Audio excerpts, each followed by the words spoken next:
to go back-to-back in terms of championships. But the Miami Heretics, now Team Heretics, have bested every version of this Optic roster this season. Can they find the fourth and final one, or will the boogeyman be put to bed? It's Chip, it's Jay. We've got ourselves an epic clash. Oh my God. I cannot wait to get into this series. Obviously, the one before this goes all the way down to the very end. We have a chance with these two squads on the main stage to do the same exact thing. If you are Optic, you are filling with the utmost confidence. You have only dropped one map this entire tournament, and you put it back in the series. So they definitely went back and did their homework there. But on the opposite side for Heretics, the way that Metals has been playing all weekend long, we've said it all season long, when he is on point, they are basically unbeatable. So this is a battle of some titans. Have to have Metals here today, because like we've talked about time after time, seeing Optic on this stage, they're not just playing their best version of Call of Duty, they're playing Black Ops 6's best version of Call of Duty right now. Shotzzy and Hook together have been unbelievable. Mercules working alongside Dashy have showcased a level of flexibility and movement that we had not seen in any previous version of this Optic roster. But for Heretics, the addition of Super has elevated this team to a major level. And this is more than just trying to take down Optic and stay flawless against them on the year. Keep in mind, Team Heretics is looking for another 1,000 points for the Esports World Cup standings. Lots on the line here, Jay. And wouldn't you know it, we got Skyline to get us kicked off. A grade A bang up between two teams who love themselves some Skyline. You got to be prepared for the aggressive plays out of the SMGs, the ARs, holding down the power spots. This is the biggest opportunity for Heretics. If you can punch Optic right in the mouth on an opening Skyline, which they haven't lost all weekend, that is your entry to this series. Well, it's a path to back-to-back championships being framed up for Optic, but for Heretics, they're trying to stay perfect against the green wall. We've got Optic, we've got Team Heretics on Skyline hard point for our second semis. Let's get it on. It's already a battle for these mid gunfights, and the ARs on the side of Heretics line up three. You're trying to locate where the hell is Shotzzy. He's an early underground route, thinking about the next play, thinking about the next hard point. But he's just trying to be a nuisance, already finds a double. Superstar mentality for Shotzzy after making Tom Cruise proud, looking for his final reckoning here on this semifinal stage. Hook inside the hard point, dealt with quickly by Super, who has had a very strong start, 5-2. Mercules now getting even and trying to find a way to fight back against this Heretic setup. And now if you're Optic, you got to work your way across the map. You already see number one on your mini map, Mr. Hook, working his way through kitchen. Shotzzy challenging for that old time for the final 15. But a lot of pressure already through Piano. These gunfights are massive. Hook's able to win a one-on-one, trying to go for a two-piece, but instantly gets shut down by Super. A perfect start for the young man. Super looking for more, trying to chase down Mercules. Mercules will drop, and the follow-up from Super is good. And this will set up Heretics rather nicely over towards P2. Moment of contest, but we swap over to listen in with the Bravia listen in with Team Heretics.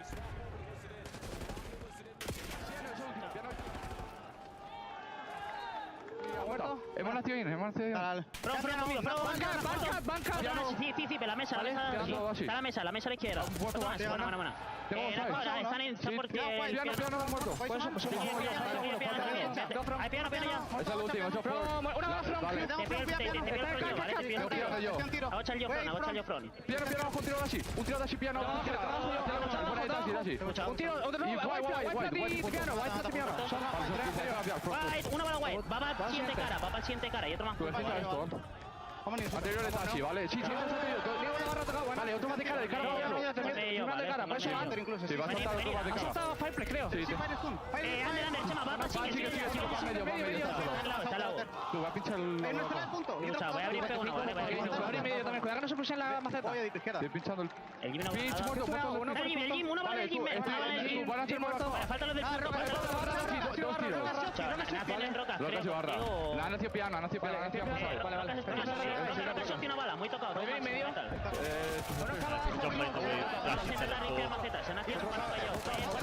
Entiendo por medio, sale. La barra así.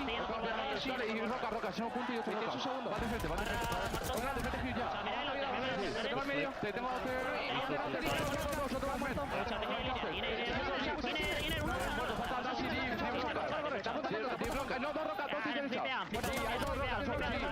Roca está full. Va para arriba. Juega para arriba con él. Anterior muerto. ¿vale? Arriba roca, chace un tío. Otra vez, sigue tú. Siguen rocas arriba. Anterior kitchen, se cuela roca. Izquierda uno. Otra, hacia piano. Van izquierda y arriba. Uno a la izquierda, absoluto. Izquierda no veo. Arriba, sigue. Vale, tengo el medio. Mira izquierda solo. Tengo yo el medio arriba. Izquierda Dashi no vale, izquierda Dashi. Está en la izquierda. Well, after a hot start from the Heretics, things were starting to look a little bit dicey as Optic battle back through P3, but this is a nice recovery moment. Heretics in control, P4. Yeah, Dashi took over there at the P3, already 16-7 with a minute in the hill time, but Heretics think about the next play, work their way through the little map, find the break in towards P4, and have been able to lock this down so far. Still 25 seconds here, one more push coming in from Optic, everyone through bed. Metals, he's the one who's been hot for the Heretics on 4 in a row. Shut down by Mercules, but enough damage dealt for Heretics to stabilize and finish off the scrap time of the final 20 seconds or so. So we're going to get ourselves 110 to 64 or about that mark. Super trying to put pressure over towards the left side of the map already, and Optic quickly deal with that and now have their eyes forward to P1. Yeah, big kill onto Super. He was trying to influence the spawns a certain way, or at least force them to draw that attention on that side of the map. But now it's Real's turn, who is on 3 in a row, instantly going to get picked off by Mercules. You're currently in control of the P1 time. Rancor now is just waiting for his teammates to find some kills before he decides to go, but he has no more time to waste. You got to send it. Dashi able to battle him back, but Rancor still finds that kill. Mercules also shut down by Rancor, and Optic all of a sudden just dealing with what they have left in the hard point as we swap over to check in with the comms for Optic Gaming. Yo, piano steps. We'll get piano. One time. Metal's weak. Metal's next. I got time. Yo, right. I'm picking up right. You got time? Sure. Yeah, I got time. Okay, make sure you block. Time. Nice. One more below bed. Low bed. Yo, you. I got top bed. You on you. You weak. Yo, going right. Metals, going right. Metals. First top P2 already. Hold on. We spawn out. We're doing right player now. Last guy's on. They all spawn short. I'll get you time, okay? You can stay out kitchen if you want, Kyler. I am. One shot on ult. Okay, I'm gonna refill kitchen. Look your underground. I'm gonna take you. You have underground? No. Yo, deep long. Just 2 on right. Nothing left. Nothing underground. I'm holding close right. Go left side. One more top. Right. Another one right. Nothing else right. I pushed out kitchen. Okay, we're gonna right. Okay, Metals is right. On the marble. One shot top. Fireplace Metals. He's through the right then. Yo, right. Weak. Right weak. They're in the corner. In the corner on you. Yeah, he's there. One guy's left. Spawn out. They're on you. Zip. Yeah, zip and left. Then one guy's going piano. In the back. Two in the back. One shot. Alright, one guy's piano. Just calm down. Top T real. Nice, get up. Top T real. I'm gonna hit left one time. I'm hitting left one time. It's a T in the time. Yeah, I'm trying another one. White pipe. Go front door. Well, Optic had the solid hold initially, but Super just in another takeover mode. 5 in a row, 23-17, get Heretics right back in the hard point, and they'll take the better part of the last 30 seconds. He's been a superhero at this P2 HP. Starts off flawless with a 9-3 start, already on 5 in a row, 23-17. Still have a nice little comfortable 30-point lead, but this is where Optic kept themselves into the mix. This P3, they got to be able to take care of Dashi, who loves to headglitch that desk. Well, Shotzi hit by a lot of grenades initially, still finds his one, and Mercules will finish Super plus another on the red core. Real's free fire though eventually gets a bit of a trade. Opportunity possibly here for Heretics to find some sort of a quick contest with Dashi behind the bar. Limits this approach just down to a couple of Heretics members, and Shotzi's off the respawn for another double. They just keep on filling the gap properly. Okay, someone's gonna challenge you for. I'm instantly gonna fill that spot. Now we create an extra layer, potentially a lead change here, but you can already see on your mini map, Metals with a perfect route to flip these spawns. Masterminds of all kind drawing in to catch the COD action. Magnus Carlson locked in as Optic will see their lead start to grow minimally as we get past the last 10 seconds over towards Heretics. This is where they were flawless last time around. P4 on the way. It's all about the opening kill. Shotzi and Hook already combined for 2, but Rancor Metals instant response. So who is going to get the close spawns? Dashi wins a big one-on-one. No one is spawning near, but at least for your Heretics, everyone is near bedroom. Dashi looking for a crossing angle, trying to stay safe. Real wanting to try to challenge this, wins his first. Can Hook follow up though? He gets the opener, but not the follow-up. Shotzi looking to go quickly around the backside of Patio. Finds the trade out of Metals. Can he get a second? No, not going to happen. Heretics not fully spawning in yet. They're going to have to run their way back over. And how about Rancor behind the bathtub? He'll find one, Super another. Now the help is here, and Heretics take the lead. And all of the map is cut off. You already see Metals cutting everything from mid-side at the kitchen area. You're trying to approach from kitchen. but you're not getting anything done. At least you have one player in Hook who's able to sneak out from behind. Shotzzy wins a one-on-one. You potentially are going to flip the spawns, but we can't get him out of the time. Red Core so close to getting himself a Hellstorm. Oh my goodness. Almost getting the quick swap over to the AR, but regardless of him falling, Heretics lock in the scrap time. Red Core got the Hellstorm, it's over. To 170, back to P1 and back to the focus of Optic trying to lock the time down. P4 has been their bread and butter this map number 1, but Optic now have the side of the map that they want. It's all about the slaying. And already with Real towards top hallway, he is causing them problems. Right now, the pacing for Heretics is too much for Optic to handle. Shotzzy wins a big 1v1 though in the hard point. Gets the gap down to about 30 seconds. Less than that now as Optic trying to hold on towards this top hallway position. So far, so good. 30 seconds to fight for over P1, and Heretics playing the long game, just trying to lock down the left side of the map. And right now, Luke is not having the best game. 15 and 26, but he's on 2 in a row. It's not about how you start. It's all about how you finish. A 6-point difference. It's all about the battle for the backside of these P2 spawns. Almost gets the better of Super, and that's the player that you have to focus on at this hard point. Another moment where the two new guys up for Team Heretics, Super and Red Core, and essentially a 2v4 moment, get the kills that they need, and they find Mercules lurking. 218 to 212. And wouldn't you know it, you got through. The guy you want to get through is Shotzzy. Finds the first, looking for more. Knows he's got one. Oh! 29 and 23. Still has enough to take another fight, but doesn't need to. Mercules is there for help. Rancor trying to contest, but shut down by Hook. And now it's Hook's turn to just hold down Kitchen as long as he possibly can. He is reading the pressure. He is playing the timing. Jumps on down, but Metals gets the better of him. And now Optic have 2 players out. Numbers for Heretics has Optic vacated the hard point. Shotzzy still alive and kicking. Has Real in the corner. Good help on to Mercules. No! Metals gets 2. 25 seconds to fight. Both teams could technically still get this over the finish line here. 1v1 for the hard point. Hook able to find the win. Is there enough for Optic to lock this in? Real on the back. We're trying to wait for help, but he's not going to be able to. Last 10 seconds. Red Core for 1. Not going to get the second. Last chance. It has to be Super. But otherwise, we're going to see another hard point. Do you get the tick? Do you get the tick at that old time? Because you at least have one player off the rotation. A big one-on-one. Mercules loses it. 249. Heretics have the numbers in the hill and a trophy system to keep them safe. Full flood from the front. Do you predict this? Red Core gets the opener. Metals with the follow-up. It's just up to Mercules. He's going to get pushed back. 240, 249. Last push for Optic. Everyone spawning over towards that P2 side. Hook is going to invest on the route. It might be too long. He's got to go. He's got to find some contesto from the front. Metals finds the opener. The flank is shut down. Instant classic. It's a 250, 249. Oh, my goodness. It's pandemonium.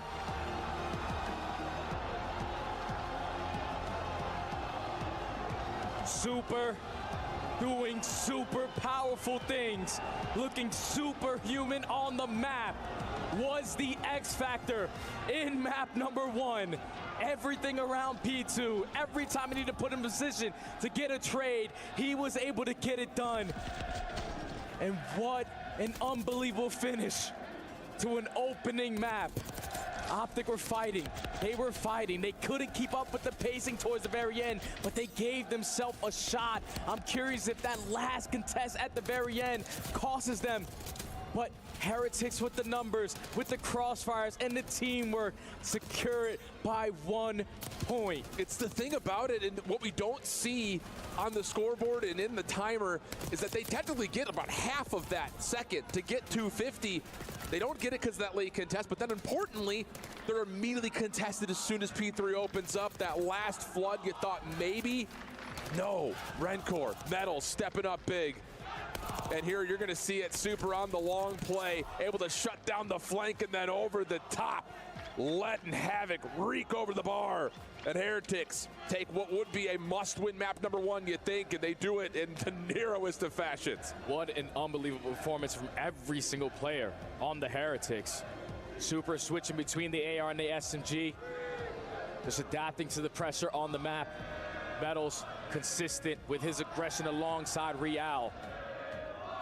What an insane opening hardpoint between 2 juggernauts. A slow start there from the nuke.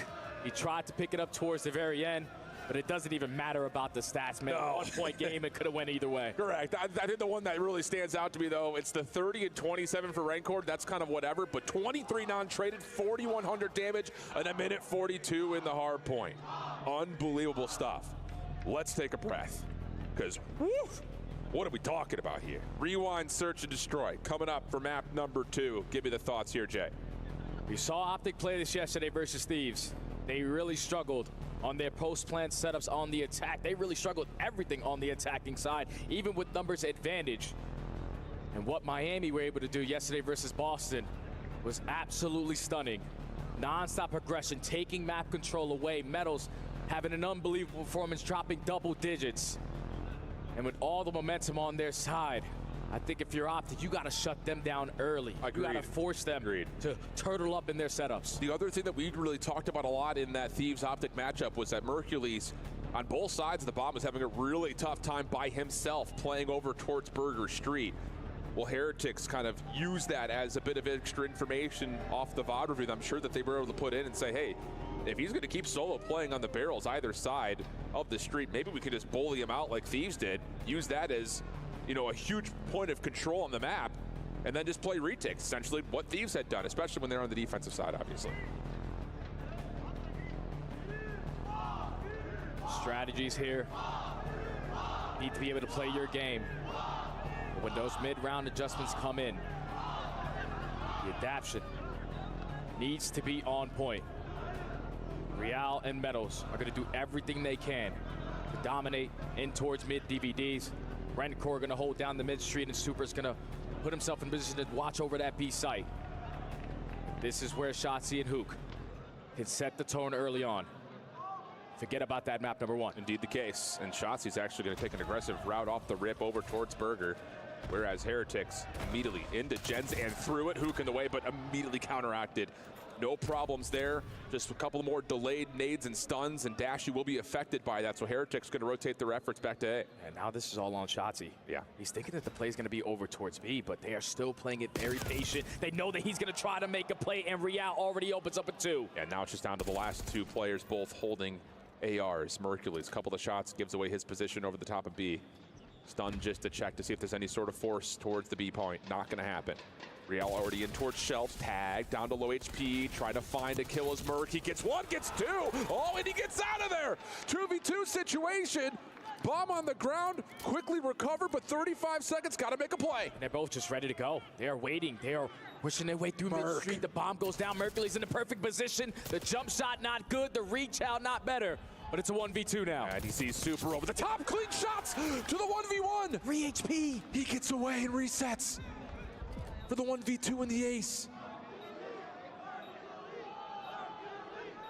Both players waiting. Here comes Merc. Rancor in the corner. Has he seen him? Now surely he has, looking for the perfect angle. Merc's gonna hop on, and Rancor's got no problem popping out and finding the freebie, but wow, did Merc give him a chance. Oh, that round should have not been that close. You turn it into a 4v2, the guy walks through glass, and everything there is wall bangable. But he was able to get out of dodge and almost clutch up in the one-on-one, but this is what caused them problems in map number 1. The aggression on the side of Heretics. Everyone committing, knowing what Optic like to do on their early rounds on defense, which is a spread, setup, watch every angle from a corner, and just sniffs out Hook, plays for the playmaker on Shotzzy. And Rancor, the rookie of the year, clutches up for round 1. Yeah, I love that out of Heretics, just to, again, keep Optic on the back foot, just like Thieves had done yesterday. Same offensive setup here for Optic. Putting Mercules over towards that street side. Super's already crossed. Dashy playing a little bit more passively. Backside P2, looking to see if he can catch Heretics for a quick play, and he very well may. Yeah, Metal's going to give the effort. Is there enough help here to push out Dash? He's down to half HP. Help on the way, though, from Shotzzy, but he can't finish the kill, and first blood goes to the Heretics. I love the non-commitment right there from the Heretics, because you know if Shotzi's backing up, someone is going to try to assist them. So you get the first blood. Still a lot of pressure over towards B Street. Could potentially isolate onto Dashing. That's exactly what's going to be here. Can he win a gunfight? No, he does not, but it's a 2v2. Map resets just a touch. Mercules working his way back over. Here's the door pop. First clean shots. Oh, my goodness. Merc, put that away. There are ladies present. Ever since he has entered the green wall lineup, he has been non-stop in what he wants to do on the map. Takes so much space through mid-street, flanks through blue, and even in the man disadvantage. With Heretics again striker for the first blood, he locates 3 on the round.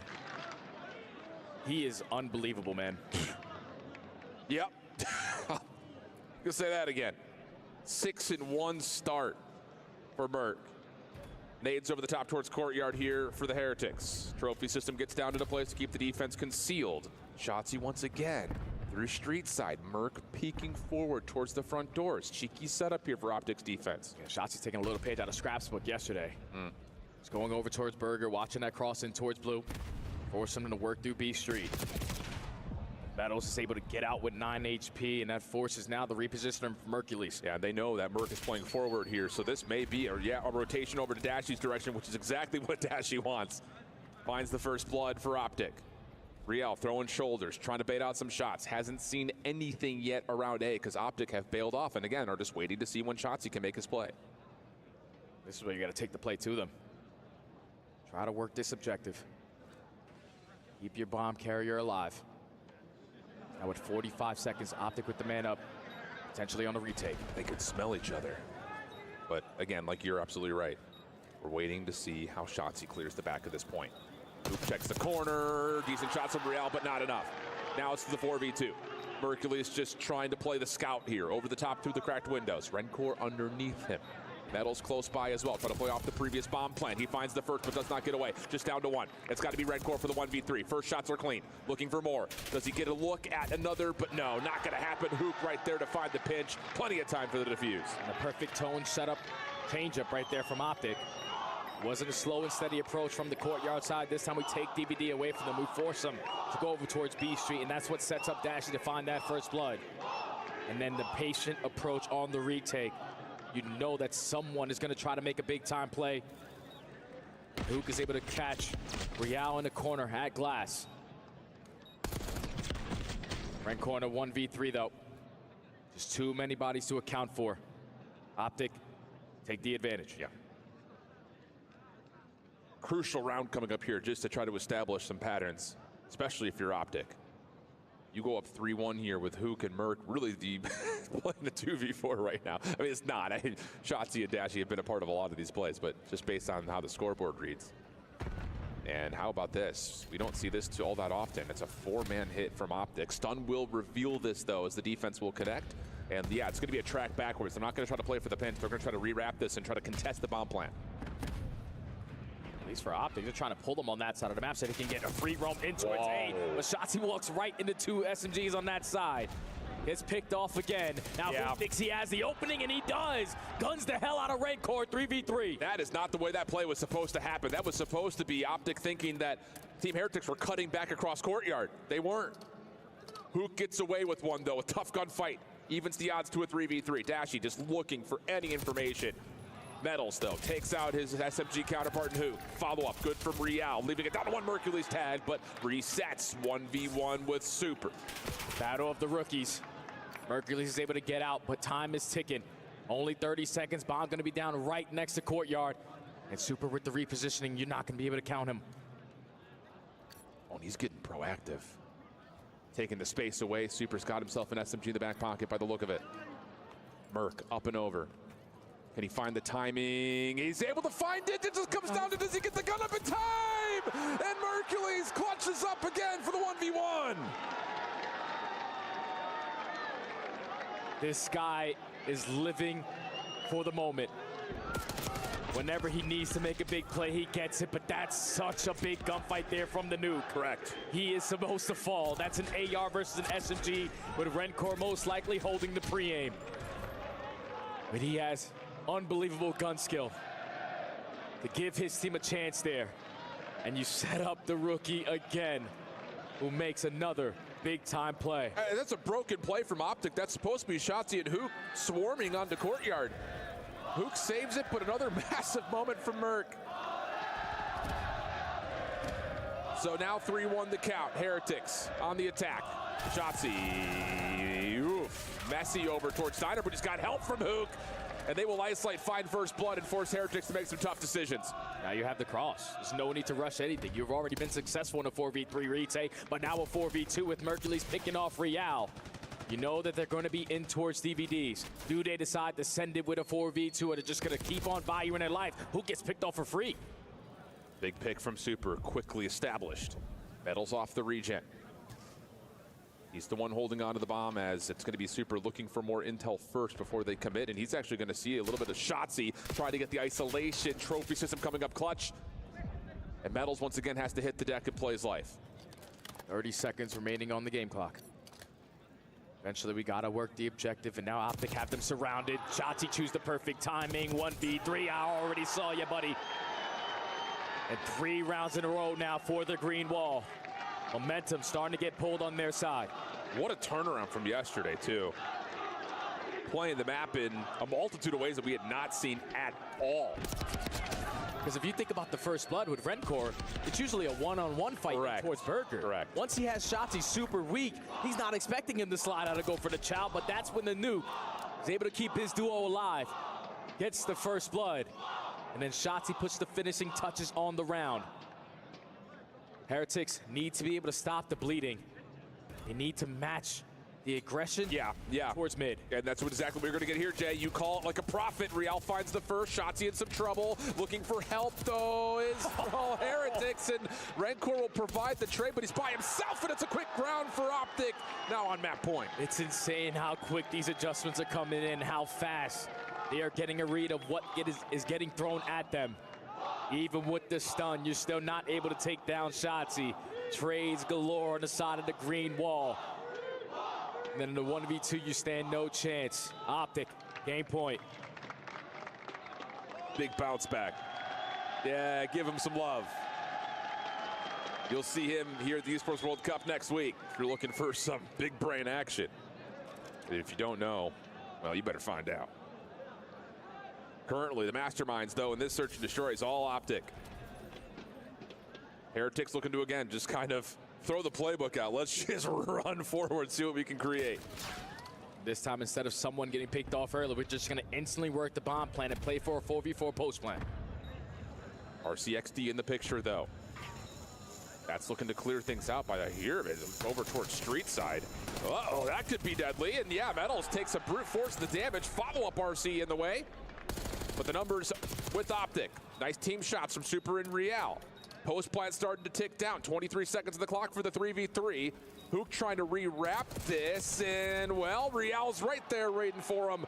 And 3 straight kills has Heretics staying alive. Yeah, good plays right there from Heretics.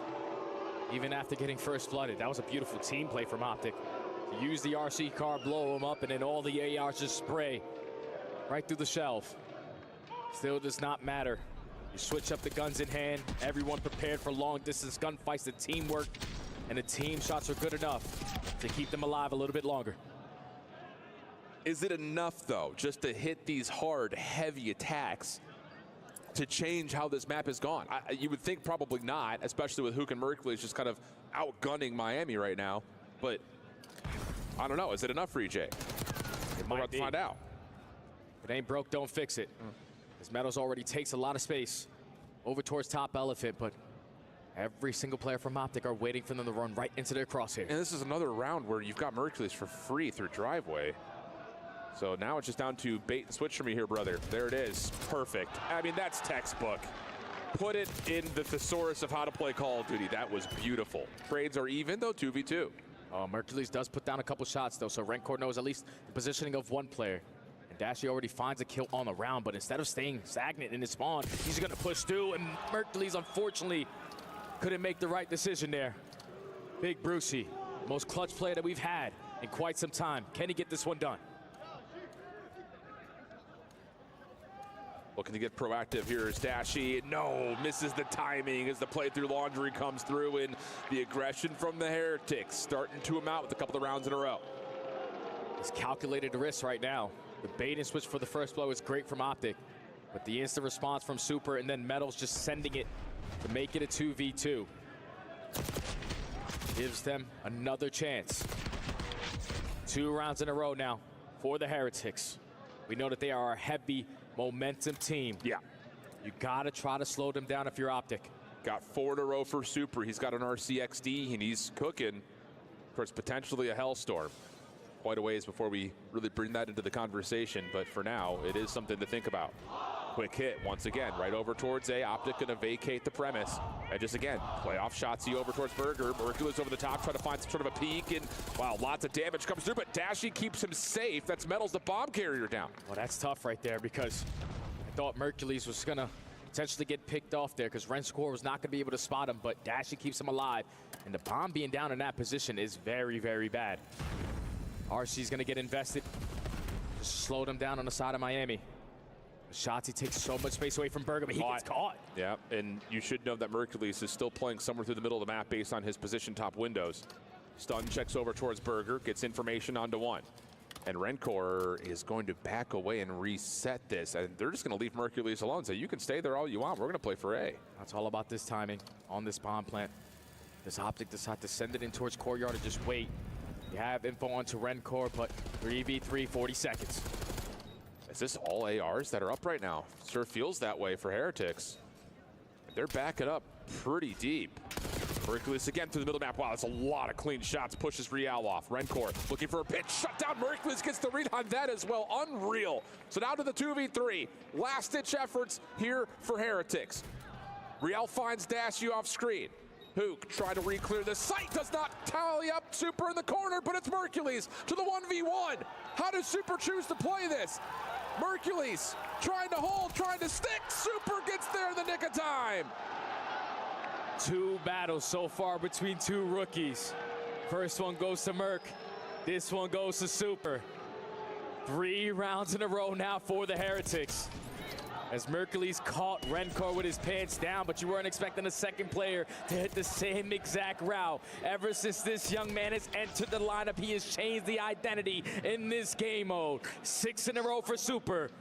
Going into round 10 now. Do you believe? Does it have to be somebody else besides Mercules? You start to wonder if you're a fan of the green wall.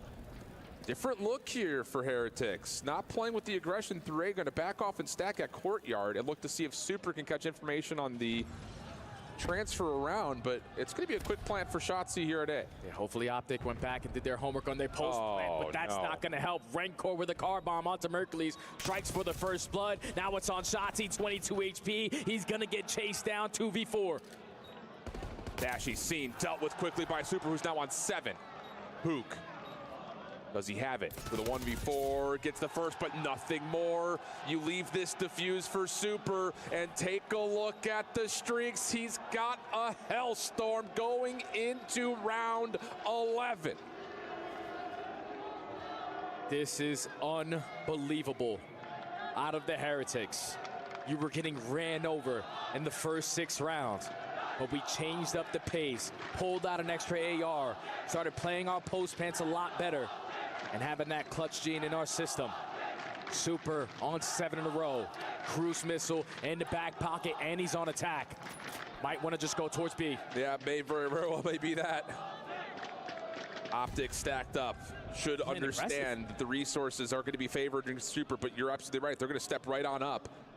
If Super hits the trigger on this Hellstorm, he will get the pings of where everyone is, and yeah, that will push Optic back just a touch, and here come Heretics. This is going to allow Rencor to take so much space up through the middle of the street.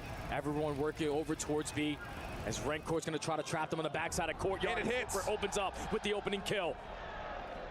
Metals, is he going to commit for the plant? We've got a long route. Rencor finds another 4v2 situation, down to Shotzi and Hook for what would be one of the more dramatic comebacks. And Rencor finds another, just down to Shotzi, dealt with. No mames! Are you kidding me? From 5-2 down, they take a round 11 win, and Heretics are 2-0 up in the series. That was 5-1 down there, Alan. That's 5 rounds in a row. The composure on the side of the Heretics is unbelievable. You cannot replicate that kind of performance there. To be absolutely dominated in the first 6 rounds, to just go with, all right, let's just do something together to start it all off. Then you start to slow it down, pull out some extra ARs, and Super starts to pop takeover. What an unbelievable search and destroy there from the Heretics. as they go up 2-0. And if you're the green wall, you are feeling it now. Unreal scenes here in Riyadh in our second semi. It doesn't get any closer than this. 250, 249 hard point, 6-5 search. What do we have for the Hacienda Control? We'll find out when we come back.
If you haven't been watching, what the hell is wrong with you? 250, 249, 6-5, both comeback efforts by the Heretics.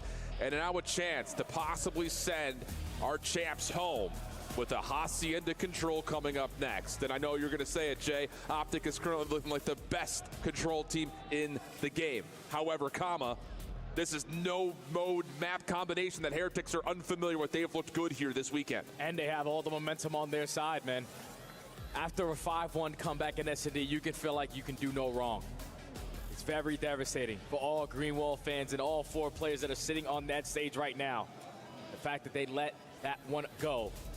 2 maps, 1 point difference, but series still far from over. Optic need to rally together. Karma, the 5-time world champion, needs to let these guys know you are here for a reason. You're going to spawn into a Hacienda control where we have seen them be the best control team for the last couple of months. Basically unbeatable in this mode. Yeah, but again, that told, this Heretics team, who has not faced Optic in quite some time, have not faced this roster yet, are also looking really darn good right now. The only real kind of caveat is that they have not looked as strong defensively as Optic has, which, to be fair, when you're looking at a Hacienda control, that's, I won't say as where the map is decided all the time, but definitive defensive stallouts are what Optic have been great at. And so it's going to force a level of the bar being raised that Heretics will maybe have to match early on. See what we get. The ARs need to be hitting diff. It was Dashy and Mercules who carried them through this map yesterday versus Thieves. And those guys are frying and opening up lanes for the SMGs. It could be nuisances in the back of your spawn. So Heretics right now have an opportunity to walk away with a 3-0 and move on to the grand finals, to have a dance versus the Surge. This one, they gotta lock in for. Opening break off over towards A. Semtex connects onto 2. Plus a stun check also lands. So Heretics full information on what Optic's defense looks like. But Hook somehow miraculously pulls off a double. Shotzi's going to get over into position to try to block off some spawns, and it's going to leave Super by himself. Yeah, and that first segment doesn't get locked too. So Super's behind enemy lines the same way Shotzi is on the opposite side. Heretics are not going to even contest the work through lobby. Everyone owing to Rock. Optic are not going to be prepared for this. Hercules the one trying to be responsible for the open hallway. He's found the first one, but looks to be pretty cleanly, and then Super gets caught by Dashy with the pistol out.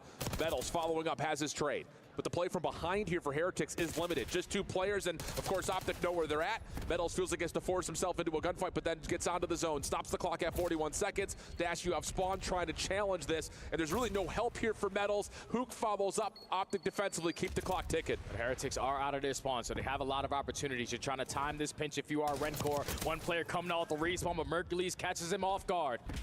So already starting off with the initial gunfight, but Super again lines up a double, almost makes it a triple with Mercules having a misplay. But the first segment at A is already done. And you've got a little bit of help from Metals right around the corner. Super coming off spawn quickly through Secret. Mercules trying to decide how he wants to play this. Goes down low.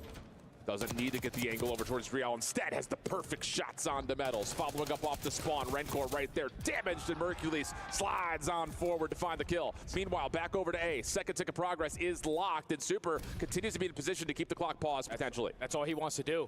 Just stall out time. Allow for his teammates to come off the respawn and open up with some gunfight. And that works out to perfection. Now you're jumping back on A to work for this third segment. Shotzi, not the preferred weapon for the occasion, and time is going to be extended. Quick rotation from Heretics through connector. They take care of Dashy down low. Follow-up play, good onto Mercules. Shotzi trying to track behind this while Hook watches over the top, but he's only got an SMG. Stuns, nades, all being tossed his direction, leaving it really just down to how the 2 SMGs want to try to pinch this, as all of a sudden B is under immediate threat. We gotta go, because that's already the first gunfight in favor of Heretics. Stacked up. Stack going on. A double stack. Second segment is already locked. Third's halfway there. Dashy trying to get over through. Not going to happen. Is anyone able to challenge this? Hook will fall. Riel on 3 in a row. Resets over to the AR. Shotzi trying to make his way over, but no. Shut down. Metals by himself. The contest comes through for just a moment. Optic going in 1 by 1. Nade over the top lands, but not onto the force of the Heretics attack. And how about it? Team Heretics take the first offense. Just the teamwork. And the play calls right there from the Heretics just caught Optic off guard. We're talking about a nade off the rip to find 2 towards top hallway. Then when you go clean 4 dead, no one goes through lobby, no one tries to approach too well. Everyone works the OE, and even though Optic are not hearing anything on the map, they get a read at their work in the pinch. They were just able to get out of their spawn for free and not have to worry about the SMGs trying to cause mayhem on that side of the map. Super again makes a super duper play. 25 seconds stalling the game clock. Teammates come off the spawn, clutch up on kills. My Heretics are just unreal right now. Jay's mind blown, friends. I mean, It's unbelievable. Study is bouncing in the caster booth right now. Riel, stun check. How about this? Or maybe not. puts both players down to essentially a bullet. Can't finish either, and just gonna reset, try again. Finish your food, young man. And there we go. Team nade from Shotzzy will take Mercules out of the play. Shotzzy by himself on B, working on the first hit, contested and dealt with by Metals. Now Real and your Swan. 2 players already accounted for. You know, one sitting over towards well. One person is still missing, and that's going to be the Nuke. Trying to find an opening, 2 top secret. The player's off the to get a trade, but Super again lines up a double. The life is getting sucked out of the lungs of Optic right now. You can feel it as Redcore just holds down the trigger and finishes off Dashy. 25 plays 21, and this just feels like Optic are out of sorts right now. A lot of individual gunfights not going their way. They will be blessed with 3 players spawning on each other, so now a chance to try to work something around the OE. Real already gets a read on it. Now Redcore setting up for the rat back. Real wins a one-on-one and just gets out of dodge. Only 30 seconds left.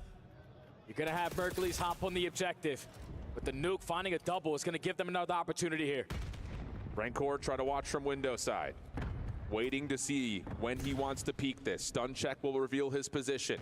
Second member on the zone. That's Shotzzy. Mercules pushing forward, only finds 1. Second tick gets locked up. Hook cleaning out the window. Clean for the first. Tries to drop down low into connector. Good read. That's now an opportunity to get the extra 60 seconds, and Hook is already putting pressure onto A. Shotzzy with the repositioning. I'm gonna be top office. He just saw me at 10. No, the movement too good.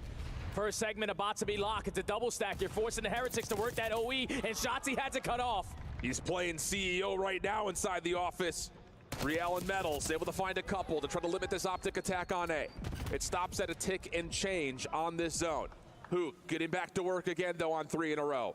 Halfway done. Help nearby for Mercules. Long routes being established by Heretics trying to surround the point, but this is taking time. Redcore finds the first. Hook trying to float around through the top side of the office with Shotzzy.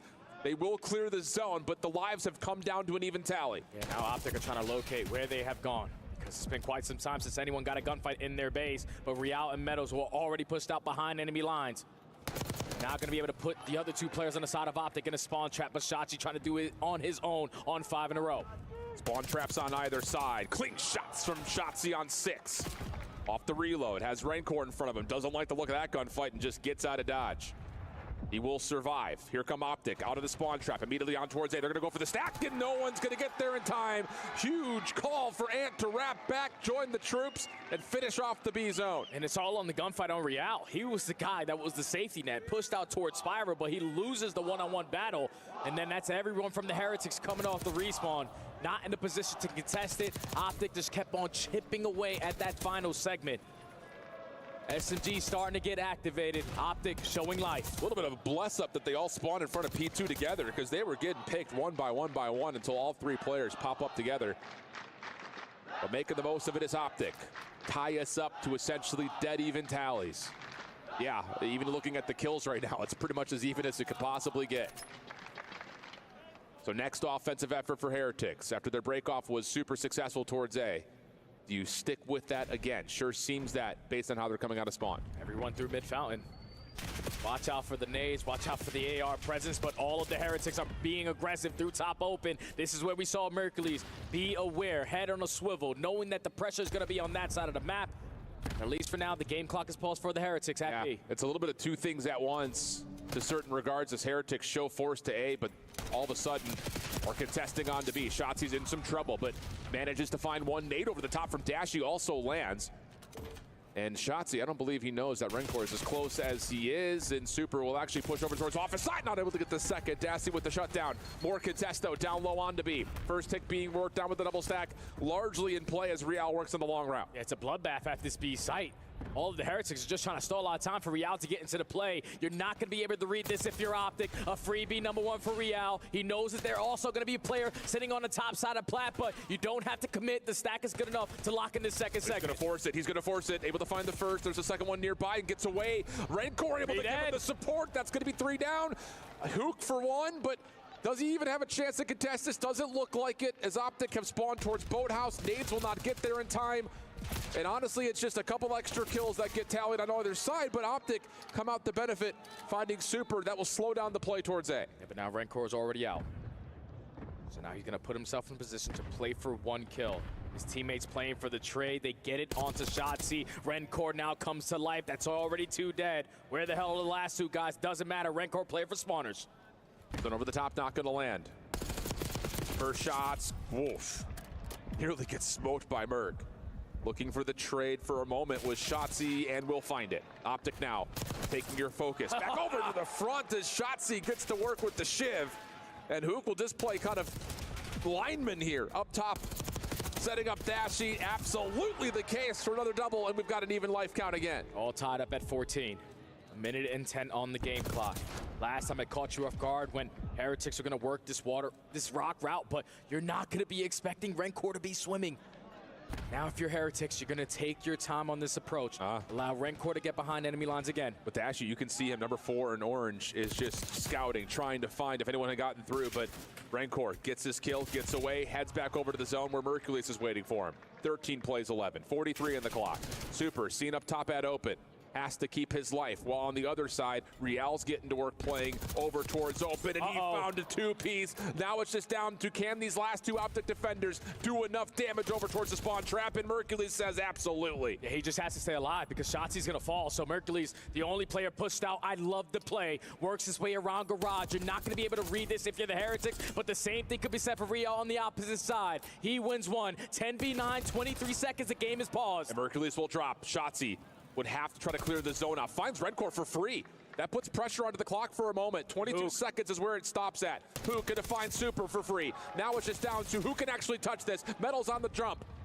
Who trying to clear out the windows? Mercules joining him. 15 seconds. Mercules finds another. And it's the last couple of lives here for Heretics. They're going to have to try to wait best they can for all 4 to get back onto the zone. They just need one person to pause the game clock, but the 2 initial kills make it the 3 initial kills, lead to no more respawns for the Heretics. Optic are showing life 2 rounds in a row. Back to the offensive side they go. It's 4 ticks that get earned from Heretics. That's second, not over the finish line. And wow, a number of flanking plays from Heretics where you think, whoa, here we go, until one more member stands tall for the green wall. And it was Mercules and Shotzi that round who just kept on finding openings, either through bottom mid or top open hallway. Because when Real flanks through top plat and finds that double, Mercules instantly responds with one and values his life and gives his team another shot. So now Optic only have to go for 4 segments here if they want to go on defense, just in case it gets to round number 5. Oh, you got to be thinking, though, Optic are like, let's get this done here, head to a rewind hard point, take care of business, and see if we can get this thing to 5.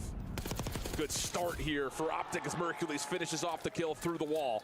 Super up top scene, dealt with by Hook. Good team shots in play. Second tick of progress looking like a guarantee as Hook's on 5 in a row with the killing spree. He's looking for more shut down. Second tick locked though. And how about the quick transition? Optics say, hey, look at us over here. A little sleight of hand trick. We're back over to B, but Heretics right there. Lock in step with them.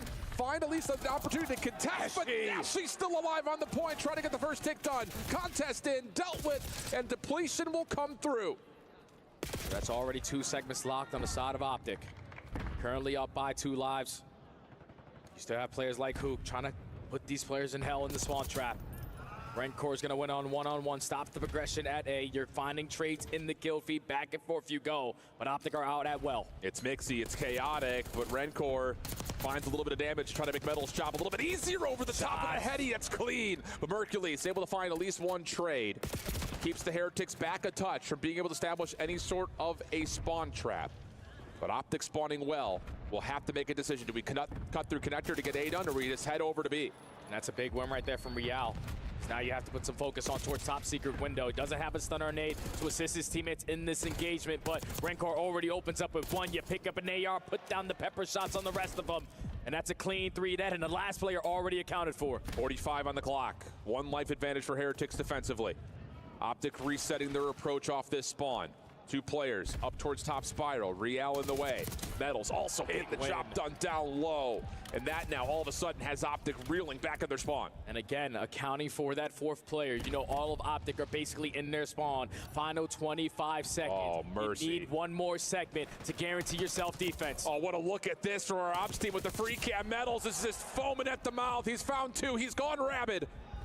Looking for the last one. It's Shotzzy trying to keep the clock at a pause over towards B as soon as he feels like he can get on.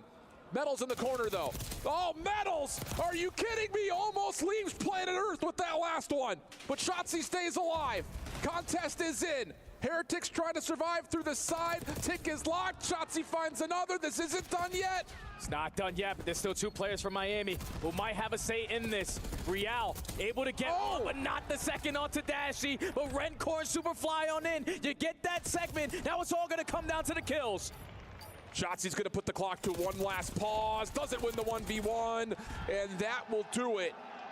Into round 5 we go, but the Ticks do get capped. And now it's all about the slaying. We have yet to see this so far this weekend. We haven't seen a round 5 come down to the kills that you are getting on the map. So which team is going to have defense going into round number 5?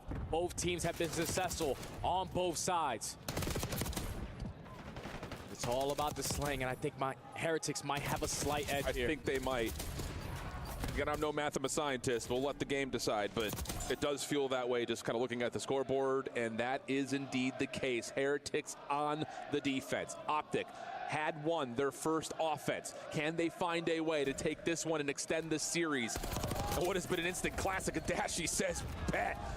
Clean first blood, also knows Metals is nearby. We all know about control, it's all about the break-off. So finding the initial kill forces someone to reposition themselves, but Metal instantly responds. Dashy already finds a second, but Mercules doesn't matter what weapon he has. Dashy with the assistance allows them to get out, and they already have one segment at A. Oh, the quick swap for Mercules! No!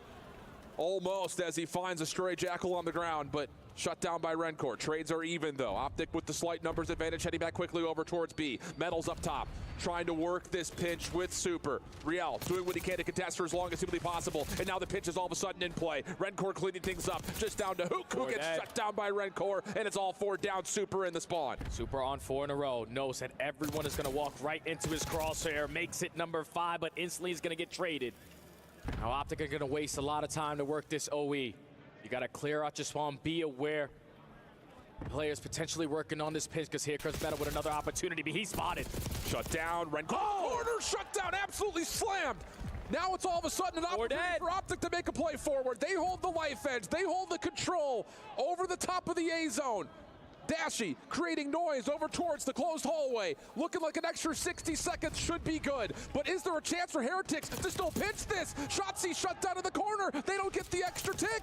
And Mercules can't keep them in the spawn. 2 players wait for each other to respawn before they commit on the gunfight. And now Optics only have 30 seconds to work out of their base. Riel and Metals working together on the well side. Shotzzy has a route through open.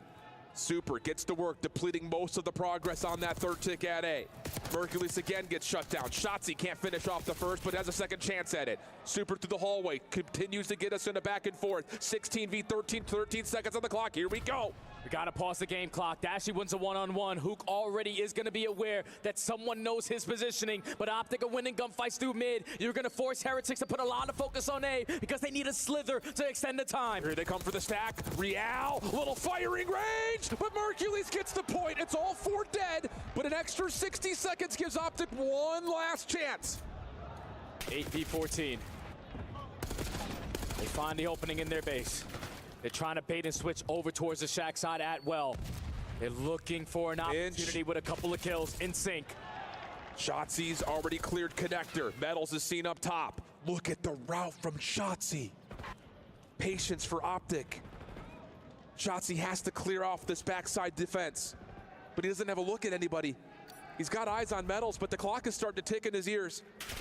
Here comes the play. He's able to find the kill into Metals. Now turning back around, has Rencor seen over towards Tid. Optic from the front, just need to deal with Riel. They haven't found him yet, but Shotzzy makes the play. That's gonna be 3 dead. 7 v 8. First tick looking good. Big win for Merc. Everyone for the spawns of Heretics are coming off staggered. Second ticket's gonna be done. Red Court trying to clear out topside office. Medals on the way in. He's able to find one, but not the second. It's 1v1. just on the super. 1v1 potentially for the game. Stun comes through, it lands. He's waiting, the contest comes in. Last lives. Nade from Hook lands. Shotzi, a little pinch, able to find it all. And Optic extends the series. Optic with their backs against the wall. Did not have any opportunities to make a mistake. They needed to chain kills together. And when Hook finds the opening, Shotzi strikes for the second. Third player accounted for in 10, and then it's a bait and switch onto Real over towards Well. It got mixy towards the very end. Came down to a 4v4. But the SMGs, the opening nade there from Hook, the nuke, gives them the advantage. They play the trades, and Optic stay alive in the series. What a championship flipping Sunday. Oh my God, what a Oh, mercy. Just let the replay package roll. We don't even need to commentate over this. Oh, golly. What a series. But Optic come through when they absolutely need to most. And it's just pick a stat line. I mean, what are we talking about? The nuke is what I'm looking at. 4K damage, 28 non-traded kills, and 25 kills on the offensive side. The nuke came to play in this respawn. Had a slow start in the map number 1. But the green wall is the same thing, like the Heretics, a momentum squad. And when you have back-to-back nail-biter maps, with one of them now going your way, you're going into a rewind hardpoint that has treated you well these last couple of months. The thing about it is Heretics have looked really polished on this map as well. Most importantly and most notably, able to take down Atlanta on this map. FaZe on this map, you know what I'm talking about. The thing about it is that's a FaZe team that did not look like the same FaZe team that really used this map as a massive catalyst for success. You can't take away, though, how Heretics have played on this map this weekend, and a map that you would look at kind of in the series layout normally as maybe a guarantee for Optic. It's anything but that, believe me you. If you think about what happened in map number 1, when it came down to the Money Hills, the P4 most important on Skyline, they were able to lock it down even through the chaos. You best believe Super, who's having a tremendous series here so far in the first 3 maps. Him and Renkor's ARs will be felt. But it's all about the finessing for the spawns in those crucial moments. Who's going to be able to whip out that third AR between either SMG to lock down P3, P4, because that is where you win the game. You think Merkules is nervous? He's like Karma, I'm telling you. I give him so much comparisons to the guy on stage because Damon back in the day was just a stone cold killer the same way that this rookie is. He's just like, all right, let's go again. Like, I'm just having fun. Unbelievable scenes, man. So much at stake. But for the first time in a long time, Optic have shedded some blood from their boogeyman this year. And again, if you're joining us here late, the big story is not, of course, just Optic trying to go for major championship back-to-back, but Heretics have beat every form of this Optic roster, and we're that close to doing it again. And the crazy thing is, throughout this entire season, for the Heretics, it's been with Hardpoint and Search and Destroy. Good point. That's now 6-0 in Hardpoint versus the Green Wall.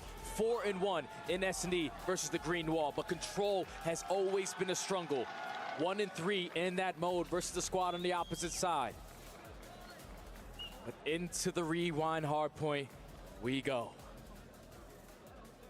Yeah, take a seat while you can, because I've got a feeling everybody stand up. You're going to be up in a minute. This one. You can't sit with the gameplay that has been blessed to be on your screen so far today. Unreal. You only need 3 fingers to count the amount of point differential in these first 3 maps. Opening first blood goes to Dashy. Shotzi looking to push out the corner off his Semtex. That works. Rencourt trying to work with Super to try to battle back as his teammates are coming off a spawn, but staggered kills coming through as Dashy is just in the firing range right now, and Hook will force the issue forward. And this is the perfect break off there for Optic. You're spawning on the preferred side. Dashy locking everything down to the mid street. And you win the initial gunfights for at least 13 seconds to start off at this P1, but final 25 seconds, Dashy, the best pistol player I've ever seen in this world. He's a weapon. Doesn't even need to use it, with his teammates having his back. Final 15 seconds, they have the rotation that they want for new as well. Yeah, Dashy needs a gun. He's already burned through all of his initial AR ammo. Trades back and forth come through, but Optic will bounce back, try to reset the rotation to P2, and we'll jump over to a Bravia listening to catch the comms with Optic. I don't think. Show me. Yo, one's got like side yellow, side yellow. He's hitting side yellow. Yo, I'm in front. I'm one shot. There's two front of me. There's two. One shot super. Yellow was. The guy's still yellow. Metal. He's weak. He was really weak yellow.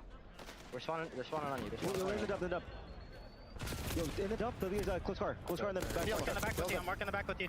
John, they're still spawning. We're out white crate. Yo, back crate. White crate with one bullet. In yellow. He's so weak. Back there yellow. He's so weak. Yeah, another one blue. I felt back there yellow. He's holding for a sec. Okay, Rancor is blue side done. Nice, good up there. Another one here. They're still spawning there. They're still spawning. Yeah, he's in the dump. Making blue. I need the dump.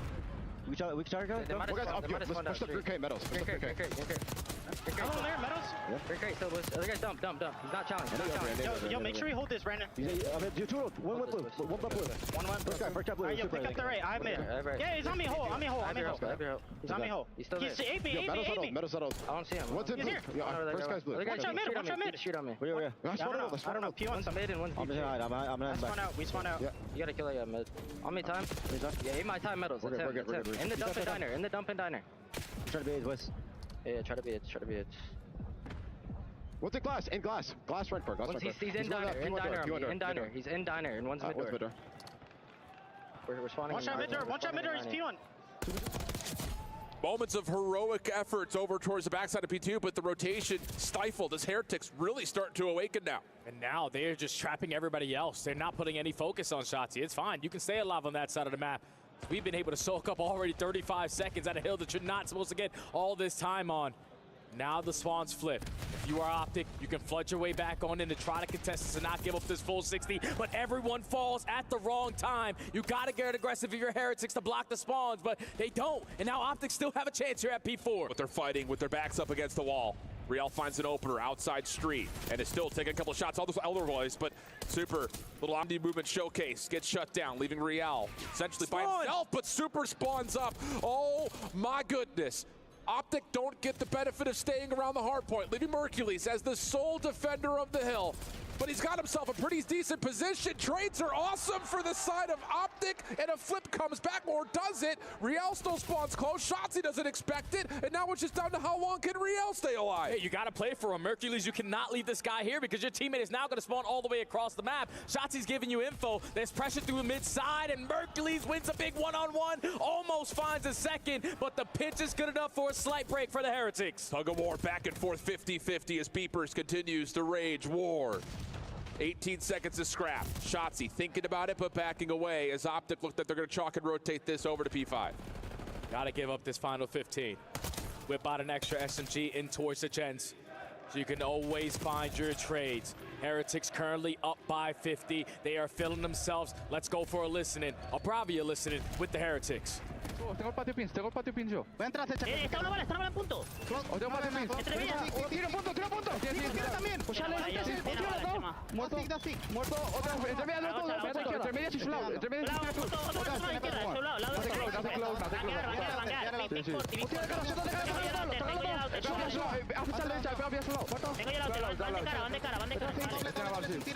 de frente, uno Tengo la derecha. Me quedo tumba con la derecha. Voy a tocar el punto. Una bala. Te van ganando de izquierda, Chema. Izquierda, son dos. Punto y su lado. Izquierda otra vez. Derecha. Sigue bancando, tengo una bala medio, toma, su lado. Tengo pins, tengo Falta uno. Dame pedos todos, Chema, todos pedos. Te tengo dobles, ¿vale? Tengo de dobles. Sí, me de frente. Estoy contigo, Chema. Estaba bien. ¿Tienes pilares tú? Ya estoy muerto. Son dos. Pilares. Escúchame, tengo la nueva delantera, ¿podéis sumar? Dos extras, sí, te van a ir. Uno ya. Sí, patio pinch. Azul sale. Sí, patio. Doble, muerto, toma. Punto y azul. Ábrete izquierda, metal. Punto y azul, ¿vale? Está en patio, Chema. Jugar juntos. Dos medio. Medio, vale, voy por medio. Ve tú por el patio, Well, we've got ourselves a bloodbath here on Rewind. Optic trying to control the pace, but Flat out, they're not able to. Super is running rampant, 18 and 10 so far. He's destroying in these hard when it's still a 50-point difference. And now Optic are playing from the back foot. Spawns flip. Heretics just want to play keep away, and Real with the reaction gets the better of Shotzi. But now it's the second gunfight. That's the most important. You don't want to give up this time. You don't want to die in this situation, because then you're going to spawn all the way across the map. Rancor able to find one to keep the hard point open for a time being. But you can see the play for Heretics. Playing the long game, rotating over to P2. Shotzi up towards Jens. Maybe beats the timing here of the nade. Metals doesn't see him laying prone. Mercules finds the kill, and now Shotzi can make a play forward. On the backside flip, can Shotzi get two? Oh my goodness! A little pirouette for a double. And Optic will immediately flip the spawns around to Shotzi, get information on another! Oh, mercy! How about that for Optic? A chance to take their lead. And I'm thinking of what happened yesterday. Just like champs, Optic starting to rally their way back on in. The second half of the game is totally different than the first. But as I say that, 3 go down. You still have players that at least get the close spawn, but Metals and Real combined for 4. They flipped them out, and this 30 seconds is looking like it's going to be theirs. What a counter break for Heretics. Mercules, decent damage, hoping for a second, not going to be able to finish it off, but Dashy and Hook can still give this a bit of an exit effort. Or can they?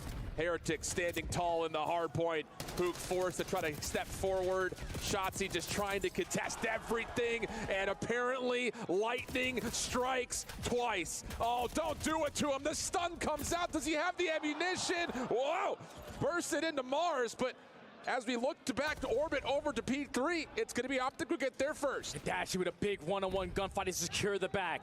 A 20-point difference. All of the Heretics trying to find their way in towards this hard point, but you got players pushed out on angles you're not expecting. Shotzi all the way up through Burger, lines up another double. He came alive in this game. Give me kill number 3, but he's weak. Doesn't matter. We basically have a tied one. This is Shotzi saying, I'll do it my damn self.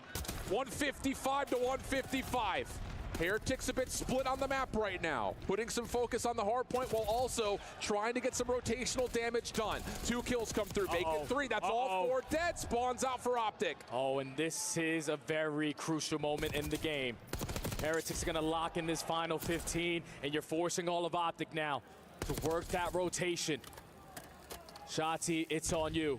The player in courtyard to potentially find an opening. You get the player off hold. Now Shotzi needs to get one. It catches Super with a nade out. Trophy system in place, but oh my God, is just doing whatever he wants. Turn for Hook good. Optic will flip the spawns again, and they'll bounce back and retake the lead once more. Now you have to set up properly. 2 ARs through the middle of the map. 1 person watching the pinch. They're going trade for trade. The nuke is able to find 2, but Rancor eliminates Shotzi from the objective. It does not matter, though, because the close spawns for Optic allowed him to instantly hop back in. Hook looking to finish off Metals. Toe taps with the pistol will work. First significant lead for Optic in a while. But Heretics aren't done yet. Hook putting them in their place. Follow-up good for the ARs of Optic. They're going to break the 200-point threshold. This is all their time. Now you're going to the contest fest at P5.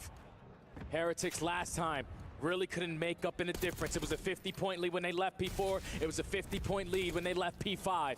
You need a good chunk of time here. You need to find kills in chain. Long route from Shotzi, but he has an AR. Has to be careful with this, as again, it felt like all of Optic were running the AMS right now. Hook's got an SMG out. Shotzi will pull one as he comes back off the respawn. Mercules in the corner, able to find one. A little bit of damage on the Rancor. Hook trying to follow off of that, trying to get the double, but no. Dashy inside, not able to tally Rancor, who's good for 3 off the reload. No, doesn't fully reset it. Shotzi takes over once again. Mercy, someone put this guy down. It's the last guy in the hard point for the Heretics. Is going to be Metals. He's going to fall. So Optic now have the spawns that they want. You trap them over towards Green Crate, and you already have a player working on the pinch. You got to slow it down if you're the Heretics. Heretics are in some major trouble, though. Mercules showing force over towards the RV. Still in the hard point is Optic. Cannot win here, but boy, can they get close. Nade for Super connects. Shotzi is off the reload, though. Not able to take down either member, though, from the Heretics. And now we take our focus back over to P1 with Mercules playing through the exit, looking for everything, but Metals will back down. They only need 14 seconds. Heretics have one last hoorah push, and then this gunfight goes to Dashy. Mercules backs away. Optic still in the hard point. Here comes the final approach. Mercules finds the first shutdown. Super's got to find a way to get in. You want him at 5? Let's go again.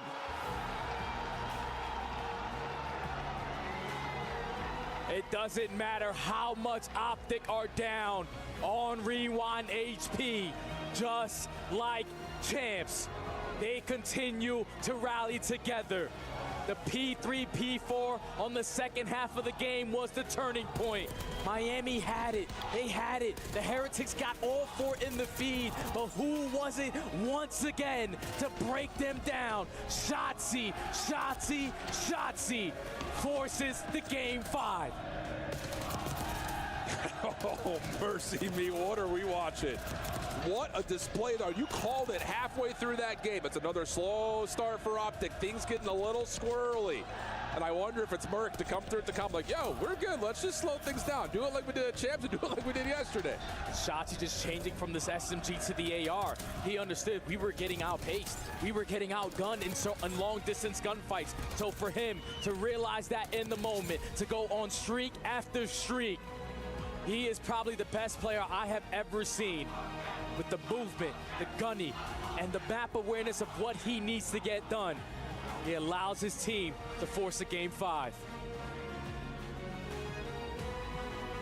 Oh my goodness. The single best day of Call of Duty all year, if not maybe of all time. This one is shaping up to be a treat as we head into a Game 5, knotted up 2-2 between Optic Gaming and the Heretics. We welcome Ali, Enigma, and Nameless back to the desk. And I want to start with you, Ant. You have been around since the beginning of competitive Call of Duty. Why is today so special? It's just unreal. I mean, we're seeing such high-level Call of Duty. These teams go back and forth. We're seeing chokes, clutches, everything that you want as a Call of Duty fan, you have gotten so far today, and now we're headed to a Game 5. You got the world champs on one side, and you got this Heretics team who they've been in the mix all year long. You could see it in their gameplay. They can taste that championship. We got to get into the gameplay here, Ali, as we look back at games 1 and 2 from this best of 5. Miami Heretics, known as a momentum team. But how do you pull this off? Not once, but twice through the hardpoint and search and destroy. Excellent comebacks. Listen, it's because of the pace this team plays. I was talking about it earlier. Our top side of the bracket is our most aggressive, high engagement teams that we have in the league right now. If our Heretics, it was just a bunch of heroics. They got hot very early on, and then of course we get all the way down to the wire where we think Optic Texas are going to get that final half tick, and Super makes an insanely risky play. He goes for that contest. He leaves his team 3 people on the rotation, and it ends up panning out. We have been blessed today with so much good Call of Duty. As impressive as the hardpoint comeback and finish from Super was, the S&D broke my brain. We are not used to seeing world champions crumble, or if you want to tell the other side of this story, a ridiculous 5-round comeback from the Heretics. Well, the whole story about them has been the brotherhood, right? La Familia, the whole unit that they have there. And when you're able to reach out and touch your man next to you and say, look, we have still got this. We are still in this fight. We know we can beat this team. It does unspeakable things to you, lifts you to a whole different level. And we're getting to see that here today. Yeah, and the way that they rallied back, I mean, it was 5-1. Optic was doing whatever they wanted. Well, what they noticed was like, okay, Dashy's playing over towards the street. Let's just kind of leave him alone. Yeah. Let's get bombed down inside a DVD, and then from there, we'll let Optic kind of come to us.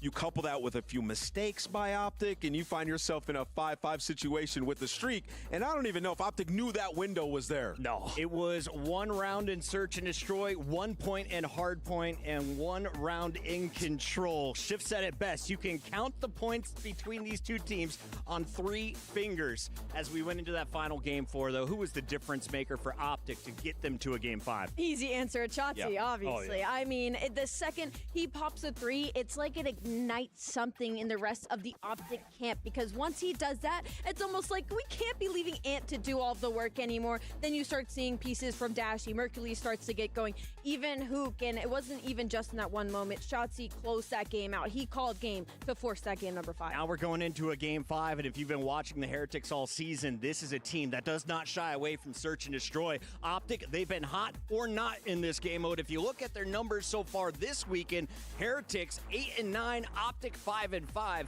Game 5s have been rough. They have indeed. I mean, it's one of those moments where you start to stand up if you are some of these superstars, right? We've talked a lot about their top players, and this is one of those moments where you cement your legacy well and truly. Yeah. But when we're walking into this protocol, you're looking at a lot of the different strategies. Optic, if they want to quell those nerves and start to get through this Game 5 situation, very good with their set nades, very good with their breakoffs. They've got to continue that. Big shout out to our graphics designers and our stat wizard, Easy Mac. Both teams on a 2 Game 5 losing streak. They haven't been able to go this far and walk away with success. One of them will, and they will move on to the grand finals. Who's going to do it? How do they do it? It's going to be Optic. It's going to be Optic. I mean, they folded in that game, too. A lot of mistakes. They had numbers in a lot of those rounds. It just gets away from them. I don't think that happens again. Optic win. Enigma? I got to stick with what I said initially. I think I'm going Optic 3-2, as much as that pains me, but the momentum's with the green wall. Both teams are heavy momentum riders, but unfortunately, I think Optic edged them out just a little bit more. I think it's green wall in the Game 5. Optic has had the momentum of the last 2. Heretics stole it away in the first 2. If we are going to tell the comeback story, the underdog story, as Spaniards are looking to secure a first appearance in a grand finals, how do they get it done? They get it done by medals. We need another medals masterclass of what we got yesterday. We had the interview earlier on. They said when medals is taking over, literally no one can touch them. I think he's their X factor. We're surrounded by legends. You are witnessing some on this stage. And here's another one. He goes by the name of Ian Chambers. Thank you very much. Talk about a crazy, unbelievable, unforgettable, knife edge semi-final going the distance. Who will lock in the spot in the grand final for a shot at this? Let's check with our live crowd here in Riyadh. Who's taking Game 5? Is it going to be Heretics? All right.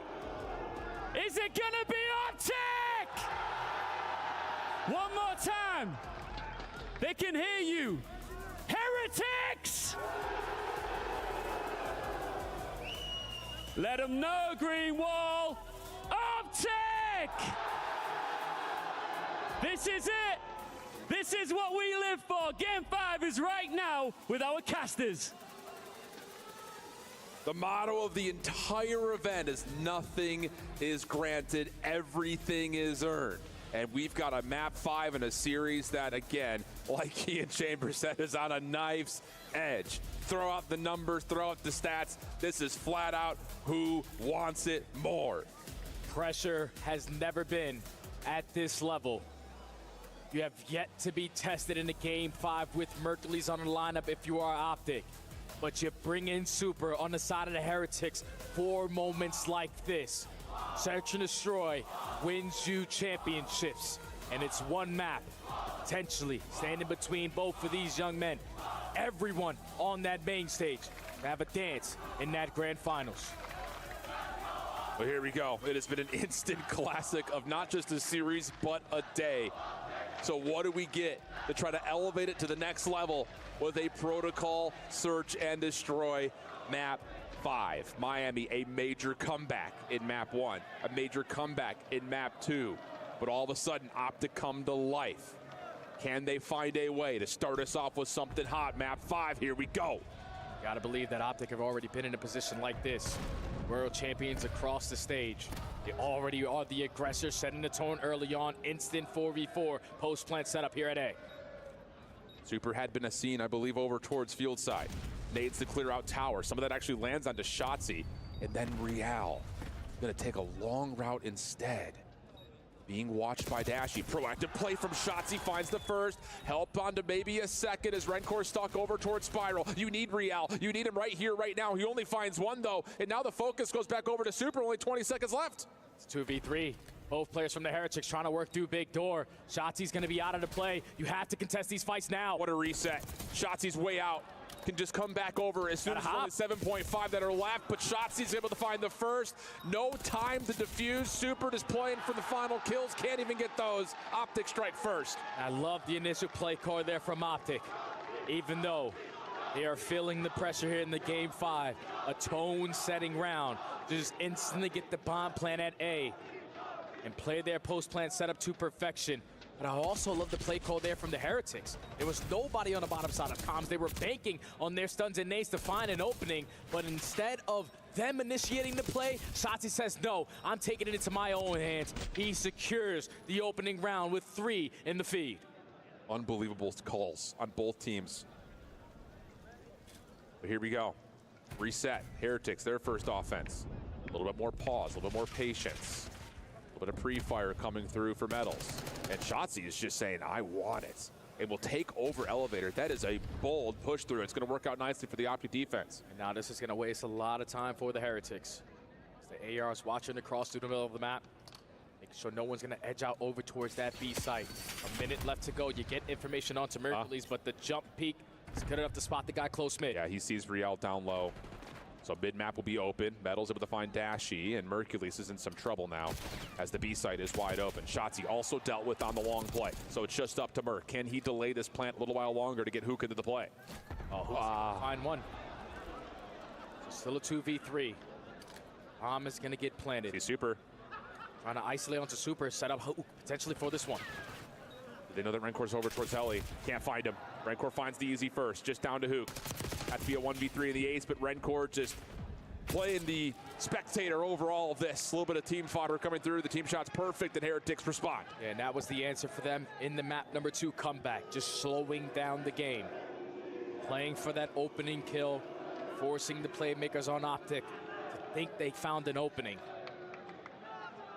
Once Dashy falls, Sachi tries to set up on the pinch. He gets caught. And then you already have all the presence around that B site. Slow and steady wins the race. Tied 1-1. If you do like stats, one of the big brains that are out there, something to keep in mind is that for the Heretics, they are the second best team at securing post-plant win percentages. So long and short of that is, if you're Optic, you don't want them to plant. Metals quickly through big door, has the defense pushing forward towards Elevator. Once again, Optic playing back here though, and a little bit of delayed hit up towards mid. It's all about calculated risk at this point. None other than Shotzi. Already putting himself in a very good position. Rial strikes for the first blood though. Yeah, that's bomb player. Yeah, Shotzi's gotta go quickly, and old Rancor's got a knife out. It reacts perfectly. Merc was able to make the numbers a little bit more manageable, 2v3.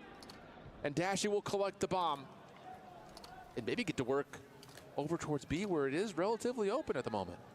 The Heretics are just not going to allow them, even in a man disadvantage, to get the bomb at A. So 35 seconds ago, Mercury's trying to locate potentially where Renkor is. The bomb is now going down. Finds Super for free, 2v2. Breaks the glass. Rial will drop and join Metals to retake over through tower side. This is a bold challenge, though, especially with Mercury still in position here. Rial will go up top. Metals will wrap around the sidewalk. Dashy has backed up. This first contact is everything, and Mercules has the freebie. Sure does. And how about it? Dashy follows up behind it. A massive bounce back 2v4 for Optic. Unreal. Out of a rookie and one of the most clutch players we have ever seen in the league.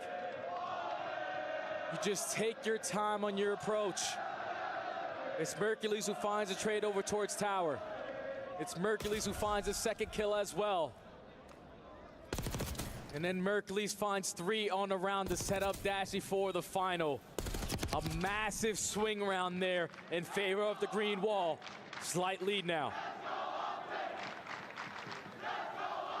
Competing chance here in Riyadh. Stuns, nades, moving over towards mid-map. Nice shots from Super. Mercury's still alive, dashing in some trouble. And finally, Riel's able to find the first blood. But a bit of pause here. Heretics really can't step too much further forward. They're trying to get towards B, but there's still a lot of Optic members that are flooding the middle of the map. And Shotzi, he feels like he can make a play here. He knows that he has to make a play. In a man disadvantage, the bomb most likely going over towards that B site. Just going to play it patient on the pinch. Keep Heretics thinking. Eventually where the retake is going to come on in. The objective is going to go down. Hook trying to be the island player. At least trap them towards the back. Bomb planted. Optic have to essentially retake their side of the map as they spawned in. Hook doing the dirty work by going deep. Mercules finds another one for free. Knows that Super's playing in the corner. The hit markers are decent. He wants the pistol, but Renkor comes to supply the support. Hook around the back now, working with Shotzi. Both SMGs in play. And this is going to take time. And no, Rial meets him there. Shotzi able to find one, but not the other. Super clutches up. Big round out of Super to just stay alive in towards the heli side. I love the play call there from Optic to just play for the first blood. That's why Dashy gets aggressive, because my Heretics love to attack through mid-gun. So he puts himself in an angle, just not able to finish the kill. And Shotzi with the SMG, not able to keep his teammate alive. Heretics tie the game. Critical round, I think, there for Heretics, just in terms of controlling the chess game, of being able to work through mid, too. Keep both bombs as an option. That's the last thing you want, is for Optic to keep dominating you over the top of mid-gun. This time, no wasting. Bloodbath. Yeah, Trophy System does deny the stun, leaves Shotzi and Dashy for the first two. The play for the defense through mid-door not going to work out. Shotzi also reveals off of a stun of his own, but Super still finds one. Difficult, though, for Rencor. Seen already over towards backside stairs. It's going to be a 1v3 A-plant. No stun, no nade. Rencor's not going to stand any chance unless they give him one for free. Nope.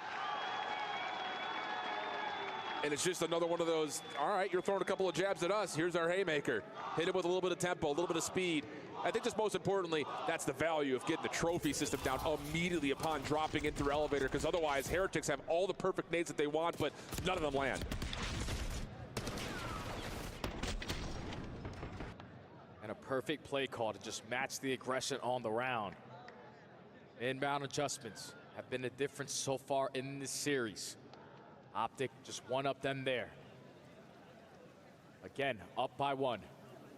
Back on the defensive side.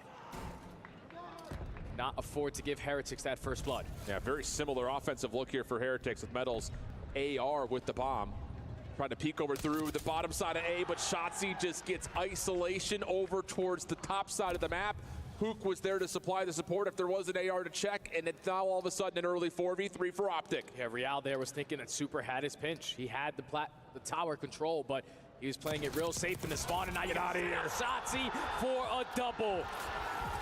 Insane with the way that he is playing in these last couple of maps. Give him the ace. MVP Shotzi is on point. Just a perfect play call from Optic. And this is where experience comes into play. Keep in mind, they were just in a grand final a couple weeks ago. They are not afraid to make plays. You got Heretics taking a slow and steady approach, which worked for them on map number 2. But when you're giving up all that space, Shotzi's the type of player, he's gonna always take it. 2-round lead now for Optic. That's just one of those, though. The Heretics are looking, Shotzi's pulling up towards our tower. Let's just go down low. Oh, he's already there. He's everywhere. And now, potential for maybe a bit of a quicker hit out of Optic over towards the middle of the map towards B. Heretics have the same defensive setup through mid-door. But a stun from Hook, no, does not actually, I think, get out of the elevator shaft. So no information in terms of Heretics playing with aggression until that little step up. So you have the info. They're going to be on the bottom side. Just going to go back and forth, slow down around, and this is what's keeping Heretics on their toes. Sometimes it's fast, sometimes it's slow. Now this forces the defensive setup to switch up a little bit. Yeah, to be fair, though, I mean, the Heretics are going to feel pretty comfortable with this setup. Metals is watching the elevator. You've got a really safe position for Super. The only thing that's really open is this route, which, oh my goodness. You give him an inch, he'll take a mile. Metals comes back over to the play, though, finds the trade and an extra. Rencor there to supply. Another elimination as it's just down to Mercules. Finds the first relatively cleanly. Pistol out. No, cannot get back to the bomb. And Heretics respond again. Just patiently waiting for what Shotzi is going to do. Even though he opens up with the first blood, we instantly find the trade, and Metals gets activated on the bottom side. Shotzi was just waiting for his teammates to drop down at Zip. He just took way too long, allowed that trade to instantly come in with no damage as well. Yeah. So Metals will prepare for 2 gunfights at the same time, with Hook being weak.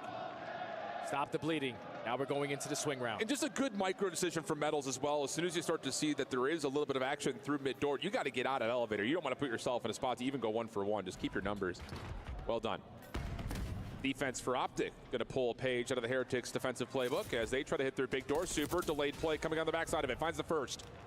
Dashy still trying to hang on towards this trophy on tower, but Super puts him in the dirt. Mercules, though, proactive as you could ever imagine. Oh, finds at least one trade. Now has an SMG to work with. Tries to change things up. Has his health back and will reset the fight to the 1v2.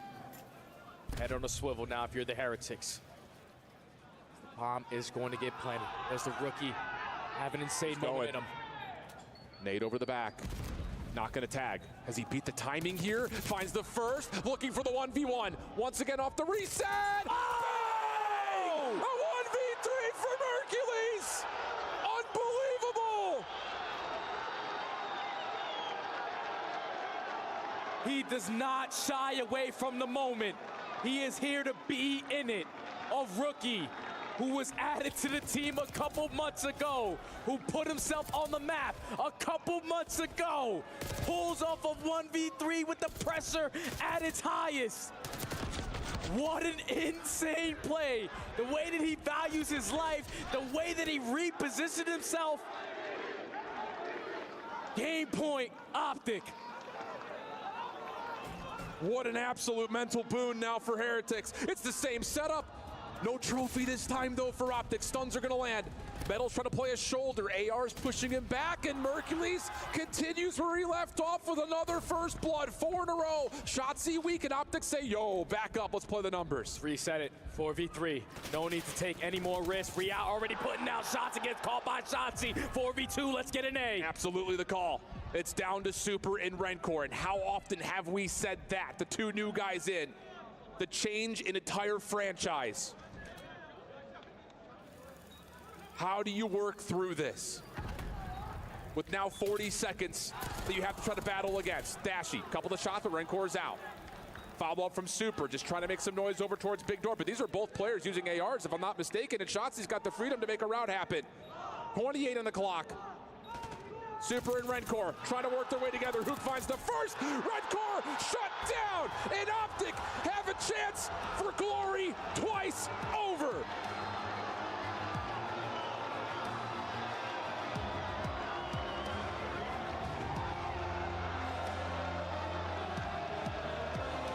That is just simply unbelievable.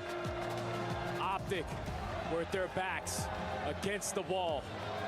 Every single one of those first 3 maps is a 1-point difference. But then they start to gain momentum. Rewind Hardpoint has treated them well all weekend long. But then the experience came into play here.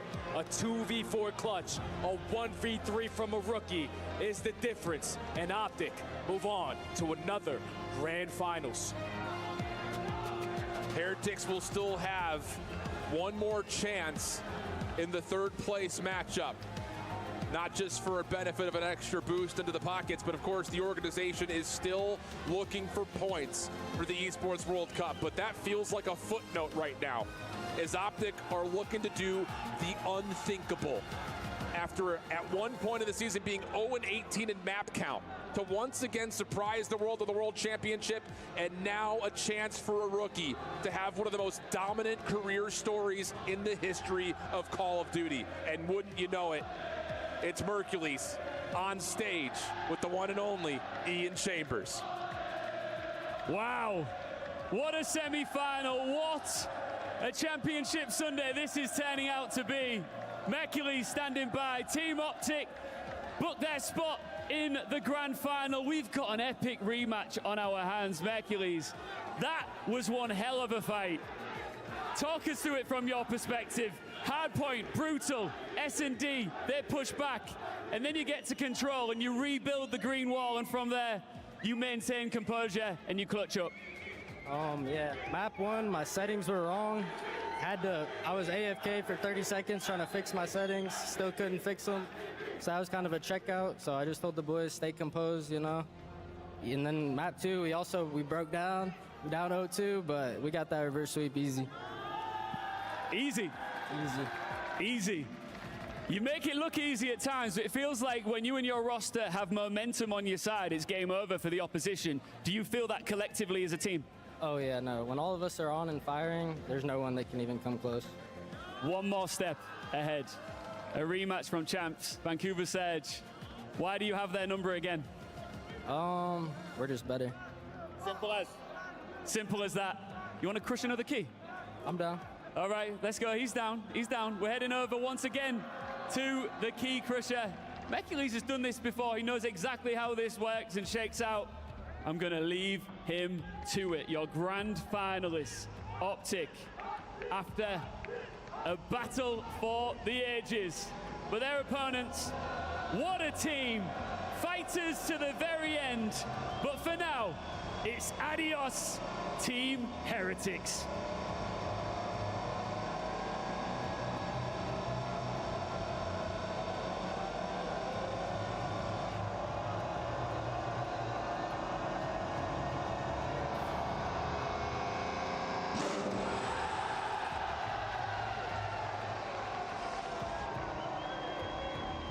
As that key crush then, you didn't flinch a bit, and that was a loud bang. Are you gonna flinch in our grand final? Nah. I was prepared. I seen Shotzi yesterday. Freaked him out. All right, well, best of luck in the grand final, of course. We've got a third place matchup still to come as well, but to talk us through everything that just went down, it's back to the studio. Thank you very much. And Mercules, go join your team, my guy. You deserve it. What a performance in the 1v3 Game 5 to get his team over the hump. And then what a finish for Optic. We've got Enigma and Nameless to break it all down. Enigma, what did you see from the young stars? I mean, it's something that you just can't teach, and that is composure, the nerves of steel that exist, in particular that young man, Mercules. We heard it yesterday. We got to listen on the comms. There's a Shotzi 4-piece against Thieves, and his immediate response is not to do anything exciting. Let's block. Let's make sure we're in the right place. The 1v3 there, you just cannot teach. Locking things down like that, setting your own pacings, and playing your game in those high-pressure moments. And you said it earlier, we are watching some of the greatest Call of Duty of the year, if not of all time. And what a finish here for Optic to now go to back-to-back grand finals. We take a look at the start of this series. They could have finished it earlier, but a slight hiccup in the hard point, their first loss since Major 4 in that game mode. Can they keep this winning style up for a best of 7? 100% they can, Chris. I mean, you think about an Optic team earlier in the year where if those moments had happened, they would fold. I mean, you talk about the map 1, plenty of mistakes. We're in the back talking about Hook. He's playing a little bit too aggressive, throwing away rotations. We get to the search, getting first bloods, throwing away their lives, and then they just dig deep, man. That control was massive. Yeah. Shotzi starts to get activated as the series goes on, and then the Wonder Kid, man, I'm telling you, this industry plan in Mercules just makes it happen. One of the greatest plays we've had all year long, and when it matters most in a Game 5. It's been so fun to watch. We have 2 semifinals in the books, but Heretics are not done. Unfortunately, they just lost, but they'll still be playing in our third place matchup. What did you learn about the Spaniards this year? Because you were telling me, I'm cheering for the Heretics because it means not just something to Spain, but all of Europe. Yeah, no, 100%. We in Europe have a ridiculous passion for Call of Duty. We love it to death. It's why we stay up for the early hours and we sacrifice so much to make it happen. And all 4 of those gentlemen have done that for years. You're now at the very pinnacle, sure, but to get there, you've had to do so many things. And to see them up on that stage, we're all incredibly proud as a region. What they do have is great heart, passion, that blood inside them that says that they will come back firing on all cylinders, and very much so looking forward to seeing them take it. Of course, it's heartbreak right now, but I have no doubt that these gentlemen can clutch up and take home third place. Yeah, I just love their play style, right? They play their own version of COD. And, you know, picking up Rencor, awesome pickup earlier in the season. Kid's absolutely insane. Then picking up Super was the final piece to figure out that search and destroy, where once again, their own style, they're able to adapt to situations, and only teams like that can come back from 5-1 in a search and destroy. Like, you have to know, you adjust, we get this bomb down, we're gonna play together and just make things happen. I mean, there was a moment in that hard point that we saw where Optic clean break, 4 dead, in that back P2 for the rewind, and they instantly came straight back at them and counter broke. And it's things like that where it's like, other teams would be stunned by that. They'd have to figure out exactly what they want to do. And Heretics stick their chests out, come out swinging and say, we're gonna fight you for every second of this. And another thing that you just can't teach. Yeah, it's like they can get, like, coordinated pushes in back-to-back faster than most teams. And I mean, you've seen it in the control. It comes down to like a 1v1 at the very end on the fence line. Like, the Heretics had no business even being in that round after getting blended. You had players up top. You were getting spawn trapped. There's nothing you could do. They still just fight tooth and nail, but Optic are too strong at this point. This Game 4 comeback from Optic set up the Game 5, the second Game 5 of the night. But this time around in Search and Destroy, Optic does not allow Heretics to stay toe-for-toe with them. The ace from Shotzi, the 1v3 from Hercules was the exclamation point on this series. Oh, 100%. I mean, we talked about it before coming into this. Superstar moments turn up in superstar players, turn up in superstar moments and deliver huge plays. The 1v3 is one of the most ridiculous things I've seen. We were in the back, we couldn't quite believe it. I'm shaking, having watched it, how he has locked himself in for that without blinking and pulled it off. He just made every right decision. He like disengaged, he waited a second, and he knew stunned. Exactly. He knew that they were going to be in there behind the computers. He's like, when I get inside, I have to close this distance. Plays it close, finds the first win, and then repositions for the next chow. Like, the kid plays like a vet with the gunny of a player that's up and coming. It is insane. There is the veteran on Optic. Shotzi and Dashy are the original core of this roster. They bring in Hook. They let him go. They bring him back. But once they found Mercules, they found their form. And now they're headed to back-to-back grand finals. I got to ask about that man, though. Fans love him. I love watching him. The only ace in the search and destroy that we witnessed. Is he playing as the tournament MVP in Shotzi? 100%. I mean, Shotzi, if they win this tournament, he has a claim to be the best player on the year. He has been insane these last two tournaments. He's such a massive impact, and you just know, like, when Shotzi finds a couple kills, the entire team is focused on him. He pulls that focus, and it becomes hectic for the other team. We saw it on the rewind. How many times do we get over toward generators, and Shotzi finds a four-piece? Yeah. He can just put together these special moments. We get to the game 5, he's getting loose. You got to account for him, and most people can't. I mean, no, you just can't. I mean, what did he finish with? Like 11 and 5, 12 and 5, crazy. Something like that. Ridiculous performance. And the thing is as well, for his year, obviously it's been tumultuous in terms of results and stuff. It's been incredibly up and down. And yet he has maintained himself all the way through that, but steps up big in these moments, especially when we're talking about huge championships and such. And that's how superstars are born. And I don't know, just getting to see him hit that kind of level. Of course, not the only player to do that, but he has been phenomenal. Lights out this whole tournament. 24-year-old Rancor, his rookie season, super nearing 25, but this man is 26, and you've been around the block since, what, 5 years, 6 years, 9 years? How long has it been? Too, huh? Next year's my 9th year. Yeah, since IW, yeah. We were supposed to team, remember? Yeah, we were. 9 years. Nameless, looking back at it, how does it feel not picking up Dashy? It's almost like Zuma just letting Mercules go. I wish we were a team. This kid's absolutely insane. Dude, how do you guys keep doing this? What is going on? I got to give credit to all my teammates, man. They're all insane. Ant's making plays left and right.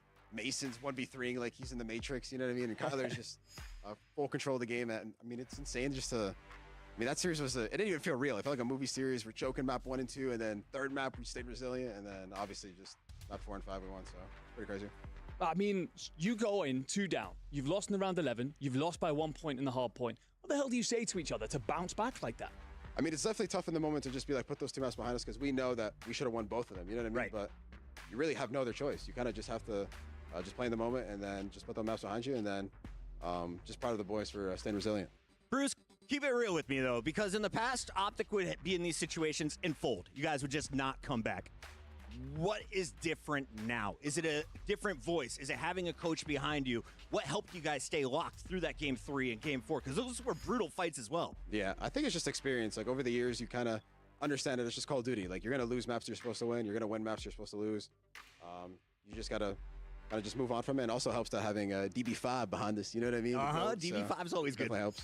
Yeah, you know, I want to talk to you a little bit about the game 5. I mean, obviously, it's a tense moment. It's 2-2. You guys are trying to go for the back-to-back. And it seems like Shotzi was just kind of cut loose a little bit in that game 5. Coming into it, did he tell you guys something like, hey, I'm about to take over? Did you see something in VOD practice? Why was that?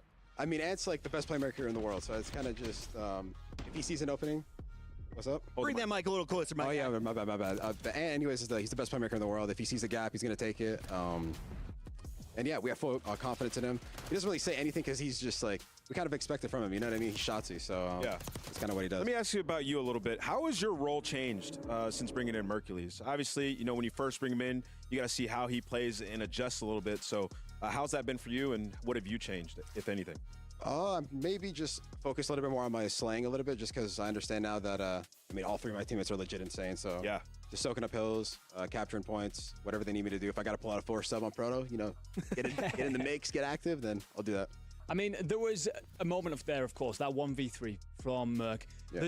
He's out there on his own. He's this young gun. Are you in his ear at that point? Is Karma in his ear at that point? Or are you just letting him do his thing? Just letting him cook, because every single decision he made was perfect. He was, Whether it was a child, whether it was just running away, whether it was resetting, it was just perfect timing. And then whenever somebody's in the moment like that, whenever they're just playing literally perfect, you don't want to just say a single word until obviously the last kill. So Dashy, we've been hearing a little bit of your guys' comms, and it's a bit bizarre to hear Mercules, a guy so young, kind of be like, yo, just like champs, everybody stay calm. Where does that come from? Did that take you by surprise bringing him in? Because he's so poised and ready for comeback any moment. Yeah, that's definitely unique, man, especially for a rookie to come in, especially playing for Optic. It's not that's not an easy thing to do, you know what I'm saying? Especially with the amount of eyes on you, the amount of pressure. So he's just coming in. It's like another day in the office for the kids. So. Does his heart ever beat fast? Does he ever get anxious or nervous? I think he's a new Iceman. I don't know. That's pretty insane. He's got beta blockers built in naturally. The man is crushing. He is going to a grand finals alongside yourself. Let's take a look at the bracket, though, because we are not done here in Riyadh. We, of course, will see Optic facing off against Vancouver Surge in our grand finals to end the night. But coming up next, we got our third place matchup, and you had to play one of these two teams. Heretics, a very close fight. On the other side, Movie Star Koi looked very ferocious this weekend. Yeah, they did. Yeah, I want to give a quick shout out to Heretics, man. Those guys play the game like some of the best teams in the game, and just their play style, the way they mesh, they have insane chemistry, and I mean, it was definitely a battle. That definitely made us run for our money. Can you tell when there's a specific player on the other side of the gunfight without seeing their name? Yeah, a little bit, especially with like their tendencies. If he's shouldering a little more, I know he's a little more ratty. If he's jowling out a little more, it's probably an AR. It's probably somebody feeling himself, so I could definitely tell. Bruce, it's been a fantastic weekend. The fans are loving it. Anything you want to say to the Green Wall? They're just blowing up the chat. Yeah. Shout out to you guys and the fans in the crowd. We appreciate you guys, and the job's not finished. We got one more series. So before we let you go, last one. What's it like playing against the crowd? That does not usually happen. I thought it was like pretty 50-50, but it's definitely unique, man, because I'm not really used to it. So it's pretty cool, though. Okay. Green Wall, you got a few hours. Get on that plane. Show up. Grand Finals is about 2 hours away. When we come back from this one, we'll be breaking down everything that we expect to see in our third place matchup. Bruce, thanks for joining us. Thank you, guys.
This is a unique. Who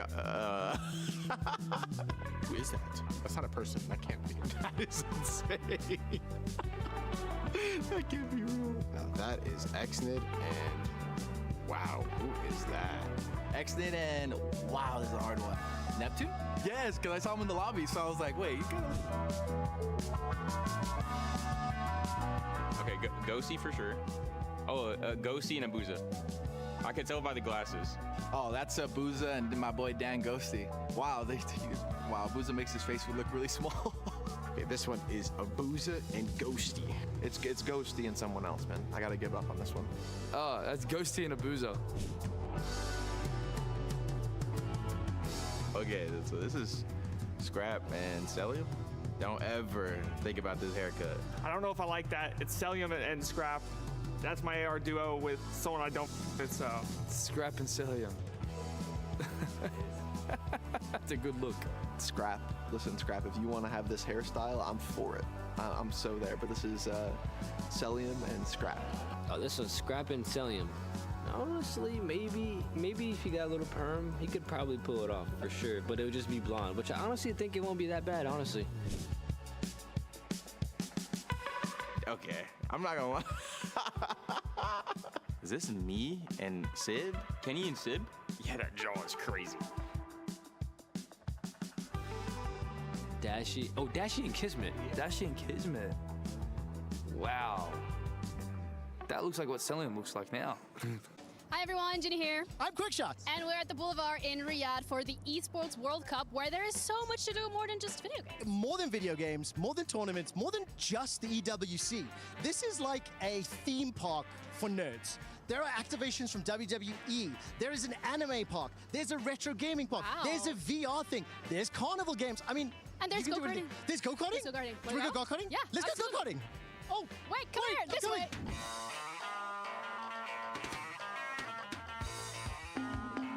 Black flag. Yep. You gotta comply, Trevor. It means there's a pirate on the track. And the pirate is you.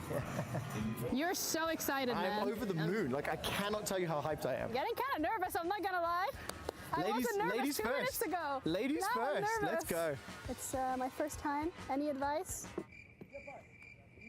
No advice, guys. I'm so cooked. Let's go. Let's go. Okay. Wait, it's so slow. Ooh.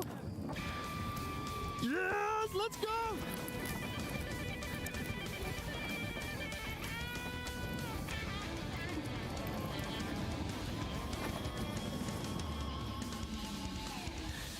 Oh my god, that was so cool, man. So what did you think? What did you think? Awesome. I need to get my license. I saw you drifting around there. Yes. Now, of course, I won because my lap time was 3 seconds quicker than yours. 105 to 108. Oh, mate, this is my new You colleague. nailed it. You nailed my it. new colleague. This was so fun. I'm going to beat you harder next time. We've done go-karting. We've shown you the theme park games. We've shown you all the activities. Yeah. But there's also sim racing. There's also Formula One exhibits. There's also Formula E exhibits. Have you heard of those things before? Yes, I Great. actually have. Okay, great. How about I challenge you to join me in a team and to change a Formula One tire? Deal. Say Let's go. 3, 2, 1, go. Whoop. It's okay, it's okay, it's okay, it's okay. Where's the bolt? Yep. Oh, I used the same bolt to put it back. And yeah, that's why I told you to hold it. Is this the right way? Yep. Yeah. Yeah, that's good. All right, I believe in you, Trevor. Okay. Let's go. Yes, sir. Lower.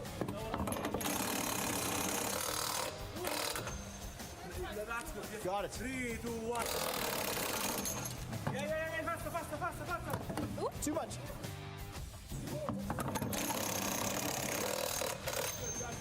That's good. 3, 2, 1, go. Faster. Almost lower, too much. There you go. That's awesome. Woo! Thank High you. five. Yes. Thank you so much. Thank you so much. Look at this. I mean, it's just awesome. Thank you guys so much for joining us on our little adventure today. We had a ton of fun. We both got to learn about Formula One tires and how freaking heavy they are. Yeah. But right now, the fun is done for us, and it's time to get back to Call of Duty Black Ops 6.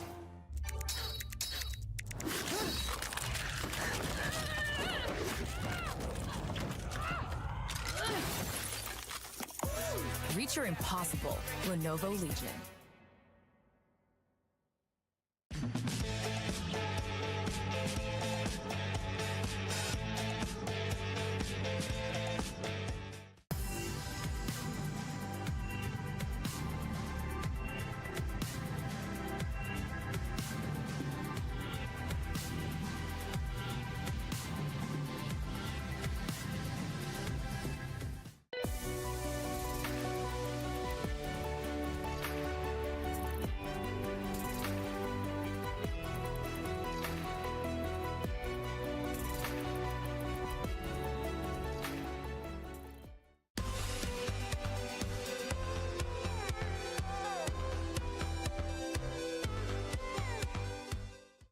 What's up, everybody? I'm here at the STC main stage, as you've been seeing all the action throughout the weekend, but the action only happens so smoothly because of help from homies just like Sev, all right? You're very kind. You're very kind. You know, hey, I'm all right, but not as kind as you because, man, talk to me about what do you do here on the main stage, Sev? Well, it's my job to facilitate all the action that the viewers back home see on this stage, as well as this incredible audience that pop off every time we have a match here. Oh, actually, one of the most important things is to create the environment for the players so that then when they hit their seats, they're in peak performance at exactly the right time. Yo, and I know the players appreciate you for that one because they want to be as locked in as they possibly can be when they are on that stage. But what is it being on this side and seeing this amazing crowd? Well, you know as well as I do, when you look out at this crowd, you know without any shadow of a doubt that you are at the dopest esports world championship that the planet has ever seen. Yep. Come on. Come on, baby. All right, it's Call of Duty and we're here at EWC. The action isn't over just yet. Once upon a time, there was a tournament that shined above the rest.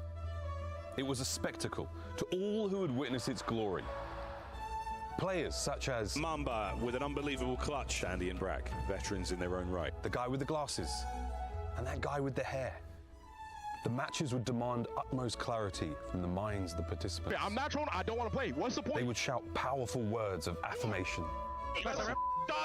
Leaders would step up to give their team direction in their times of need. It's only one round, shut up. Some more words of affirmation. Wrong side, dumb.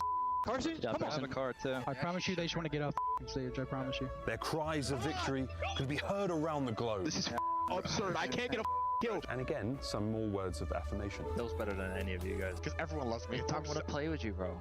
So that's the tale of how it felt to be at the Esports World Cup. I'm not going to kill them, bro. This is a legendary gathering where mastery met its final opponent. Oh my yeah, come on. And players put greatness on display. Somebody needs to end the game.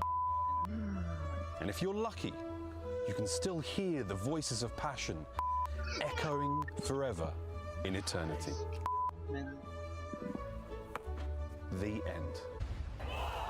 Everything we've gone through as a team this year, like the second places, we played second place, I believe, 4 times, if you include minor 2. We're just like so close to winning, but I want this event to be the one where we actually win and we close it out. Just as a team, just to keep solidifying our spot as the top team in the game would be probably the goal. What's kept me fueled up to keep going, I feel like it's just, you know, my belief in how good I truly am.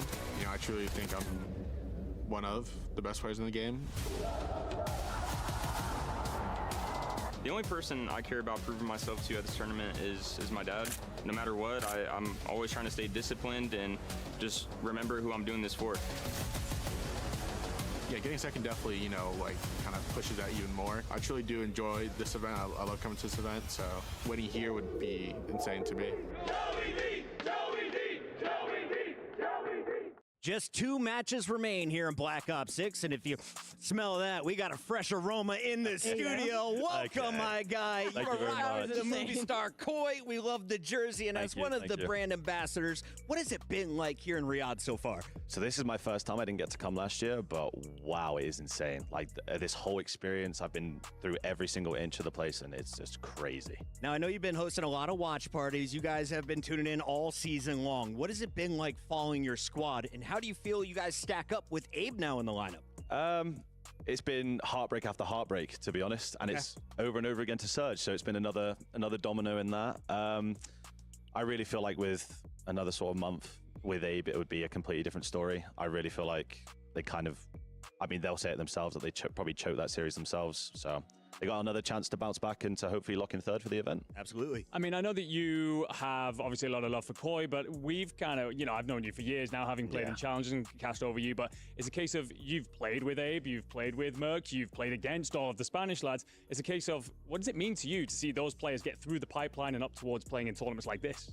I mean, it's actually insane because I used to smoke some of these people. I must be in the wrong line of work. Nah, honestly, seeing the guys come up through challenges, especially with sort of the slack that they've kind of been receiving recently and about the levels from certain quotes of people, it's definitely a good look for challengers going into next year that so many people have come straight into their lineups and have looked like some of the best players on their team. So. And how much hidden talent do you think is just kind of sitting down there, having been down there yourself, haven't seen how many challengers players been brought up to the league now, as we see a lot of them fighting for rings and grand finals and turning teams from middle of the pack to top 2. What's that been like, and how many are just sitting there waiting to be picked up. Well, unfortunately, we didn't get to see the Ravens roster compete, which I think would have been another step for Europe in terms of showing off some of the talent that's been there, because 2 of those players won in DreamHack or Florida, I think, in the Challengers event. But like I said previously, sort of, it's amazing to see, especially European talent come up, because their chances are so much slimmer with visas throughout the year and stuff like that, making it even harder for them. So, yeah, I'm excited to see sort of what else comes up through the pipeline next year and if it's the same thing. I mean, as a fellow British boy, obviously I love hearing you talk about the European talent that's out there. But, I sat here earlier and talked about the sacrifices that we do have to make sometimes in our regions for our love of Call of Duty. Yep. You've played it, you've lived it, and damn well breathed it. You want to get into exactly how much you had to do in order to make this happen and how much those players are going through? Yeah, so I had to go about myself, like getting a visa to come over to Canada, come over to the States and stuff like that. And it is a lengthy process, and especially if you aren't sort of able to discover it myself, because I didn't really know about the process, but the discoverability of European talent and stuff like that compared to North America, where they can literally just slot in. I mean, you saw Merc, he was able to get an emergency sort of contract within days of in the event and stuff like that. And Abe coming in after champs when they didn't make it and stuff like that. And so many people sort of pulling pieces in and out that, yeah, like I said, it just makes it harder for Europe. And even NA obviously is completely stacked with talent, like we've seen, but yeah. Well, Koi has 2 of the best Europeans in my eyes. You got Insight and Kleenex on this lineup. Let's talk about this Koi squad that looked ferocious throughout all of group stages, and then earlier in our quarterfinals. They finally were edged out in the previous round, but now you're playing for third, and if you win this, it's another $80,000 as you will walk away with $200K. I mean, yeah, you do indeed, and it's a case for these gentlemen as well. It was hard, of course, to lose, get knocked out, but you should have just had a series to do a bit of research on the opponents you're about to stack up against. I mean, I pass it over to you, Aroma. Of course, these are your gentlemen. I mean, this is an opportunity for them to not only close out this tournament, but going into the summer, should they currently stick with the roster? And does that change at all with this result of this match? I think the dynamic that Toby's already shown moving to a new role, literally with 10 days worth of practice, is insane. I think it's enabled everyone, and I think you put that down to Abe as well, coming in and just like Merc, just literally filling in and just doing what he needs to do to enable everyone else around him. And I feel like with the slack that Jamie's got over the last few months, because it was between him and Ben, to have that change made, I feel like Jamie's very much justified his place in this roster. Now, Roma, really quick, do you think they might have a little bit of an edge in this series simply because Abe has played against these players before and will be able to give a little bit of an insider look during this matchup? I believe so. I think Abe, even with the Omit series as well, he played them the entire year. I really do think that Abe can be the difference maker. Yeah, we were talking to Toby Kleenex about it. He said Abe told us what they're going to do. Literally. He has the reads. Will they come into effect now as we're facing off against the Heretics? Let's talk about the Spanish team that finished top 3 at the very start of the season in Rancor's first ever event. Then they bring in Super, and this squad becomes consistently a threat to the top squads in Call of Duty. I mean, we really can't stop tipping our hats to the Miami Heretics organization. They continuously have been fielding these young Spanish players, which, as Aroma already touched on, is so difficult in EU to even get any eyes on those challengers players, to give them opportunities, and it feels like Heretics does an incredible job of that, and they're in a position where they could beat championship qualifier teams. They could fight for those wins. So for me and Miami Heretics, I think they keep playing the way they do. They have been unbelievable. This is definitely a roster I hope to see for a very long time. Enigma, I was on my way back to the studio and I saw a bunch of fans on the street. They were all rocking the Heretics jersey, and they are here for a number of games at EWC. Oh, yeah. Now they could be tuning into their squad playing Call of Duty for the first time. What do they need to know? I mean, what they need to know is that you are doing pretty well in the club championship, and this could be a huge amount of points to get you even further. But the other thing is you've got a team out there that bleed for you. If you were to cut them, El Barco, we've been calling their legion of fans, they would do anything for you. So be out there, be their voice, their heart, their soul, and help guide them through, because they've come off the back of a very tough loss there. But if there's one roster that can certainly bounce back immediately, it's these gentlemen. El Barco has been so fun. They've been with us since the group stage is over on the Bravo stream. Now they're all filing in to the main stage. Allie, this is one final best of 5 with some serious match money on the line. And you think about it, this is probably the last competitive match these guys are going to play for this title. Yeah, this is their last competitive match of Black Ops 6, meaning that we should be in. This has already been an incredible Sunday, and there is no reason for this to be another high-level, high-octane match to really just add to the addition leading right into Grand Finals. Aroma, I got your maps and modes. Tell me, how confident are you in your Koi squad? Let's take a look, as we're going to see our first hardpoint will be on Vault. Game 4 hardpoint goes to Skyline. And you'll see Hacienda with a double dose in both control and that Game 5 search and destroy. Yeah, I mean, depending on the mental state of how Miami are feeling after that loss especially, I still can see this going 5, genuinely. I think they've just squared up on each other's maps and just go for it at that point.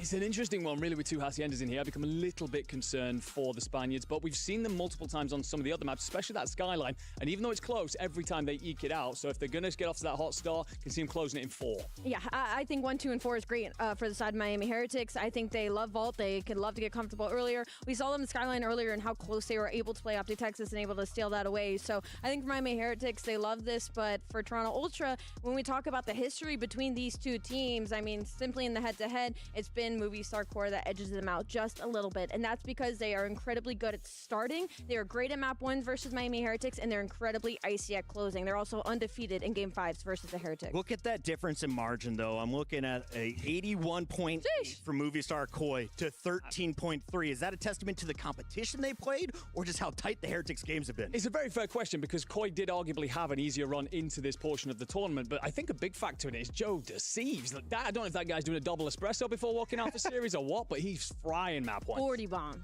Yeah, that guy's the Vault Reaper. I don't know how people keep letting it in, especially with the way that they've been playing the map. I mean, you look at the way they played against Surge.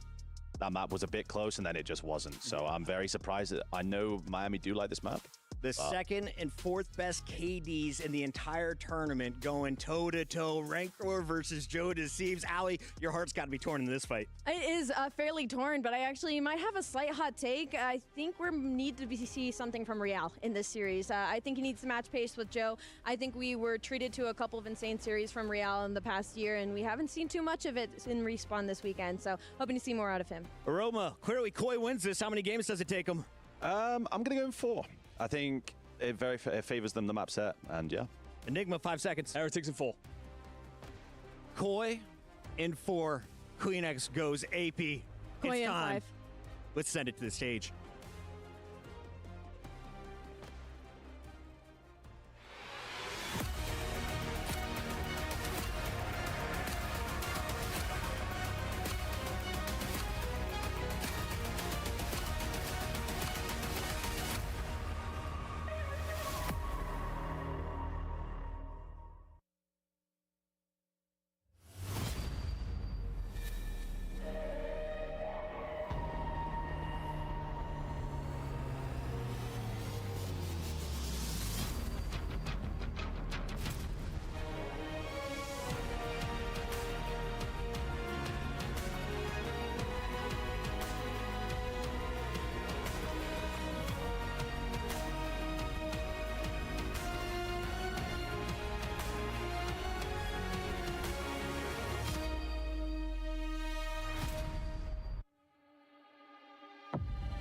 They came this close, just one win away from a grand final. But for these two teams, the story's not finished yet. Absolutely, because pride still matters. There's still money on the line, and these two squads refuse to leave Real without something to show for it. Still money on the line. $200,000 if you finish in 3rd place. They might not have succeeded in the semis, but they want to make sure that they leave Riyadh on a W. Absolutely. This is the battle for 3rd at the Esports World Cup Call of Duty Black Ops 6. There's only one thing left to do, is to call them out. First, they have clawed their way through chaos. Please welcome Movistar Koi.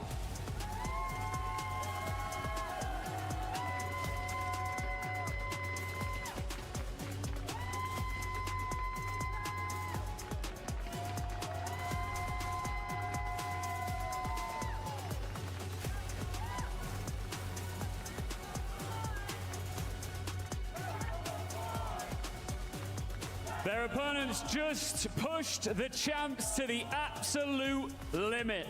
They go again. It's Team Heretics!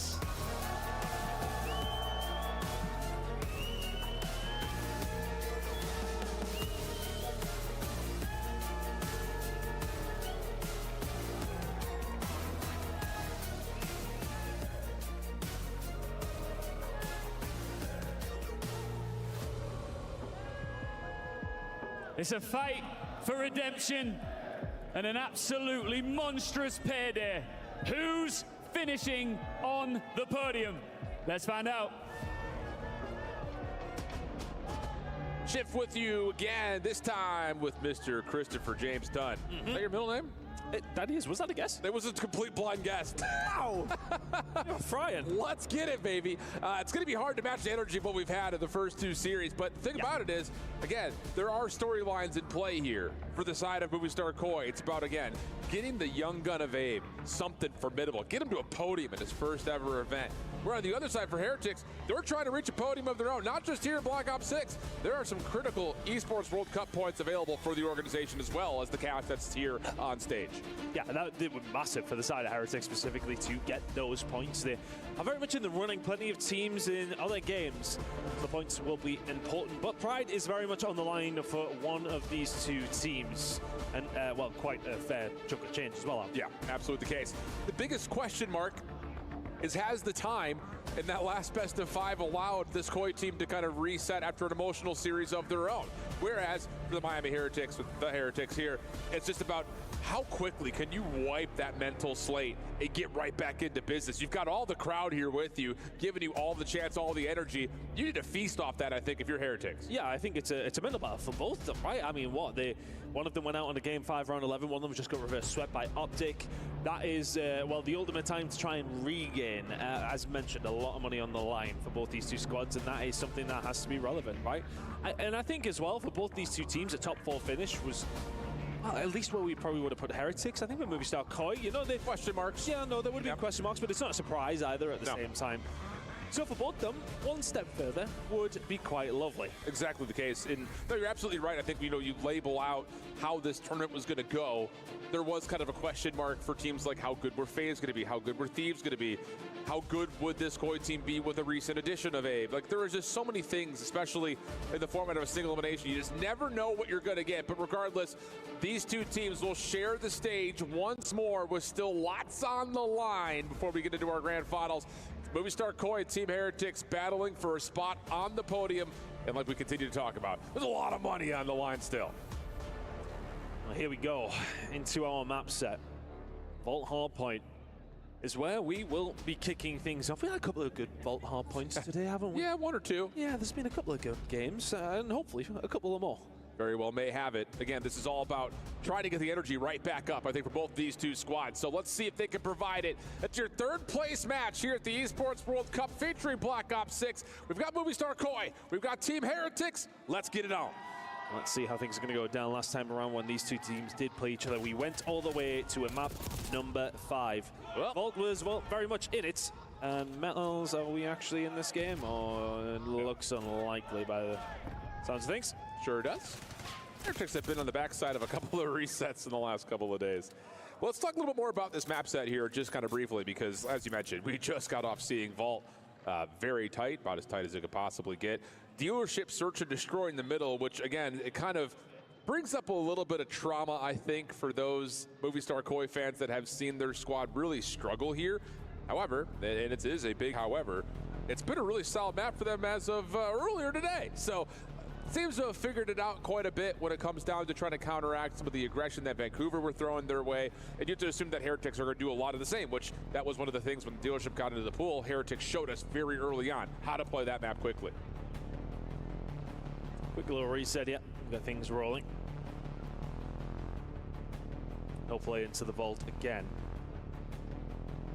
Just to kind of reiterate, I mean, these two teams actually haven't played each other for, well, quite some time. No. All the way to 27th of April, 4 days after my birthday. What did you get me? Nothing. Nothing. But it went to a map number 5, as mentioned. So that was, well, pretty much back and forth all the way through. First hardpoint on Red Card went to Movie Star, S&D, and then Control went over towards Heretics. And then hardpoint and S&D went to Movie Star. So, I mean, it's just a split of everything down the middle, really. In terms of how things did go. Our points, really, though, that has been the side of things for the Movie Star Koi, but typically that has been the case over the season as well. 62 for them overall up against Heretics. Yeah, and that does come after, you know, the swaps with Super being in the roster as well. It's not just exclusive to playing them early on in the season for that. No one's letting you know about that, brother, I'll tell you that much. But taking a look over at, again, just the exclusivity of this particular series, the only shared map that these two teams played the last time they did was the Vault, and it was tremendously close. So I know it's going to be difficult for us to try to reproduce the energy that we just got off of from our first two semifinals, but let's be honest here, friends. We very well may still have more electric content. This is building up to be one of the best days of Black Ops 6 yet, if ever. It's been one of the best Call of Duty days, full stop, so far, right? That's bold. Like, well, it's bold, but I mean, let's be honest. Like, we went 2 map 5s, reverse sweep from Optic. We've got a banger final incoming after this game. It'd be nice to have a good 3rd, 4th place as well. Let's see who really wants it more. I'll be honest, this little tech pause is actually, I think, going to really benefit Heretics just to get settled back in on the stage again, because it's tough. I mean, you blow up the balloon to capacity, and all of a sudden you just feel deflated, especially sitting in the same seats that you were just in. So a chance to kind of, again, get yourself reset, both physically and mentally, about getting back into this series. So, big ask here for the Heretics to come into a very gritty map that often has led to drama and cinematic finishes, to try to, again, be composed, be cool, trust the process, and forget about what just happened in the last 2 hours. I think it's just a mental reset. I mean, you have to imagine as well, like, 4 days of competition, all the games you've went through. That big moment for both these two teams. I mean, you almost do feel for Heretics having to jump straight into this one. Of course, they literally will have to go backstage. But okay, well, what you ban on map number 1? Exactly. So, like, there is that reset that has to happen very, very quickly. Well, let's not forget, it wasn't just map 5. It wasn't just around 11. Literal 1 versus 1 that it came down to for Movistar when they did take on Surge. So, I mean, there's going to be a lot of things going through their mind. I know there was a lot of things going through Nasty's mind when he dived across Spiral. At the end of that map, that was an interesting move. I was told that he slipped his hand. He didn't realize. It's an accident. He didn't mean to do it. Just an incident. Just dripping passion. We saw a couple of fist bumps come through. Looks like we're getting pretty close to jumping back into the action. And yep, there's the bumper, there's the transition, and here we go. Once again, into our 3rd place matchup. Movistar Koi, Team Heretics on the vault. Let's see what we get. I'm curious to what kind of game we are going to get. I mean, it is hard for them to reset that energy. But I think once you get the first few kills out of the way, things start going in the right direction. I worry about momentum for one of these two teams. I think, you know, realistically, whoever comes out with the first map and starts playing well, will there be dejection? Will there be sadness for the opposition? That is something that could come into play. Yeah, I was going to say, it really just kind of starts with a bang, I think, if you're looking at this. And if you were to look at any particular player to provide that for Heretics, it would be this guy right here, Rancor, almost able to take over individually, but his teammates will still have a chance to fight over the top of P1. Rial working on the rotation over towards 2. Just a touch, knows he's got a couple of battles in front of him. Decent finesse. Sees that Abe has backed up, but no, can't beat the Rook, as Abe will find the double and lock down the rotation for Movistar Koi. Yeah, and Abe's really impressed me over the entirety of this week. You know, I wasn't sure what to expect from him coming into this. It was a big step up. Look, I mean, Abe wasn't at the tippity top of challenges throughout the year. No, you know, no, he wasn't. He was kind of in and amongst it, don't get me wrong, but he wasn't necessarily like winning event after event. It wasn't a case of like Mamba and Craze on Omit. He was very much just a very, very solid player who just seems to have fit the role perfectly for Movistar Koi. Right now, though, Insight trying to do his role over towards the backside. Him and Kleenex been flipping around what they're trying to do. Especially when it comes down to Vault, though, the pace is paramount, and right now the pace is being set well by Movistar. Yeah, I was about to say, this is Rancor with some serious individual effort early on into this hard point, whereas on the other side, it's been the Abe and Joe Deceive show time after time on this map, and you're getting that early, but Movistar Koi trying to fight around the back still, as Heretics very comfortable inside the hard point. And how about Rial popping out, finding a double, leaving Abe essentially to fight for maybe a little bit of scrap, but no. Going to decide to play for the rotation instead, and Heretics will hold about a 20-point edge. Take those from Heretics. Got their 2nd best. This is a nice setup here from Movistar. Insight couldn't quite get across, but the trade will be there. So it gets taken down after finding 2 of his own, but the outside spawn now coming in for Movistar Koi. Can they manage to keep Team Heretics out of this point and continue to hold on to these spots? Well, so far, so good. Time good to go the way of the Heretics over the top of a very mixy hard point. Movistar Koi being patient, and it works out for them until Super has something to say. Double for him, opens the hard point back up once more. Abe trying to find timing on this pinch. 5 in a row. working for potentially more on this potential same pinch. He's got Joe on his close caught, and yeah, this will work out. The SMG's just willing and just wagering that Heretics have to come their direction, and Movie Star Koi rip them apart. I think Movie Star Koi just are a team who are very adept at handling in the middle of the map. How many times have you seen Joe Deceives dropping in towards P1 and just dipping and diving, finding 3 or 4? Happens on more occasions than the opposition would probably like. Abe, 12 and 5, 13 and 5 from Abe. Big kills coming through over towards the outside. Metals has slipped the net though. Close spawn's gonna come in. Big plays from Metals. Yeah, this has been really solid from Heretics early, just trying to stall out what is this Movie Star Koi rotation game that just bested Vancouver on this map. Not something that's easy to do, and Heretics are really giving the effort right now. Over to the hard point, Rancor with the pistol will clean up insight. Now you've got crossing angles from Super, who finds 2, playing from top side. Are really strong start for Heretics.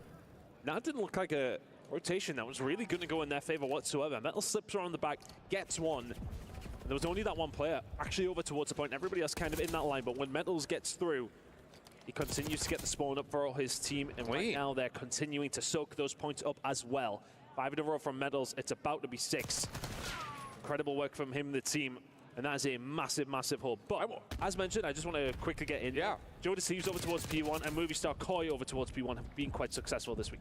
This feels like a Heretics team that's playing with some anger right now. 6 make it almost 7 in a row for Metals. Real follows up for the trade, but all things told, it is still a back and forth affair over the top of P1. Super looking for maybe a 1v1 with Joe Deceives. Will get what he wants. Even battle, and Joe Deceives able to win that one, but no help around. So once again, Heretics control the side of the map they want, and they'll surpass the century mark. I hadn't really considered that, playing with anger. I wonder if it's a freedom in a certain sense of like, okay, no, like, come on, let's bounce back. Let's make sure we can do it. That's the other flip of the coin, showing what mentality I have here, Alan. Yeah, I'll say. Rancor, yep, good damage in. Now he just wants to get into the mix and has Joe Deceives absolutely dialed up. 7 in a row for Rancor. Making the obs job real early, easy early rather. Just find the guy with the 5+ streak. Rancor around the back, caught. As Insight will shut down potential streaks, but still a convincing opening, and Heretics in position to fight for P2 early. I thought you had Rancor joining the Hot Hands Lounge there, and to be fair, could they do with any recruits? No, they couldn't. The best in the business. Shout out to the observers. They have been sensational all week long. Q and the boys, we very much miss you. Let's see, though. Heretics commanding lead right now. I mean, it's starting to get away from Movie Star Koi just a little bit. This has been wonderful. Honestly, it hasn't come necessarily down to rotation for Heretics. They broke through rather easily. That P4, though, massive plays from Metals. Can they do that again over towards P2? Yeah, Real bumping the hard point out just a touch as well. Make sure that the reinforcements for Koi are a mile away. Joe Deceives able to find the quick trade, and now it's just down to throwing nades right on top of Metals' forehead. And that'll work. Joe Deceives just walks on in from the front. How many times have we seen that kind of a break from Movie Star Koi? Just hit it and hit it hard from the front. Works out nicely, and Movie Star Koi able to get back into the game if they can find this last 18. Clinics on the backside. Trying to stay alive, but a lot of pressure coming in from Movie Star Koi. Joe Deceives dead rights. That will be the final 10. Well, I suppose for Movie Star Koi in that scenario, that could have been significantly worse. Heretics could have been tickling up to 160 quite feasibly. The break comes through. Rotation has just not been the aim of the game. Here for Movie Star, they've been really struggling in that sense, but the breaks from Heretics have been good as well. I mean, look, they've got an 8-point lead. Yeah, and I think the thing about it is they're not just putting pressure onto Koi's rotations. While they're playing for the rotation, they're also still soaking up hard point time. So once more, the lead continues to look pretty formidable for Team Heretics. Movie Star Koi trying to work on that, though. Bit of a battle on the backside of the hard point as Abe is trying to take the long-range battle. But look at the play from Real and the rest of the Heretics game just flooding their way through Connector. And another clean wipe for Heretics, resetting the map in their favor, and they could blow this game wide open early. I mean, the Spanish passion is very much here for Heretics. Metals starting to fry. Real just found 5 in a row before falling. We've seen Rancor popping off before as well. And I suppose there's the other flip side of the coin. How warmed up do they feel? They literally just came off having to try and deal with Shotzzy. Yeah. So, I mean, I would probably feel correct, although I probably would have died about 43 million times. Irrelevant to the point. They'll be nice and loose.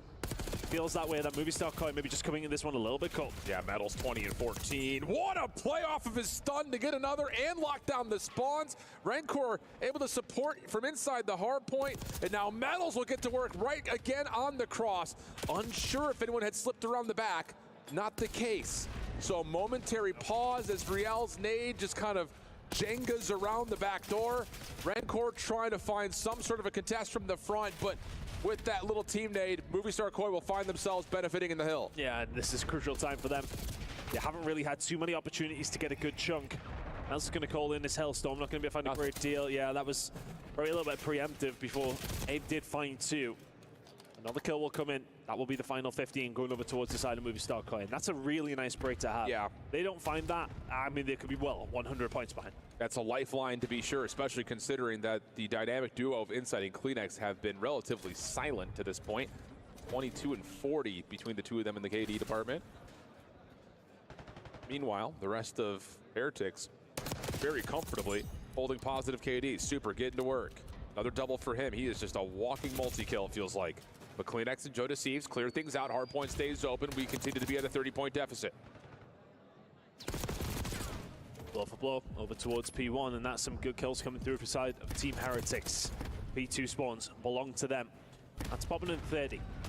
Insight trying to get them off it. The big shots coming in. Insight with the SMG there. The snapper as well. What can Kleenex do? There's the flip. Nicely done from Movistar Koi. They're growing into this game, Alan. Yep.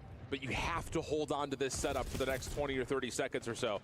Heretics have shown that even against the unfavorable spawns, they've been able to burst right through the setups of Movistar Koi, and that might be happening once again. Abe vacates the hard point, drops down into the vault. Here come the rest of Heretics, stretching across the map. The ARs of Movistar Koi up and ready. Abe just looking for the timing to get around the back of this play as the spawns will be blocked.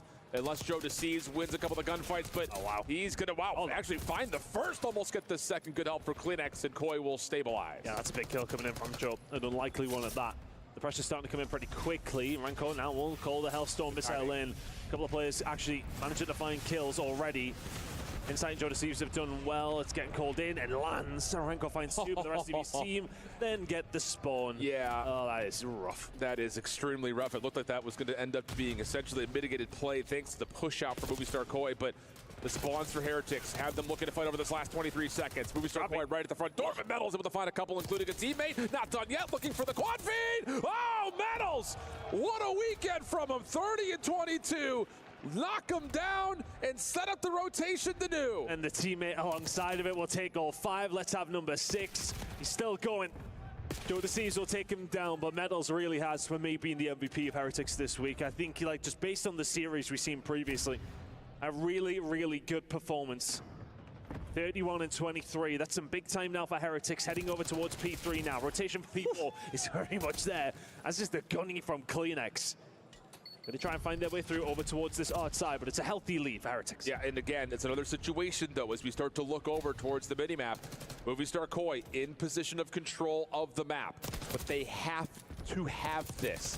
Down 50 points, clean feed down the street side, opportunity for Abe to potentially hit onto a pinch. And he might need to hit it sooner rather than later, because now you've got, once again, Heretics finding success through the old time. 20 seconds. Heretics will be battling against the spawns of Movistar Koi, but they're getting time here on P3. Keep an eye on Real. He's starting to make the move now. If I'm Movistar Koi, I'm keeping an eye. Yeah, Joe Deceives will find one. The next up top trying to keep them at bay, but there was actually a spawn out there from Insight. Accidental pinch gets sent up, and Joe Deceive cleans up through the mid. This will be a rotational win coming in from Movistar Koi, but Heretics have found breaks time and time again over towards P4. Can they do it again? Yeah, this time Metal's not able to get into Art, and Joe Deceive shuts down the playthrough pool, so he'll move spawns all the way up and over towards the top side of the map. 4 in a row for Joe. What a snap! Whoa, 5 in a row. And all of a sudden, it feels like Movistar Koi have warmed up and gotten themselves into the map. I mean, Joe Deceives with 2 generational snaps there, if anything. Can Kleenex stay alive over towards his backside? The answer is no. Real will start this pinch. Everybody else coming in from main. Nice and turtle set up tight here for Movistar Koi. Can you find anything with it? They absolutely can. 4 in a row, everybody dead. These 20 seconds will put this game within 5 points. Wake back up there, COD fans. We've got another one coming down to the wire. Under a minute on the game clock. And it's going to be about a 10-point game as we rotate back to our first hard point. Big 1v1 here between Rancor and Joe Deceives. Nade to follow, shut down by the trophy. Over the top of the hard point, though. Super, Real, try to lock things down over towards U-Haul, and it leaves Abe by himself. But can he get the double to try to keep this hard point open? And yeah, the clock is going to continue to tick in a 14-point game. This really could go down to the wire as far as the clock is concerned, but 2 kills. Massive kills coming through from Movistar Koi. It's Joe Deceives over towards P1. Abe will spin. There's not too much to be concerned about for P2 just yet. Still 40 seconds. Alive and kicking here over towards P1. Movie Star Koi can still win it, yeah. Feels like Joe Deceives is usually a guarantee for a 40 bomb on this map. He is cooking for one right now. Late lead swap to Koi. Heretics fighting back, able to find 3 straight kills, leaving Joe by himself. Not able to find a single kill. That's 4 dead. Still a chance here for Heretics to put this pretty much at the finish line. They will not be able to win here, but if you can hold off the rotation, you can get the job done at P2. Niles trying to hold it down from the middle, but he cannot get it done. Movie Star Koi starting Oh, to find the kills in the mercy. middle. There needs to be a couple of kills here. Super may well be on his own, but the close one comes in. Abe challenging. 27 seconds on the game clock. We're moving over towards P2. Big win from Joe Deceives for that 40 bomb. That may well be the game. 2:30, 2:37, 22 seconds on the clock.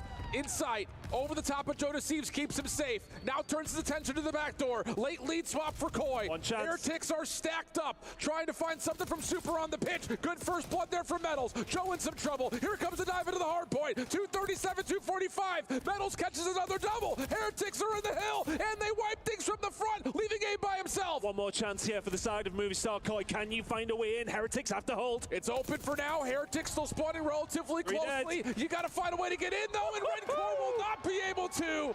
Yeah, the vibe's still high here for Movie Star Koi. Maybe late to the party, but they showed up with the goods when it mattered most.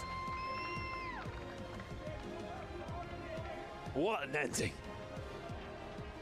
Call of Duty fans, we are getting a hell of a treat for a Sunday. My goodness me. What a map, number 1. Heretics will be kicking themselves. It felt like they were in control of that game. I heard the majority of the time. And it just comes down to that one decent P4 hold towards the back end. And then Joe Deceives can get over towards P1, where he has been thriving. The P2 rotation is 50-50. It comes down to the gunfights. And when the first blood drops from Movie Star Koi, it is all she wrote. But how, especially with the plays that Heretics were making, yes, I'm trying to compute in my mind how they did not win that game. No, it really comes down to me, you know, for Koi, they missed out on the first P2. Yeah. They don't get rotations over to 4. So many times. You reset once again. They split the difference on 2 when they rotated early, which is like, that's not good. But it's that last play we just saw a moment ago through P4 where Heretics are in and looking good. It's a quick break from Koi. They get a lot of time. They lock things down in that final P4, and they bring the game back to within 20 points. And then, of course, you see the action. It just comes down to a level of who's got the hotter sticks. Over the top of P1, and that last rotation back to 2 with Heretics still spawning close. And as mentioned, another 40 bomb for Joe Deceives. 32 of them non-traded, 5,300 damage. Lord have mercy. Whew. No, that is typical. All things considered. You say. The day's hard. He's like, You yeah, say. on your forehead. 5,332 non-traded kills. And you kind of knew over towards P4, it was that snap when he turned on the plant pot towards Super and took him off over the top of that. And then it was the snap inside on the balcony way.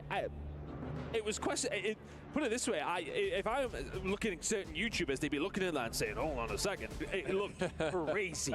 The snapper was there. And as soon as Joe starts getting to that kind of level, there ain't many better on the map when it comes down to vaults. No. Guy is a walking 40 bomb. So now the narrative starts to move just a touch as, again, Movie Star Koi fans know, you see a dealership and you kind of tense up your muscles a little bit. It's not been great for them, although they still play it a lot. However, they looked great at it versus Vancouver just a moment. They looked sensational. It was literally textbook, time and time again. Kleenex was somebody who was taking over on occasion. He was finding many different entries. Abe was there helping alongside. It felt like that mid-map control was very strong for them. Put the shoe on the other foot. Miami are 10-1 on it. So, yeah, you tell me. You know, it's one of those ones where it's a slam dunk that Heretics win this one, but that felt like the case in the first semi-final of the day. Yeah, I think the thing, though, is just like, again, reflecting on how Koi just played this map versus Vancouver, I would put Vancouver and Miami in a similar category in terms of playing with tempo and aggression. I think just in particular, who found the most success, it's going to be up to those, again, the dynamic duo of Kleenex and Insight that found, I think, a lot of shutdown potential, you know, kind of holding Vancouver back.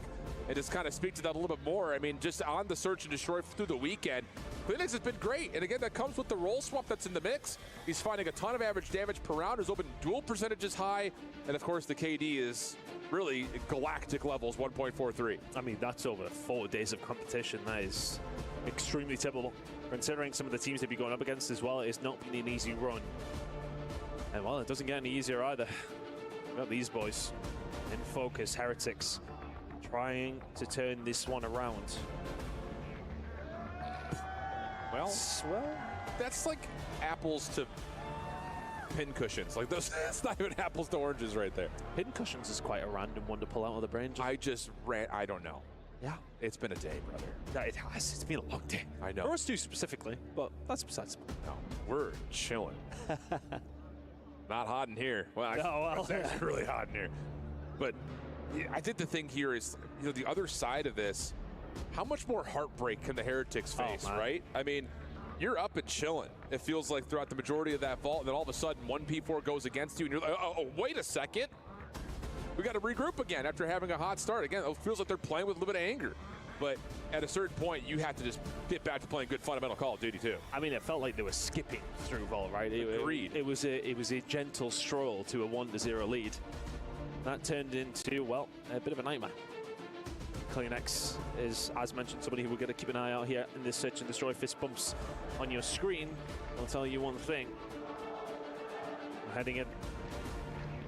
We're excited to see how dealership goes down. Again, like, the statistics lean in one direction extremely heavily. Yes. However, that doesn't always tell the story, does it? Dude, today's just a day where it doesn't. Yeah, no. I want to throw the stat sheets away. He's like, we love you, but we don't need the numbers right now. Should we just close our respective tablets of different brands? I am keeping my tablet wide open. I speak a big game, but the bark is louder than the bite. I'll tell you that much. Here we go. Let's jump on in. Movie Star Core looking to do it. Really, it's been eluding them. Win this map. Heretics, bread and butter. Which will mold first? It's going to be Heretics, quick, through arches. Joe receives a bit of information through the window, a little bit on a safer angle, but this is a wide open B side right now, looking for counter nades to Movie Star. No trophies available, so you can already see both these two teams don't really want to play with the idea of getting some mid-map control because it is quite literally chaotic. Joe having a look, doesn't see anything, bomb goes down. Yeah, that's trouble. Finds Kleenex, that's tough. Yeah, that little Semtex to allow the bomb to get planted and also at the same time get Real through 10 is massive for Heretics. This is one of those things, you put them in these positions, they don't lose rounds often, but Jodeci's finds a window, literally. Over the top, babe. No, not quite. Little high-low setup for the Heretics post plant to get him their opener. Nice work. As per usual from the Heretics side. Vamos's all around. Hopefully we can behave ourselves during the search and destroy round. You heard me. Not a battle I'm fighting. I'm here for entertainment. I know, I have to go out there and film a segment after, so I am saying it quietly. That's fair enough. But a good opener, that's just what we kind of had already alluded towards. Heretics on offense are going to want to play with tempo, but it's not just the speed, it's also the distance that they're able to cover. Playing deep, scaling forward towards the defensive side of the map. Movie Star Koi playing with some passive setups here on their opening offense, and again, that alludes towards what they did versus Vancouver. They were able to catch Surge out with them trying to play too far aggressive. Heretics not making the same mistakes. Feels like Kleenex has been an absolute god in and around B. Hasn't been quite able to find the angles. We're down to 50 HP. Yeah. Look at the aggression that's coming out though from Medals. He is playing with fire. He doesn't go much further. Oh, not a favorable gunfight. Well, steps away. Semtex give him the distance and then hits the deck behind the table. Looks like Movie Star Koi are going to let him live here. That calls Rencor to have eyes up over to the top of A. Metal's going to rotate over towards vent side. Car bomb pushes Rencor off for a moment. Semtex to counter. This has been a really good battle. Now you've got Metals, but no. Jodeci slides, finds the kill. Kleenex follows, and Movie Star Koi have the numbers, just looking for the plant. Can't get it, not yet. Big pick. Inside does so well to get rid of Rencor, steps forward and finds another. Rencor is an iota away from getting around the corner. Oh, poor Tom, he's getting it all. He's getting both barrels this week, isn't he? He loves it though. No, here's the thing, and again, like as much as you have to give some respect to Movistar Koi for what they did versus Vancouver. The Miami Heretics, the Heretics, pardon me, they're not going to do the same things. Especially on the defensive side, as much as they're prone to taking space away, they're not going to do it in the first 45 seconds. They're going to wait to get a feel for where you are or where you aren't, and then take that space away for you late into the round. So if you're Movistar Koi, you got to be really careful, I think, in those opening 45 seconds or so of how passive you're trying to play. Big point of action for side of Movistar when they were playing up against Surge was keeping an eye on Insight. A lot of attacks were heading down towards that A side. They felt like they had a number on him. But this is a freebie. Another one. The B side. And I think they've just been out-rotated, out-positioned. Feels like Movistar Koi are happy to go for a retake, albeit not an easy one. No, Semtex over the top, Metals able to find some information. You still have Real playing forward to stop the connection over through 10. On the flank, watches Super. Here comes the retake attempt from Movistar Koi. And Real, kind of gets a little bit baited right there. Has to be cautious of how he wants to play. Values his life, ducks into 10. Meanwhile, the playthrough window starts to develop, and Real gets isolated. Back and forth we go, 2v2. 15 seconds on the clock. Time is running out for any potential defuse. Joe Deceives has to run at this.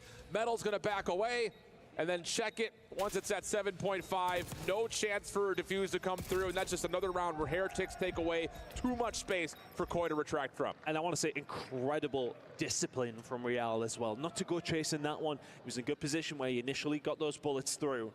Just dipped back. Do not need to sacrifice your life. A trade there doesn't necessarily help anybody. You staying alive helps your team a bunch. You can't let that keep happening if you're Movistar Koi. As much as Real, again, does drop, he just kills so much time off the clock. So there's going to have to be some sort of a pressure play next time Koi find themselves on defense towards B. You cannot let that go for free much longer. Trophy system down. Joe, Abe getting to work with subs over through the front side at Kitchen. And it's a nade on the backside that just connects Semtex into the window, finds Joe Deceives for first blood, and Heretics could just kind of stack the box, play off each other, and Rencor shuts down Abe to make it a 4v2. Incredible work. There's a stun that went through for the check for Movistar. It didn't land on anything, but Heretics are the ones who benefit from it. No, it's a four-man stack over towards the backside. You're just not reading this. Got to get a lineup of some sort. Not going to happen. Inside, no. Tried for the knife. Not going to work out. And a flawless round for Team Heretics. And again, just the patterns, the trends, all of it favoring Heretics right now.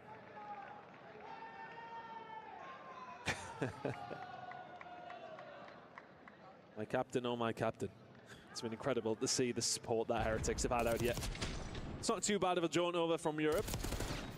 I know myself, it's a little bit more of a pleasant flight than it is over towards the other side of the Atlantic, typically. Touch. Yeah, not so much for you guys. Pivotal round here for Movistar Koi. Again, just kind of framing up Heretics' success over towards B. They're trying to hit him with a bit of a blind counter. Trophy on the corner at A, and it's aggression versus aggression. Who wins the gunfights? Metals pops out through small, finds Joe Deceives and pushes Kleenex back with a late nade. I like it. And yep, Heretics say, we got our numbers, let's back off. Let's just reset from our spawn. Yeah, very little information for where the Movistar Koi players are. And they really do have a good idea where you are. Good idea to back off. Let's now create some questions in the minds of Movistar Koi. Okay, where are they? What is their move? What is the play? Yeah. Gonna give some space over towards the A side. That seems to be where the defensive team are leaning. As well as the attacking squad. Big win coming in from Metals. Oh my goodness me. The stun will go through, will not land. But a 1 versus 2 for Insight to try and pull off. This is so tough. He's going to commit to being in the vent. Does he get behind and see the rotation? Not fully, but not seeing anything also kind of makes the Spidey sense tingle that there's a rotation underway. Now he's seen both. 25 seconds on the clock. Insight with the full wrap. Real back to business as usual, but gets caught looking the wrong direction. Now it's just out of the 1v1. Insight. A couple of tags are in. 15 seconds. Super sticking to his gun. Slide out. No! And how about it from Insight? What an absolute clutch up. Jamie Craven back at it again. How many times have we seen him clutch up in the Search and Destroys? The 1v3 in the back pocket. And I am not surprised. Not even in the slightest. I wonder how many 1v3s, 1v2s Insight is put. For me, I mean, I just don't know if I'm being a biased European caster here. But surely there's nobody who has more than him. Brian Stats is on the case. I just throw that guy under the bus like crazy. Yeah, Brian, Tim, whoever. Let me know. Whoever. Well, Heretics showing some force through B on this opening defense. Don't see anything, so they'll have Metals, well, for a moment, a little bit further forward. Nades over the top. Will blow up a couple of the cars, but it does not stop Joe from planting. Ooh. And he also gets away, which is maybe the bigger feat there. So 4v4 in the post plan. Here we go. Yeah, you seen it was right on his forehead, but here comes the RCXD. That one dealt with as well. Movie star Koi. Having a couple of nightmares over that again. But they backed up. Yep. Has forced them away. Heretics now creating some space, but Abe finding a kill. 4 versus 3. That opens up potential for the pinch. Joe stops the push through from the side of Small, and now Abe back into the play. No worries. No worries there whatsoever. And that's just one of those rounds that honestly just kind of gets a little bit away from Heretics because they decide to commit to playing for B, and the nades over the top don't connect. And the one thing you would love to have with a retake over towards A, it's utility. They did have the RC, and I think that may well have been the plan. They say, okay, well, if we really do commit the grenades, we've got the RC to go for that. And to be honest, the nade that came over prior to that, Joe was not very healthy when he left that bomb site. Irrelevant of that, though, the healthiness of movie star Koi Search and Destroy has improved drastically. Absolutely. Now. 3 apiece, 3 spree for Insight as well. Doesn't contribute after his 1 versus 3. That was a huge round. 4-1 would have felt very different to 3-2, and you find that round after as well. And here's the adjustment from Koi. You get a little bit of a triple setup to just clear the angles at arches, and Abe is now forward. Insight looking for a couple of peeks through the top of the windows on Garage. Now opens the door as Kleenex wants to peek with him. Real pushes that off. Stuns do not land as Real continues to, again, give the Heretics a scale deep that you would like to see if you're Koi's defense. You cannot allow Real just to stay here. Change up a position for Insight there. I went off the 3 spree there. Said to him, okay, well, let's get you involved. Let's keep you alive. Right now, he's going to have to work. This is for Real. What was that? And now Metals catches the shoulder. He's got AR support behind him. But Joe through the vent. Okay, nice opportunity for Rancor to save the day. Insight down to 1 bullet worth of health. And Abe gets predicted through vent. And it's just another one of those offensive rounds you categorize by Heretics don't just take the site, they get past it, and there's no way that Koi can retake into that. A little bit too far past it, to be honest with you. It was a case of not really dotting your I's and crossing your T's. When Joe Deceives comes out of vent, he nearly finds 2. That's different. From nothing, but that was absolutely upset. But look at this. The fact that he was able to even get bullets down, I think he finds 1. Yeah, then Rancor spins and gets rid of him. That could have been a lot worse, though. Didn't quite have every single angle covered. The aggression was the priority. Right now, they're the ones a priority here. 4-3 up in the Search and Destroy. Bit of a mid-fight going on. Real with the first blood. Metal's lucky to pick up the pieces here as well. Joe Deceives has found 1. Extra subs, extra pressure for Team Heretics. Kleenex in trouble, but somehow finds 1. Tries to stun for an opportunity in a second, but Insight will get up into office, find both weapons to play with as he's got another clutch situation, this time 1v2 in front of him. He is really just that guy. And he can hear them. Yeah, he knows something's up. His problem, though, is that he is the one that has to move. Got plenty of time. Who does have time?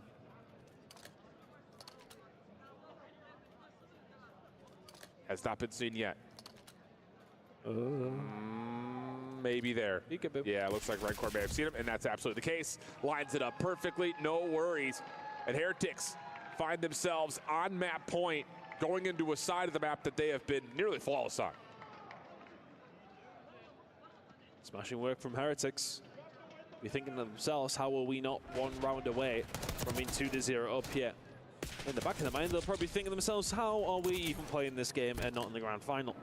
But I suppose for them, it has been a very nice regain, especially the start of map number 1 was so solid. They didn't get it over the line, but for them to have the capacity to be able to bring this level of a game to this Search and Destroy in the situation that they're in is typical, to say the least. Yeah, there's a big hit. Yeah, here we go. It's the same offensive look for Heretics. This time they will have to match up against the double SMGs of Koi, and Riel finds both. Kleenex can't finish his food. Super with the end up to Insight once again. Another 1v3. This time a little bit more difficult because the post plant is going to be as dynamic as you'd like. Nade will tag. Riel slides out, but Insight shuts it down. Does he have a chance at more here? Here comes the double swing, and no worries. Heretics close out map 2 and keep us in what has been a lockdown, thrilling day of COD. Sensational work from Heretics once again. The stats did tell. Phenomenal work. Just every single move that they made seemed to turn to gold. And the crowd getting involved, they're enjoying themselves. Two of the best fan bases we've had all week long. It's just, for me, this is just another chapter of the same book for the Heretics on dealership. Offensively, they have been very difficult to deal with, mostly because of their ability to hit their set nades and get a player deep. Tough to do, but we head back into a control and a 1-1 tie when we come back.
We're not done yet, friends. We had two of the most electric semifinals we possibly could have, and this third place match is starting to brew to possibly be right there with them.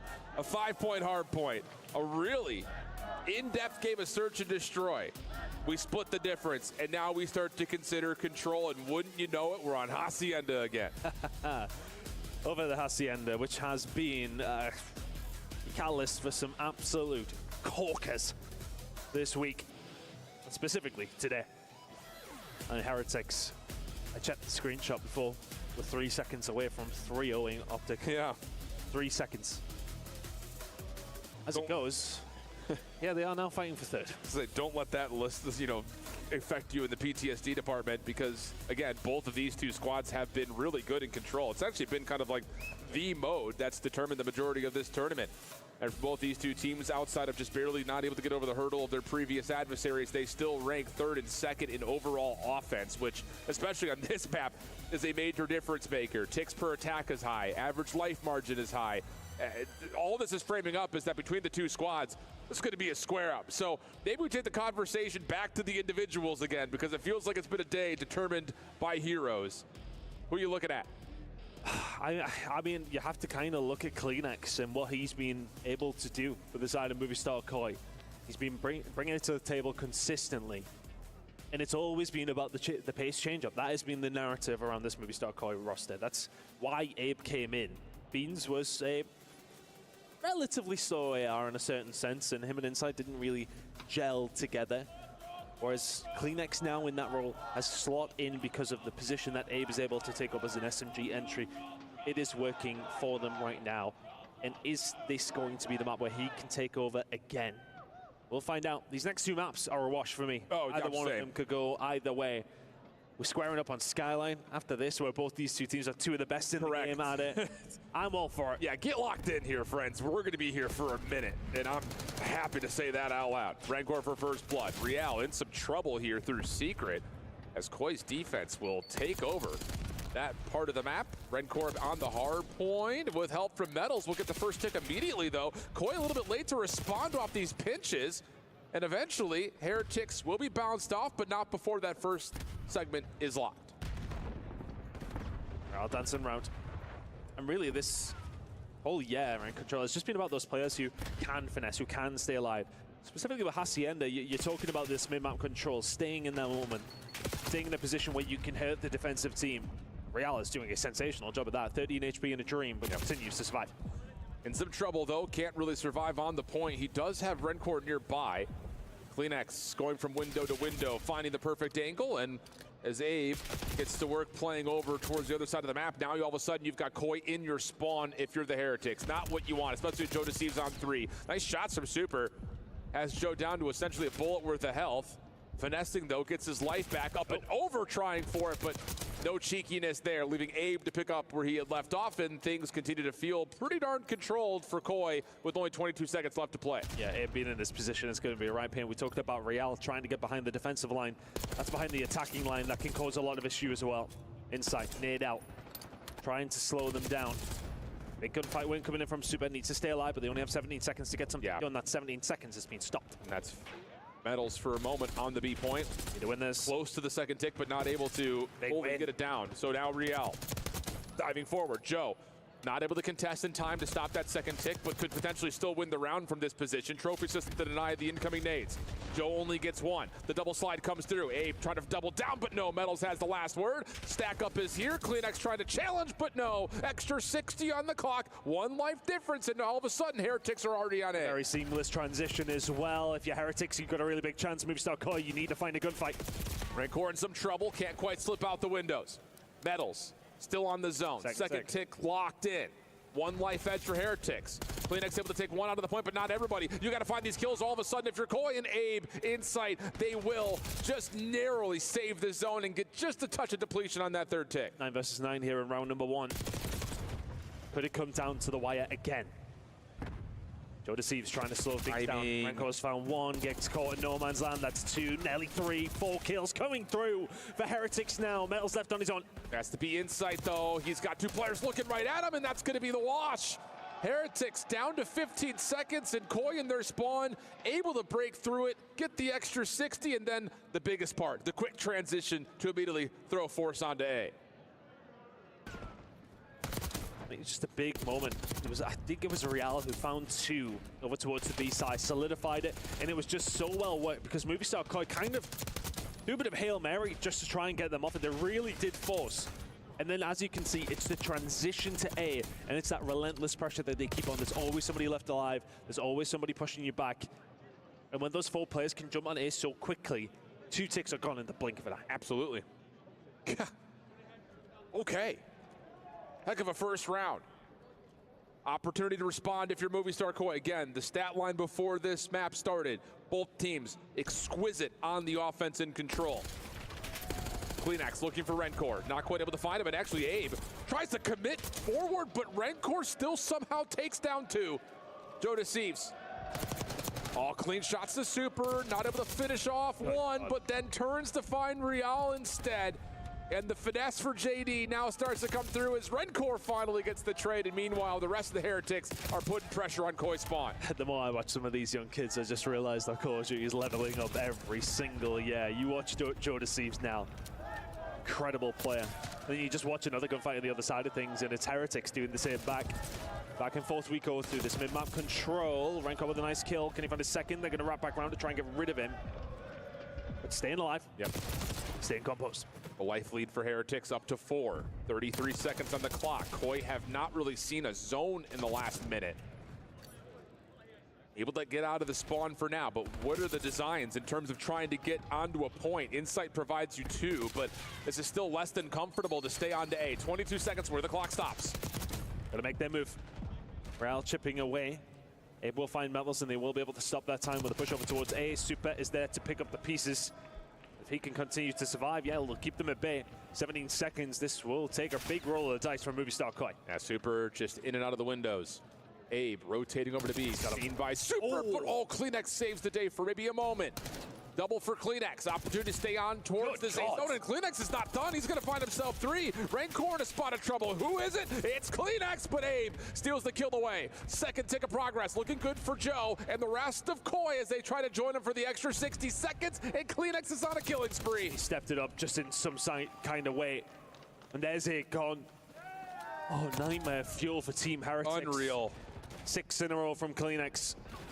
I'm telling you right now, it's about to be 7. There it is. Oh, little heat check. Running out of ammunition. Has to reset the weapon. Meanwhile, the rest of his team behind him on the B point. Keeps the clock paused at 106. And what a turnaround this has been for Koi out of the blink of nowhere. 8 in a row. Could he get up to double digits? A little turnover to Rencor. Oh, my goodness. What a set of shots from Kleenex. And Koi respond with an offense of their own. I mean, he's just ran the lobby.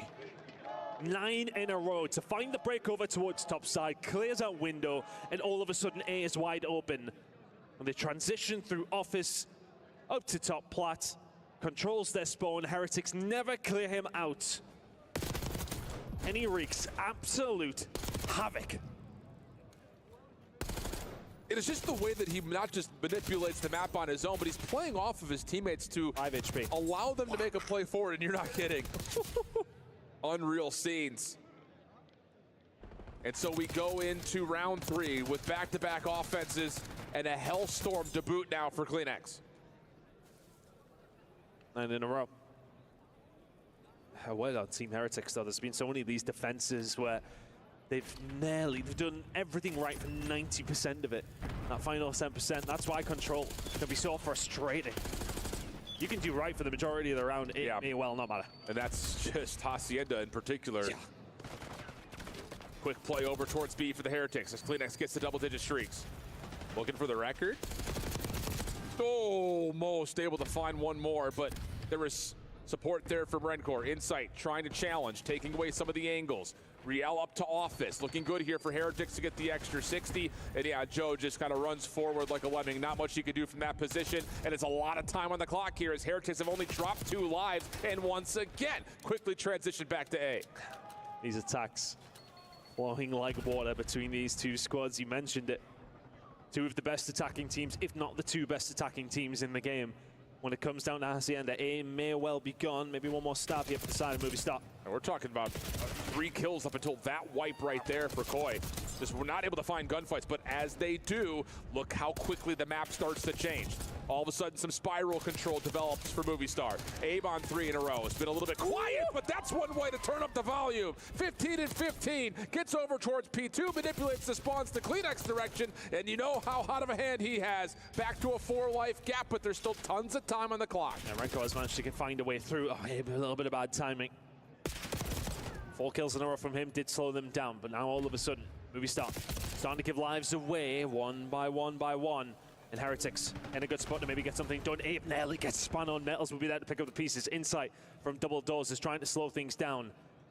Half a tick away over towards Abe for another attacking round. And I love this discipline from Heretics. You need maybe 2 more kills, and then you can just jump it, stack it, win the round. But don't get too greedy. Don't let Koi wipe you off the floor and get back into a spawn trap position. What is this? Maybe a little bit too much caution. As Super's going to be found, tries for the turn, and whoa, mercy. Nearly pulls it off. Elongated engagement between Metals and Joe on the other side, finished by Insight, and this is what you're scared of now. If you're Heretics, a little bit stuck outside, and all of a sudden Koi start to make their defensive line set forward. Good positions here from Koi. Haven't got anybody pushed forward though. 12 versus 7. Heretics have got free reign here.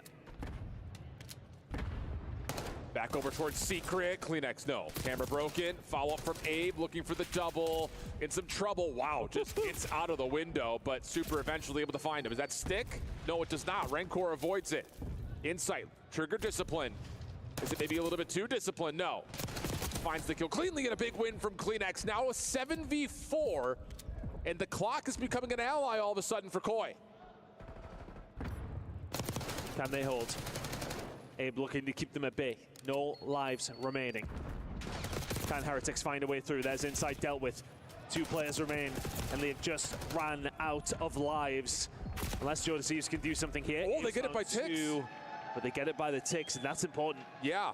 I mean, it did look like for a moment, maybe Koi didn't recognize that they were as close as they were to get in the capture. It looked like a late call to say dive through the window and forfeit your life, and it looked like the round was won by capture percentage there. So that extra tick could be pivotal in what has been a huge offensive sided map between these 2 teams at this point.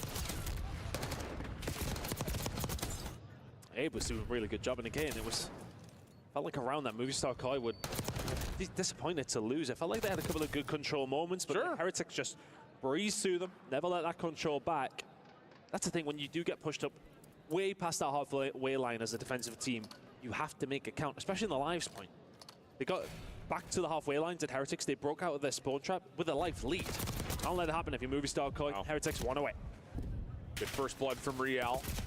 Kleenex off the pitch. Oh my goodness, Super almost put him on Reddit. Metals, tough gunfight with Kleenex, but ends up extending the play forward with the win.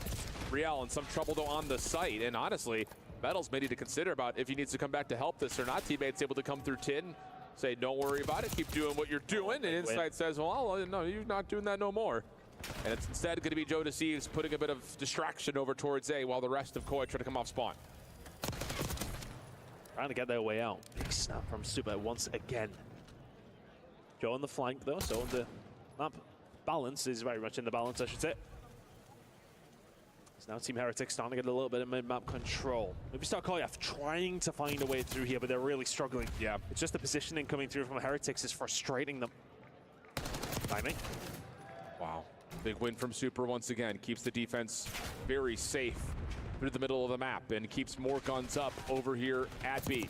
Metals, nice shots. Can turn around the back, able to finish off onto A, but the trades are decent here for Koi. Super turns that into a 4 spree. Now looking for more and has enough damage in to make that really easy for Riel. Time ticking. Can Heretics find the swing map right here, right now? But coming through Secret, here come Koi once again. Rancor shuts down the play before it can really develop as he finds himself a second. Now you look to Joe Deceives. He's got to find a kill or put himself in position to stop this clock. There is an opportunity for them. Joe may well distract, Joe may well find kills. A could be the point here if they can get rid of the play in the middle of the map, and that might be a stack coming in. They need to do something at 7.2 seconds. They cannot make a mistake. Abe gets 2 more, that's 3 dead. First tick in, second on the way. Metals, what does your timing look like on this pinch? Everything is being watched with this triple stack. Here comes the 3rd tick. Metals able to find one. Riel following up, but Kleenex, 1v1, no! But it doesn't make a difference. The extra 60 seconds have already been tallied. But what have they sacrificed for that spawn trap potentially there? But they will deal with Metal Super away with his tail between his legs. Again, for Heretics, it's those small moments. Hellstorm coming in. What can he do with it? Has to find some clearance and more than that. Surprise, surprise, a double gets connected. And with 39 on the clock, Joe's able to stop it by jumping onto B with help. Rencor is the only defender on the backside of this play, and Rencor will drop. You can stack this. You can send this to a 5th round. Trophy systems in play. One more chance here for Heretics to try to put the map away. Nades now landing, but no one able to touch in time. We're going 5. We truly are in Riyadh because Heretics have 0 ice on this map. My goodness me, how many times is there going to be that moment you've got 5 or 6 seconds left to defend, you do everything well, can't get it over the line. Their attacks have been more convincing, don't get me wrong. They definitely feel as if they've been the better team in the map number 1 and the map number 3. It's those final small moments where they just crumble a little bit. Ghost of Christmas Past kind of rings true here from the previous game. It's been the same scenario in both of the rounds they've lost. Yeah, but I will say that was a perfect call with the Hellstorm. Yeah, I mean, it's just incredible gameplay coming out for Koi as they find themselves on the defense. Don't even know if you want to be on that side of the map between these two squads. Real immediately on towards A. Long wrap through Fireplace. Metal's in some trouble. Backed up. Wallbangs trying to come through, and Insight will make it 4 down, only dropping 1 in the process. Stay alive here. Joe up close and personal on a 4 spree. Every bit of utility slung towards him. Stunned wasn't. Oh my God! Some of the gunfights I've seen today are out of this world. Rancor finding that as well on the outside. They can push through water straight onto A. Heretics trying to get something done early. And a big 1v1 there off screen for Super. Real following up. Abe trying to do what he can to stop the respawns, but he needs some help. Kleenex re-clears the office. First tick done on the A zone. And honestly, for Heretics, they're just going to take their time out of spawn and see if they can put a little bit of pressure on Decoy at the same time on the other side. Incredible work. Kleenex finding a second after the long-range Jackal kill comes through on Super. And Abe is still very much here. Renko, it's about, well, do I turn around, do I help my team out? And that's exactly what he's going to do. Comes back round, there's the flank. Kleenex can find one before he does manage to eventually fall. Wow, good first and then an exit from Joe. Insight stops Rancor up top, 22 seconds to the clock. Last ditch effort here for Heretics. Super able to take down 1. Kleenex though controls the archway. And this is not where you want to be right now if you're Heretics. You got to try to flood through all of these waiting ironed up ARs. Joe, both weapons to play with. Clock comes to a pause at 10.5. Joe clears out the 1 contestant, that's 3 down. Last one left is Rancor. He may split the difference here, but he's gonna have to go godlike. And even if he gets the extra 60, you're still looking at a significant life advantage. And finally, we have a defense. Movistar Koi come through big and take the edge of the series. Incredible work from Movistar to get that one over the line.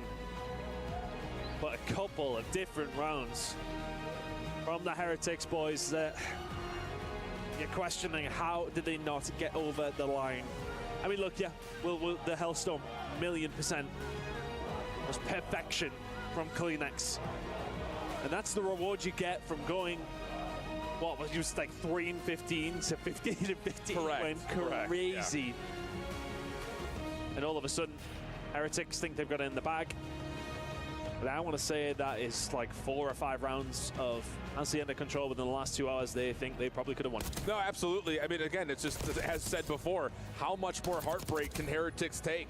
And you know what? I know as a commentator, we're not really supposed to have any sort of feeling towards it. You know, it's but there's no rules. There's no rules about that. No, of course not. But I really do feel sorry for them because they've been such a good team all year. Correct. And it's been incredible to see, especially for me as a European, to see a full Spanish lineup go on and do so well. But they have, I think the annoyance is that they have the potential. We see the brickwork, we see the foundation, and then every now and then there's just a crack, and that crack leaks big time. We're at the culmination of the Black Ops 6 title. Yeah. Mistakes are going to get punished, and our best teams are doing that. And not that we can just sit there and harp on that, because let's be honest, Heretics have been punishing other teams for their mistakes as well. 100%. This has been some of the greatest Call of Duty we've seen in a long time. I know a lot of us have been sitting there like we felt a little bit maybe cheated by champs because like we didn't really get the full form of FaZe, we didn't get the full form of Thieves. Other new stars rose very quickly. And wouldn't you know it, those storylines were the ones that we're going to remember for the rest of this, really this rest of this year. Because now we've got our final four, and it could not be tighter, obviously, between them. This has been unbelievable. So let's take our conversation into what will surely be, I imagine, another electric hardpoint. Skyline coming up next. We know Heretics. They play this map, and it's usually a 10-point game at best by the end of it. And yeah, if you look at the other side as well, Movistar Koi with a 14-5 record matching up to the 16-4 from Heretics. I mean, look, it's a wash in terms of what we expect to come from this. But thinking about the series overall and who really has taken over for both these two teams, CleanX had himself a little bit of a spree there, which was the combination of what got them through that round number 4. Then you think about what's been happening on the other side of things. Renko's been bringing it to the table. So yeah, everybody has been performing on occasion. Who's it going to be in map number 4? Who's going to get it over the line potentially for Movistar Koi? Oh, do we see the map number 5? What do you think, map number 5? I think we have to have map number 5. I'm here for the longest day of COD ever. If it continues to provide matches like this, absolutely. You here on Thursday? I'm in for it, brother. That was for a different reason, though. This is what we came for. And I think the thing about this, and just to kind of give a spark notes on the year for this Heretics squad, this map I think they're going to look back on and say, wow, we're really happy to have this in the map pool, because it's one that allows them to play with the flexibility that the roster has, especially since the swap upset happened. Super gets into the mix, one of the most flexible players to come out of Spain in some time. Rencor is no stranger to picking up a sub on the ground and making good use of it. So it's just like the heroic moments that we continue to see from Heretics largely comes by way of their flexibility. And I think that's another kind of notch on the belt, talking about how good this team has been and why they continue to find themselves in situations like this. But on the other side, the addition of Abe for Movistar Koi has allowed Toronto to play with another level of tempo and pace that they were going to need if they want to close out this series here in 4. Do they do it in 4? As we head over to Skyline once again. And this place, frankly, has been cinema today. Give me another one. I'm locked in. 9.9 on IMDb for today, frankly. Yeah, full scores on Rotten Tomatoes. Let's get this thing going. Here we are.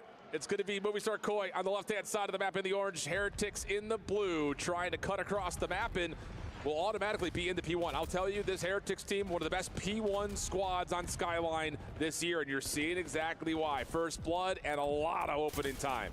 They're just so annoying. Just dip and dive away.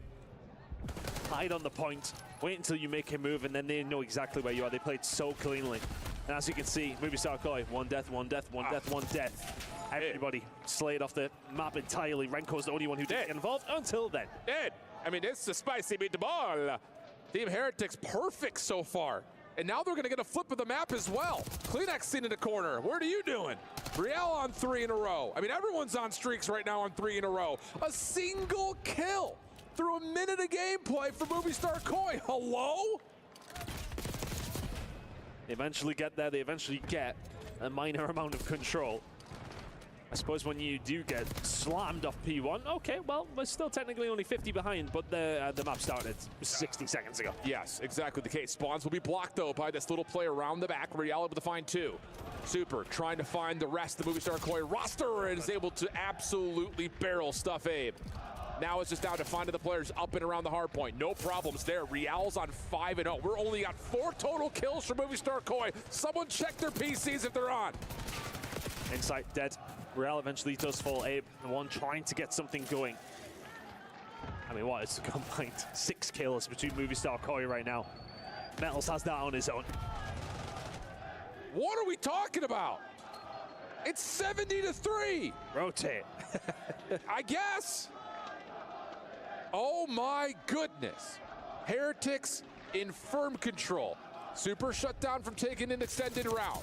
Metal's able to find one. If he gets a second, stop it. Just don't. No, no, no, no, no, no, no. Almost. Insight shuts it down. Real following up also gets out traded, leaving Super by himself. And okay, finally a moment that Koi fans can breathe. Now, we've been here before with Heretics, though, in this series. It's felt like one they've controlled, and yet finding themselves needing to do this to Movie Star Koi. The movement from Metals. I think you're right. We are at the very, very tail end of the game. This is the last time we'll see it on a very competitive level. Here, in the franchise side of things, from the challenger side of things, and it is showing. Everyone bringing their A game today. Movie Star Koi eventually getting themselves some decent enough control. For somebody who you would think would be popping off on this map, 3 and 10 Joe deceives. Is that yellow cup? No, this is just different. A little 2v3 moment for Heretics. Backside patio of P4. Now we're playing in through the middle of the map, and we're finding wins there. Wow, 90-40. Decent P3 for Movie Star Koi, but they're back onto the break attempt again. Can they find a way through? Movie Star Koi need themselves a decent hold somewhere along the line, and Butler they take the lead. No way. It's not going to happen. Not with Super over towards the backside. Insight. Big gunfight through the middle of the map. Just to keep a little bit of pressure, just to not be forced away. His teammates are here now. Here comes the push. Yeah, but you have to hit this from the front now. And Rancor has just taken his usual spot, bathing behind the backside of the hard point. And they just can't get him out. The ARs on the backside of the hard point are just hanging. Rancor eventually pops his head up. Insight finds the punish, but the spawns are still in. So again, the delay for Heretics to keep the spawns, get the reinforcements, clean up the scrap time. It is chef's kiss perfection. They're running away with map number 4. And the third map number 5 of the day. I could quite literally smell it. Medals 14 and 8 now as 8 will find 2 through the middle of the map. They need a regain right now. Do Movie Star Koi. Big time. Just a hold over towards P1, keep them off it. Decent hold over towards P2. You're back into the game, but that sounds like it's easier said than done. Yeah, shades of Vault, kind of. You have to win this next P2 if you're Movie Star Koi, though. Otherwise, the game is just too far gone. Good bounce back here. 3 for 1 the exchange. Metals up top, just hanging on to his life. Where has this Metals been? He has been dominant all weekend long. Movie Star Koi in some trouble, but they're doing well here on P1, reducing the gap. We step away for a Bravi elicited with Movie Star Koi. Oh, no worries, no worries. 1 P2 by the way, guys. Actual time our side, Jimmy. Nice! 1 P2, last guy. Heard you. Top T, top T. Top T on the steps now. They're gonna be about. What's up T as well, maybe? 1 shot. I'm on the cross. Piano weak. Top T again, so. I don't see him, Joe. I don't see him. What's up? Let's see top T. He's top down. Wait, Wait, Joe. I'm starting time, okay? I'm starting time. He's got me low catches. Can't see. I don't see him back steps. Hey, fucking hard bridge, our bridge. Back tiles. Still back behind you. One still top half. Alright, top out as well. He's absolute. P1. What? Okay, P1, yep. P1 he's on twice, he's one shot P1. He's on twice, I'm weak, give me a second. Come on left here, come on. Nice, 2, 1 more top back. Make him tip down. Top back tiles. Foul, dead. Wait. Tree the couches. Nice, 2. I spawned in. Nice. I agree piano. Someone get kids. Come on, boys, come the fuck on, yeah? I'm one shot. I agree piano. I'm one shot. Yeah, could be hit me front, guys. I need help. Piano me as well. Yeah, you good kitchen. Top. Can hit pro. Piano. I heard you. One's kitchen, Joe. I'm looking kitchen, looking deep kitchen. We can fuck low. Low, you're good. Low back, Freddy. Top. I've already kitchen. I have it. Yeah, he's kitchen me. Top. Nice. Low piano, low chimney. I heard you. I'll see the bottom. There's 2. We are weak. He's taking the top. Absolutely. There's 2 more here. Coverage off. Weak. I'm watching. There's 4 hedges. I don't know. I'm trying to get up mid. They're going to take routes. Yeah, deep hedge. 2 hedge. 2 working up hedge. 2 working up hedge. Up, bro. Watch your. I'm holding top. Finding outer. We got her. It's a slow burn, but a burn nonetheless. Movie Star Koi back to within 40. Pivotal break here for Heretics, but map control as Kleenex is on 5 in a row. No, shut down by Rancor. And what a lifeline Rancor has been continually across the top of this map. Yeah, he's been incredible, but Kleenex and Co have started to step things up. Joe Deceives sitting at 10 and 22, but it's a 60-point game. We need to see a little bit more out of him if they really do want a chance in this one. The kill's starting to fly through in the middle of the map. Rancor, can he hold it down? Trying his best, but with the AR out, can only deal a little bit of chip damage. This hold for Heretics, last time we were here, was immaculate. This time, though, you're going to get Koi a chance to try to set something up a little bit more on a rapid form. Real over towards Secret, shut down. Spawns are still, for the most part, in until the hard point opens. Now we got a conga line. Numbers up the front, looking good now for Koi. Trying to help his Real at range. Big 1v1 for Insight around the back. Metals trying to hang on the inside of the hard point as Super's got to watch a million things at once. Off the reload, overwhelmed. Here come Koi around the back. Real, Metals trying to lock things down. Is there enough pressure with the SMGs to actually lock it, though? So far, no, and it's just down to what Heretics can find from the front. And they managed to find a way through. Heretics just about holding on. Rencor for 2. 25 seconds to go here over towards P4. If you're moving Starco, you have to find a break, and you have to find it now. Oh, no. And that ain't going to help. Joe and Abe doing well, though, to find the kills towards the back. Joe with another. Needs to step it up and has done. But that's only for 15 seconds. Yep. We head to another rotation, but remember in the second, they found good time at P1, and that set them on their way to come back into this game, but they're still 80 behind. And the problem is Heretics so good at playing from the leader's advantage over the top of P1 to P2. Choosing the battles as they see fit, and Real is ripping them apart. Metals, Real, both staying even in the kill department with one another. Rencor just hanging in there, finding a couple of consolation doubles, but it eliminates the opportunity for Koi to rotate across the map. They have to play for the hard point time. And they manage to find a way through because they have to force it.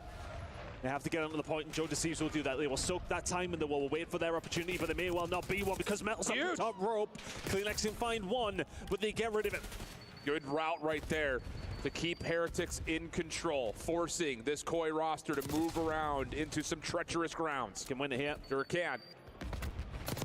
If they only get every single second. Abe up and around, able to find a couple through the rotation. Does that move the spawns around, though? Yes, it sure does. Parallels. Ooh, parallel indeed. Every gunfight, a big one around the back. But once again, it's Super and Rencor locking things down for Heretics. And now it's just green pastures. Call them NASA. They got tons of space in front of them. 10 seconds away now for Heretics. The lock is in. Movie Star Koi cannot even get past Metals. 4 in a row from him. Super cleans it up. Oh, Dennis well.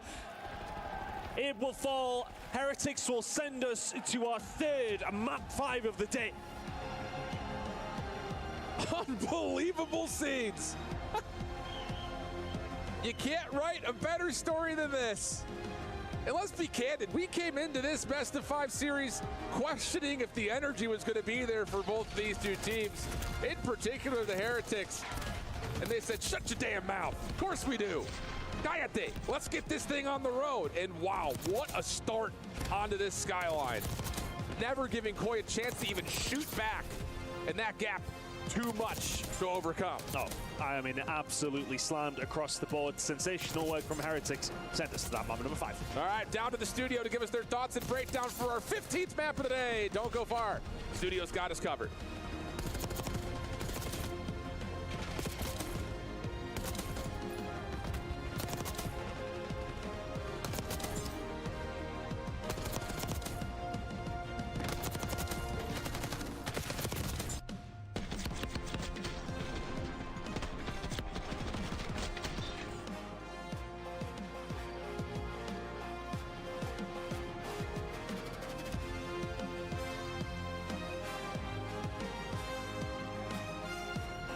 What a finish by Heretics to force a game number 5, 250 to 169, and this is just for 3rd place. You heard the caster saying it. We were worried these two teams were running out of gas. No signs of that so far, Allie. Not at all. And I'm really happy to see Real in the kill department in this one. 26 and 18, 3K damage around the rest of his teammates. I said it. I said he needed to be here for this Miami Heretics squad, and now they're able to push a game 5 because of his performance. Welcome back into the studio, everybody. We've got Allie, Enigma, and Nameless. I'm your host, Chris Puckett, and this has been one of the best days of Call of Duty. We're exhausted, and the show is only 3/4 of the way through it. Yeah, I mean, we got a banger to come, but also we have another game 5. I mean, looking at the series, even the way that we started it on that map number 1, it's like Abe making a massive play at the end and then Koi getting that W, and it's just been back and forth since. Like, Heretics will not go down without a fight. And as we jump back to this map number 1, you can see they were leading. It was a massive They had doubled their score, bro. Yeah, I mean, it's insane what we've been witnessing today. Both these teams playing the highest level they played all year. I was so impressed by Kleenex throughout this series so far. What other names were standing out to you, Enigma? I love the call out on Abe. I think that he he shows incredible composure in that first match for that final play, something far beyond his years. But yeah, I think for Heretics, you've got to continue to look at that Super Rancor duo. They continue to stand up time and time again, and just when you think that consistency surely runs out, surely they fade off, they don't, and they manage to be a huge part of a reminder that this is a massive matchup between two giant Spanish orgs. Their super fans are here, and this matchup means the world to them. And it's for points for the club championship. Like, this means a lot to the organizations, also to the players. Remember, for those of you just joined us, this is $80,000 extra on the line. $80,000. Massive cash on the line, and it's a huge mental test as well, because both teams are coming straight off of a loss. So, Allie, after watching 4 games, what's your heart telling you in this series? My heart's still kind of saying Koi for me. You know, I really enjoyed the Battle of Miami Heretics throughout the entirety of this weekend, but just something in me, I feel like Koi really needs this. And also, we got another 40 bomb out of Joe. We're getting unbelievable performances out of Kleenex in his new role. And Abe, I feel like, is hungry to also make a statement as the newest player to join the league. The scary things, though, if you are a Koi fan, is that score from Dealership. Dealership has not been kind to Koi, but 3-6 is not the score you're looking for. Yeah, and then also, we're going to a Hacienda, and we know how Heretics like to play this map. They're comfortable just banging out rock all together. They save their tacks. They make huge plays. And, you know, it's a map that Metals has liked throughout the entire year. So if you're Koi, you're in a tough spot. We're going into Search and Destroy Enigma as we take a look back at Dealership. Who are some of the S&D superstars for those just waking up on the West Coast? I mean, I absolutely love that call out on Metals. I think that he's had a fantastic tournament. He's always been a good player, but we talk about his 3 teammates, superstars of the team. He does a lot of the dirty work, the hard stuff. You end up with the situation where Real often plays out for those first bloods, so he gets highlighted sometimes, but Metals really does do a lot of the intangible stuff. But even then, this tournament, he has stepped up his lane. Well, remember when this map was first added, they were one of the first teams that were just like, we're comfortable playing it. They went on that crazy streak. It was like 5 in a row, and largely in part due to what you said about Real. He got 4 first bloods, kind of reminiscent of early stages of Dealership, and then Metals playing off of that. So, yeah, this team has been sensational in Search and Destroy, and we're seeing it here once again. Allie, you and I are known for our AR play. So are these two. Let's take a look at Kleenex and Rancor. Kleenex, he's been on this role for 10 days. How is he hanging with the Rookie of the Year? He's been doing so incredibly well. I still go back to that map 3 and think how he was just dominant on that control. But you can't count out Rancor. Again, this is our Rookie 2025. He plays like a vet. He has been unbelievable. These two are certainly going to have to go out in Hacienda in those top hallways. If you're not looking at those two players, what is the 1v1 you want to see in the Search and Destroy? Yeah, I think Abe and Metals. I think that's the one I want to see, because you remember when we were watching them earlier and Abe was just playing so aggressive on the defensive side. Like, I want to see them clash. Abe has been awesome, and you know, something we've been seeing in the reactions every single time is the dynamic between him and Joe Deceives, like feeding off of each other's energy. Like, that is your sub duo. And we talk about Kleenex can be a little bit more reserved at times. Yeah. Well, he can vibe with Insight. Joe Deceives got a new duo. I just saw the question in the chat. Is this the grand finals? No. Welcome. You are joining us for the 3rd place matchup, and you're doing it at the perfect time, because one game will decide who is finishing on this podium and who is left in 4th place. Enigma, 20 seconds left. Thoughts before we get this final search underway? I mean, this is a really tough one for sure, but I think I'm going to stand with my European brethren in the Heretics. They surely do not lose another Game 5 in heartbreaking fashion today. They see it through. That's the call from Enigma. Ant, final score? I'm going Heretics, and I'm going round 11. Why not? We got the Spaniards. They're feeling the faith. Allie and I, we're still riding with the Dutchman. We'll see if he can get it done. Kleenex, it's time to shine. You know what, Nameless? You're damn right. Give me that round 11, brother. Let's see that. What a day of COD. And it's just another map that, again, you just put the number on it. It's an $80,000 game of Search and Destroy. Let that soak in. Say that to yourself out loud slowly. Really listen to yourself. $80,000 map of COD. Let's get that. $80,000 chow. Casual. We'll keep it in with the kids with the sayings and stuff, Alan. Okay. As we head into this one. I mean, look, it's all on the line for both these two teams. Maybe not on the line with the prize that they wanted, but a prize that is very much worth fighting for.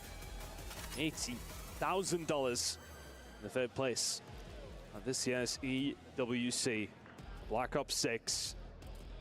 Merely 11 potential rounds away. Feels like we deserve it. No, I mean, we kind of have to.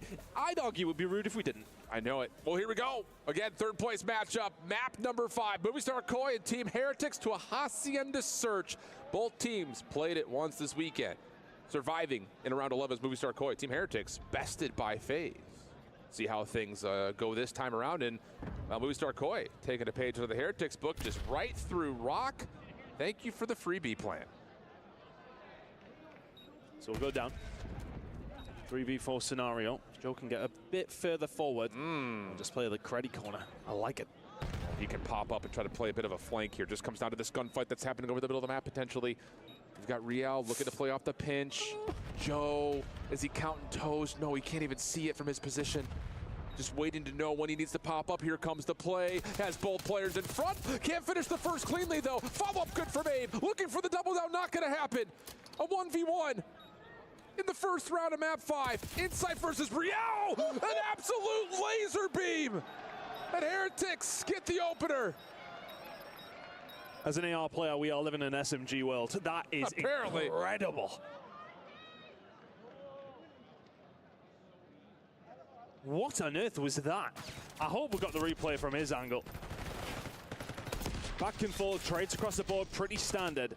Abe tries to do what he can. Gunned, wow. I mean, Insight barely even blinked and he was dead.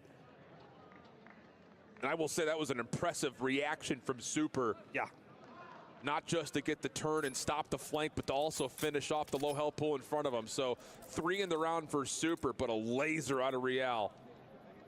And now we'll take a look to see, is it going to just be raw aggression here? Heretics known to play with tempo on the offense. Similar break-off, 3-1 split. Hard focus here towards B, but Heretics take a pause. Wait for the defensive nades first. And now, like Ant mentioned, do they hit those late tacks to burst a little bit on the later side of this? There's the stun. Here comes the follow-up. Abe in some trouble, but Jodaseize provides the first, and they clear the front door. Yeah, you were right about them waiting to see if that nade would come through.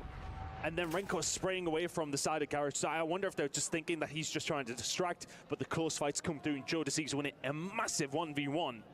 And now all of a sudden a 3 versus 3. Big position here for Super. If he commits to holding here, that's the big question.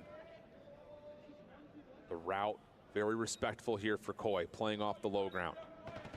They get the clean first, and they get the read onto Super. Unreal stuff. Now down to Rancor. Ooh, he almost collapsed the first 2. Still has a little bit of space between him, the defenders, and the bomb. Nades not coming up. Rencor, more tags, needs to reload, or does he? Oh my goodness! This would be another 1v3. He's got the pistol out for now. No challenge yet for Insight. And how about it, Rencor? Danced with, trying to get away. Not gonna happen. Insight stops the drama and ties this up. Oh, the close fight with the pistol was the one that he kind of whiffed on. The others were absolutely sensational. Fantastic work from Rencor, but could not quite get it over the line. But it's Insight you're going up against. You know he's going to potentially clutch it. Gets the job done. Super over top mid. That was the opener for him. But the 1 versus 3 here from Rencor, just giving them the shoulder, showing what he needs to. Just about round in time from Insight. Find the round. Sensational work. We've been flirting with the idea of a round 11 here, Alan. Too soon. But please.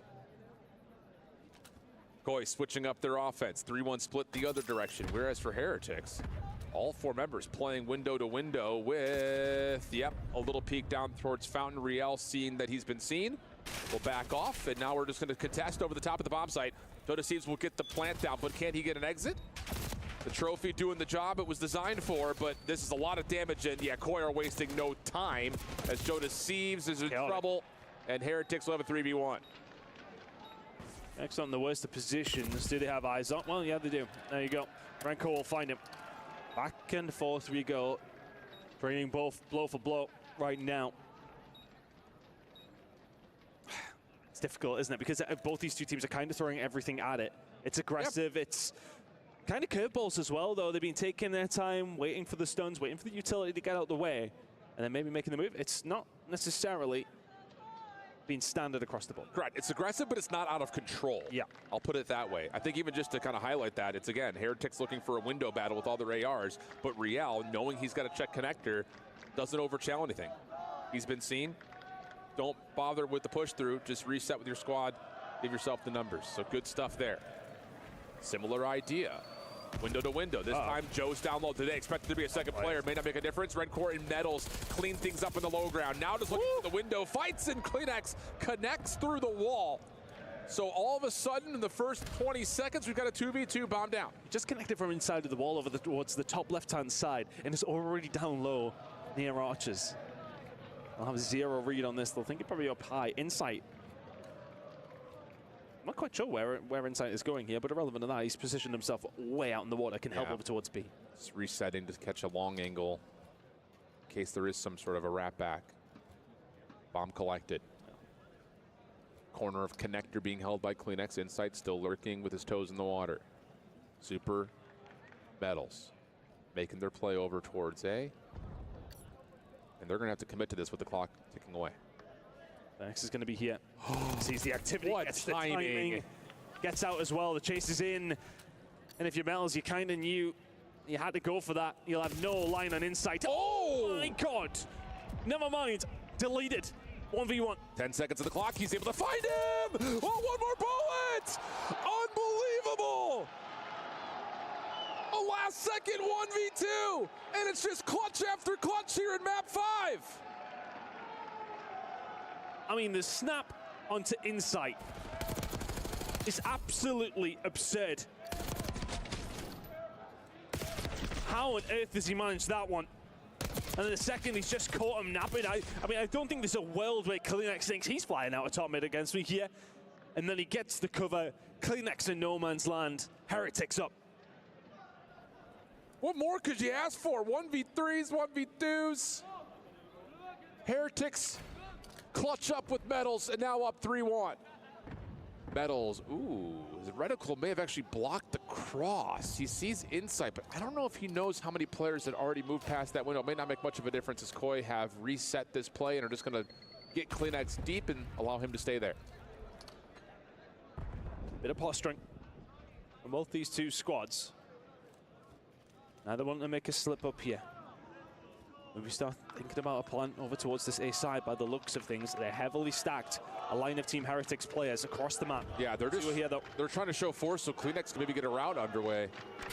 He's going to back off and try to watch the flank. 1v1 with Deadcore, trying to slide through, and I don't know how he's still alive, but he's a cat with 9 lives, and with 35 seconds, Koi are going to feel a little nervy about hitting this A point. Coming in from top window. Don't think anybody's there. Trophy out's going to confuse things for a second. The utility running out. Kleenex is just the most free. Not 2 that he's going to get, but 1. 3 versus 3. Still trouble, though, getting onto the site here, especially with that window control still going the way of Heretics. Someone's going to have to just absolutely gun one of the Heretics players, and there's just not a lot of ground to stand on. Rencore is going to find 2 over the top. He's been alive since the get-go, and he makes you pay for not finishing him off when you had the chance. Called it at the time. How was Rencore alive? And for him to come back and find 3. It's going to be painful. 4-1 to Heretics now. There's maybe a few people in the STC arena who don't want to see that round 11. I'm not one of those people, but all those Heretics fans will be amongst the many of them.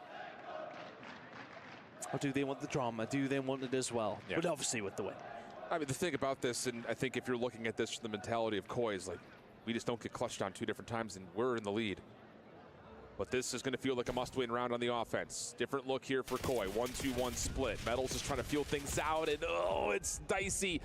Lots of shots come through. Everyone survives. Keep in mind, Metals does have an RC on the back pocket just in case they want to try something different there as well. Movie star with just raw nightmares of RCs after today's shenanigans. Maybe a little bit of a play in the water here for Real. Kleenex checking it. Real lingering just around the corner and makes his move. I'm not going to do the Jaws music. It's been done before. Correct. And this is just good discipline here from Kleenex, but how long does he hold that discipline as now a hit starts to develop? Here comes Real.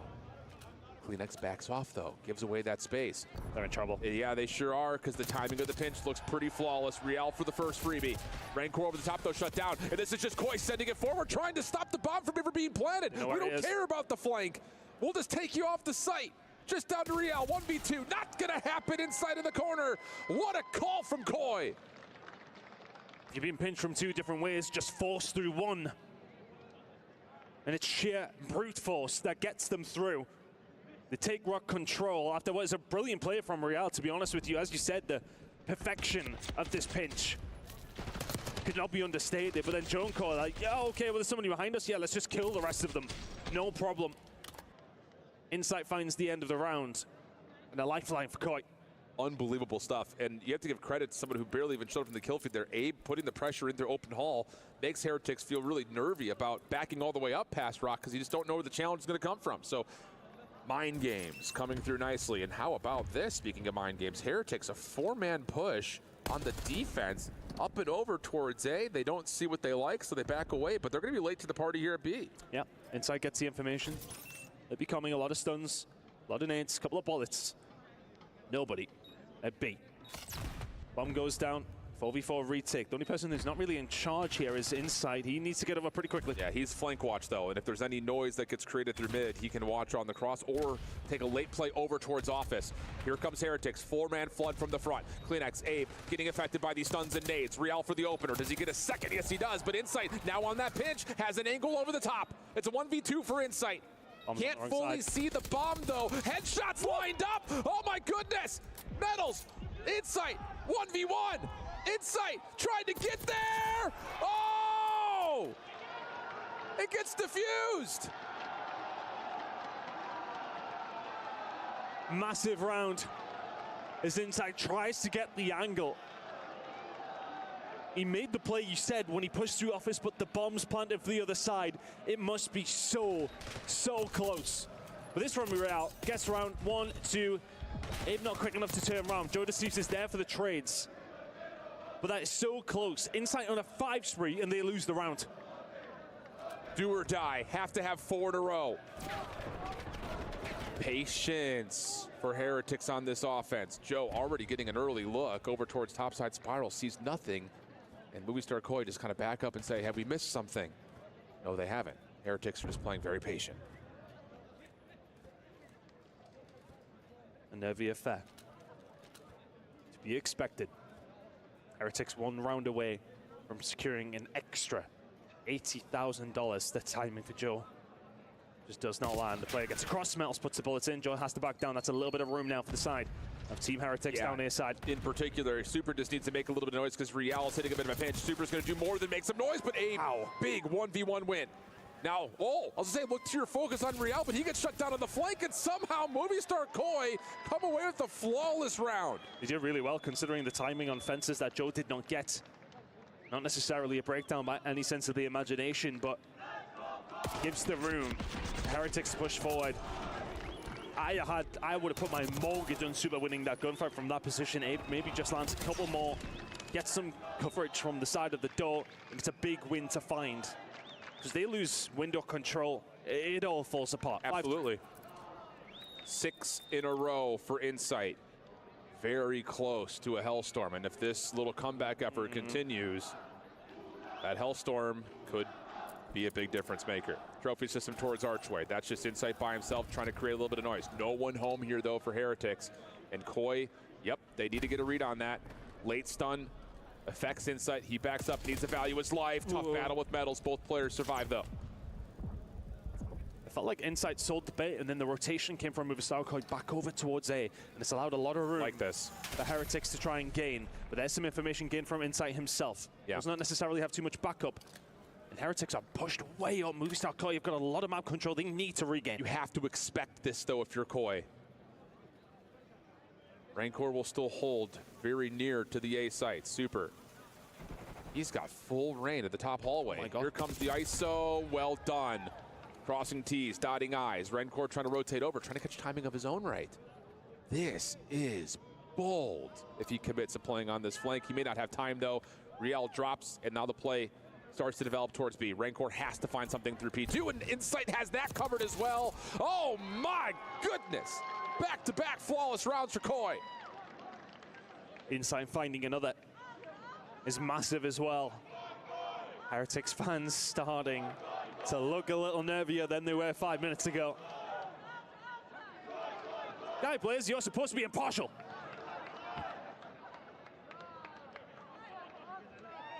Abe in the comms trying to find what the next game plan is going to be. Heretics trying to will them to a single round more as Insight continues to dig closer to the Hellstorm. So if Movistar Koi win this round and Insight manages to find a kill, it will be a round 11 with a Hellstorm on the side of Movistar. Oh, they're hitting. This is a chow. Yeah, it's going to be just a flat-out brawl. Insight, lots of damage, can't finish the kill. Second opportunity. Again, assists being tallied potentially as Joe finds one. So close. The trade is out, and now the trophy systems have been expended. We reset the 3v3. Little bit of utility, a little bit of info gained. And still over towards this A side. And we got to weed them out. Yeah. Koi's going to play for window control. Insight wants to make sure there's no long flank developing. Couple of tags over the top of the barrels. He's playing nervy, that's the thing. Sometimes when you start to play for these streaks, you can then start to play differently in a way that hasn't worked. Yeah. You played how to get towards that 7, and here we go. Giving it up. Insight. It's all on you, buddy. Gets info on the first, it's clean. Not enough to earn the help. May not make much of a difference, though, because it's just about getting a read on where exactly the Heretics are, and Abe is able to provide that. Metals collects the bomb, tries to get out. Insight's got him low, pistol chill! Insight gets the win! Round 11, give him a Hellstorm! The final kill solidifies the Hellstorm and solidifies another round 11. Are you kidding? What a crazy, crazy game.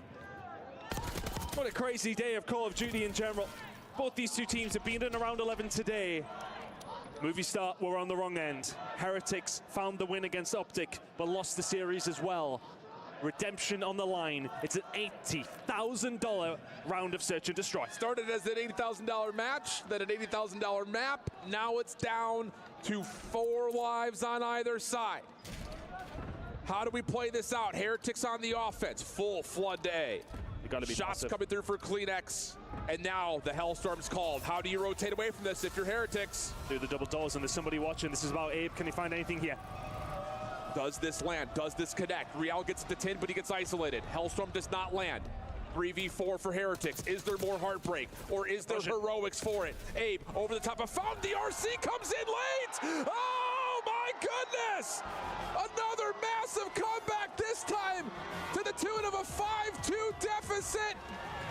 And it's just constant heartbreak from the heroes of Spain.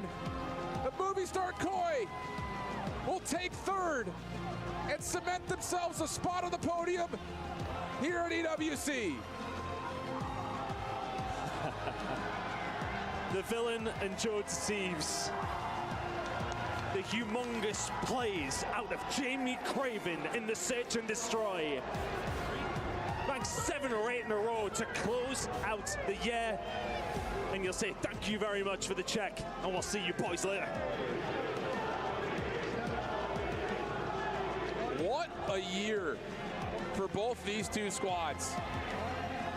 You could go back and categorize it for the Toronto Ultra, now Movistar Koi. Did they want to be the 3rd best team in the league? It was hard to tell because it was a narrative that was dominated by 2 squads. Took them a while. But then they find another young gun in the form of Abe, and it gets them to be the 3rd place spot here at the Esports World Cup, whereas for the Heretics, so close, so many championship Sundays, just not able to clutch up when it matters most. It's 5%. They're missing that tiny little 5%. They're a fantastic team, a phenomenal team, and it's been an absolute pleasure to see how they've done this, how they've developed as a team. They are so close. They are so close to being one of the best teams in Call of Duty. They are one of the best teams in Call of Duty, absolutely. That tiny little bit extra, they could really go on and do something special next year. Well, it's been rocking here in Riyadh, the greatest show on sand. And we've got one more match remaining. But before we get there, we've got the new gun of Abe with Fancy on the main stage for our final reactions. Thanks, guys. I have Abe with me on stage after a stellar performance. Movistar Koi lock in 3rd place, podium finish at the Esports World Cup. First, Abe, I want to congratulate you on your first ever international event, and you still were able to get a 3rd place finish. You walk away with pride. How do you feel? I mean, feeling's amazing. The stage is awesome. I mean, I couldn't ask to be on a better team. I mean, for my first major or tournament, so I'm happy. I'm excited. What do you take from this tournament after, it's your first major? There's a lot to learn here. I just feel like I have a lot more to prove and a lot more I could show, and I'm just excited for the future. Absolutely. Well, this marks the last tournament of the season, so you've got a long break before your next season in 2026. How do you plan to spend it? Family and friends. I feel like, it's been a long time. It's been like a month. This is the most time I've been away from family, so I want to spend it with them, and yeah. Well, on behalf of the Esports World Cup, we would like to present to you the bronze keyframe for finishing 3rd place. So if you can please come forward, our keymaster, to hand you over the frame. And this comes in with a massive bag of $200,000 for Movistar Koi. So congratulations. One more time, everyone in the audience, for Movistar Koi. Is there anything that you would like to say to the audience before we go to our studio? I appreciate all the support, and we'll be back. I'll be back. All right, they'll be back. All right, let's go to the studio. We'll be back, and I'll be back. From tears to elation as we take a look at the final plays. Kleenex with the RC car, Insight with the Hellstorm trapping them in, and it's Movistar Koi from 5-2 to 6-5, stealing a Game 5 and the $200,000 paycheck. It was the vets, man. They locked in. They said, we've got to do it for our young guns. Insight opening that up, 7 spree. He gets the Hellstorm. Kleenex with an RCXC. I don't think anybody even realized that. That was really the true closer for Team Heretics, because once they all forced in that bottom secret, there's just nothing you can do. I mean, I just feel heartbreak, really, for the Heretics. They're start thinking they should be in this grand final. Right. It choked so hard in that series. And then you come into this, you've fought your way all the way to this point. You're 1 round away. And this story of them has been so much about brotherhood, about trusting in themselves and their system and their beliefs. And they've done a wonderful job, for sure. Surprised so many of us. But just at that final hurdle, you can't get over it. No doubt that will be sitting with them for the next just so close to second to last round. Like, they had it. They made the play and decide to go up and just feed Insight. But, with all the questions that have been on Insight's game and, how he's performed, a lot of people, saying, like, maybe he shouldn't be on this team. Well, he shows you, like, why he's here, why he's on this team, and, why they're able to pick up a player and just find success immediately, because the system that they have in place is just so spectacular. Well, I love the system comment, because I think there's a couple of things that build into that. First of all, the great recruitment of Abe, so understanding that it would release Insight and let him play in the way that he has. But also, we kind of mentioned there, we haven't heard from Abe all weekend, and we've seen a lot of moments where Joe Deceives has been putting his arms around him and giving him plenty of love. They've done a fantastic job of protecting that young man from the pressures of this event. It is a huge event to step out on the stage. You're a vet, Nameless, and you stood to yourself and go, wow, this would have been incredible to play in. It would have been absolutely insane to play in. And, you're seeing this guy, he's getting so hyped right alongside Joe Deceives, right? Bringing that energy. And sometimes you have to, like, taper that back a little bit when you get to a Game 5. And, in that same round that I was talking about, like, Abe, I'm sitting there screaming, I'm like, you got to help Insight. You got to help Insight. Takes his time, finds the kill. Like, those are veteran plays. Just beautiful to see. And I think I really love you guys touched on the system, because I think both these teams very much echo that across each other. I think on Movistar Koi, it's the same thing. They have a very good system. They are very known for their comms. They're known for their fundamentals. And bringing in Abe, clearly it was already a very good system to be able to plug in that player and play. And for Movistar Koi, like, I feel like they kind of needed this, especially Insight as a player that has been such a strong AR over the past couple of years. His game skills are very transferable. He's a vet. He knows how to get things done when their backs are against the wall. I really am happy to see that in Game 5 he was able to take over and do it for the younger guns and kind of make a statement for himself as a player as well. At the start of yesterday, I asked you who should break up, who should stay together after EWC. I think everyone on this studio desk is going to say both these squads. Absolutely. We hope to see the full roster back in action. 100% run it back with these teams. Koi, you have found your fourth, and Heretics, I mean, they have had a sensational season. Like, top 4 at basically every single tournament. Spain's on the map. Yeah. It took them a decade, I'll be honest, going all the way back to Pain X and Black Ops 2. They were on the fringe. They were competing with what a throwback. That is a never call. a favorite. Wow. Now I look at them stacking up against some of the best from the U.S., the best from Canada, Europe. I say Spain has the edge. I mean, France has Hydra. Spain has the 4 of these guys. Yeah, these 4 guys are incredible, right? And you can see the way their brains are thinking, like the adjustments they're making. I love it. Even in the round 11, like, they're like, we're just going to run at it, get bombed down. Like, we believe in our strats. Like, afterwards, we're going to try to get out. Unfortunately, Real ends up having to push into 10, gets caught. But, that's okay. These are moments you learn from, right? 100%. They've had so many tense games and close maps. Just not the better team today. Massive congratulations to that young man. Joe Deceive sent down to challengers at the start of the year. Now he's back at EWC with a second top 3 finish in 2 years. He does it this time with movie star Koi, as they will exit the tournament with $200,000. Not bad. Damn. It's not a bad paycheck at all. As we turn our attention to what is directly above it, though, that is what everyone in this venue is fired up to talk about. On the other side of the break, we have our grand finals enigma. If they're just tuning into the show, why should they get excited right now? I mean, we've had arguably the best day of Call of Duty ever, ladies and gentlemen. Easily. And the last time these two teams played, it was a generational bang out. So we're expecting even bigger and better today, and we could well see that Game 7. If you're just joining us, this is how it all broke down. Allie, we started with 16. Now we are down to the final 2. And I can't believe, I mean, the final 2 makes sense, but when you go back to the start of this weekend, it was nothing but absolute chaos. We lost FaZe Clan. We lost 100 Thieves. Team Omen knocking down our defending champions. It's been an insane weekend, and somehow Sunday has still been the best of them all. Are you all enjoying the show? Let us know in the chat. We got to throw it to a quick break. When we come back, it's the grand finals of EWC 2025.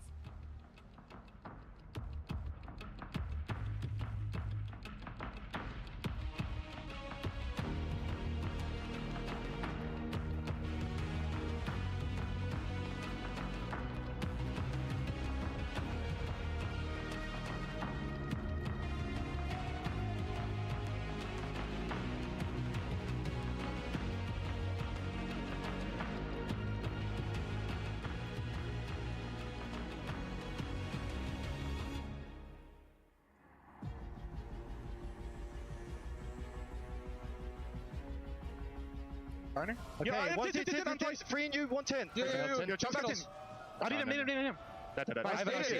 I'm RCing Joe. Push out. Don't die. To you. Everyone, stay down, lay down. Dead into you. Nice.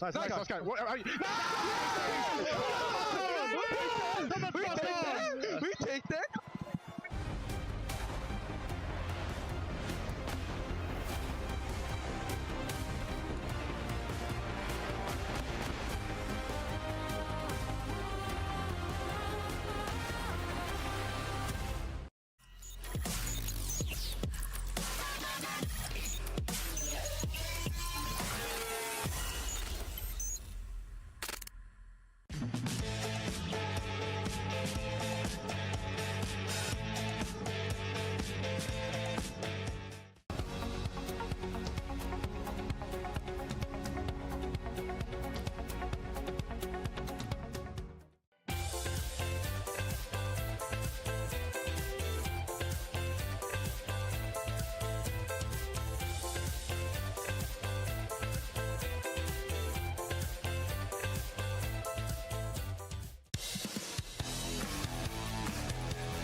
It's been a wild year for Optic. Kenny and Pred departed, Skies and Hook joined, and then a promising rookie arrived named Mercules. The change wasn't sudden, but something was different this time. They were able to best everyone that came before them, earning their back-to-back victory. Let's get straight to it, shall we? You turned it all around in the end. How the hell did you do that? This guy right here, man. It's just weird because like the roster that we had is just like a championship roster, and no one obviously would have expected that. And then luckily, you know, we made changes, this and that, but then Hector made call and got Mace, and ever since then, we've been a totally different team. Yeah. What is it like playing with the guys?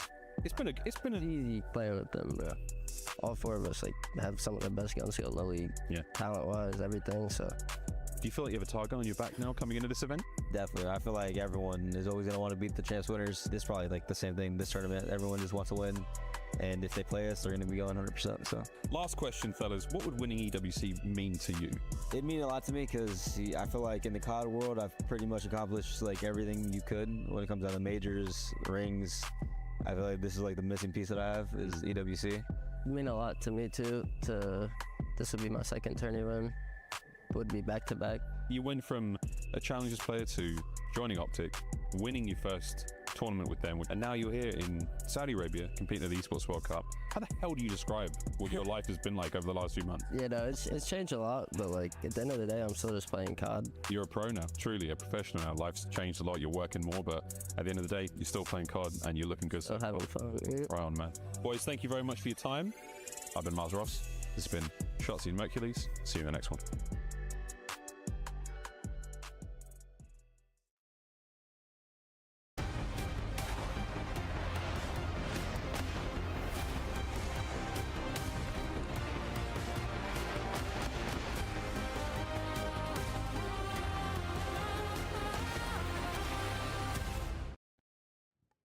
Hello, one and all, and welcome to the grand finals of EWC 2025 for Black Ops 6. I'm your host, Chris Puckett, alongside Allie. We have Enigma and Nameless as our analysts today, and I want to start with you, Allie. What's up? This is a story we saw just a few weeks ago on the biggest stage back in Kitchener. We're about to relive it here in Riyadh. Yeah, in this battle, Texas has had the dominating side of this versus Vancouver Surge, but as you can tell, they're on kind of a revenge tour right now, taking down 100 Thieves that had their number all season long, and now this is their biggest and last opportunity to get a win. Enigma, let's start with this Optic squad because they have been fan favorites. Everyone was elated when they rose to that championship level once again at the end of the year. And a lot of questions were on how this team would perform in Riyadh. Yeah. They have lived up to their potential, and they walked away with a crucial Game 5 victory to get here. They did, and I think one of the few questions that was remaining of this roster is, what do you look like when you get punched in the mouth? Well, it turns out they're pretty damn good. Backs against the wall, come out swinging,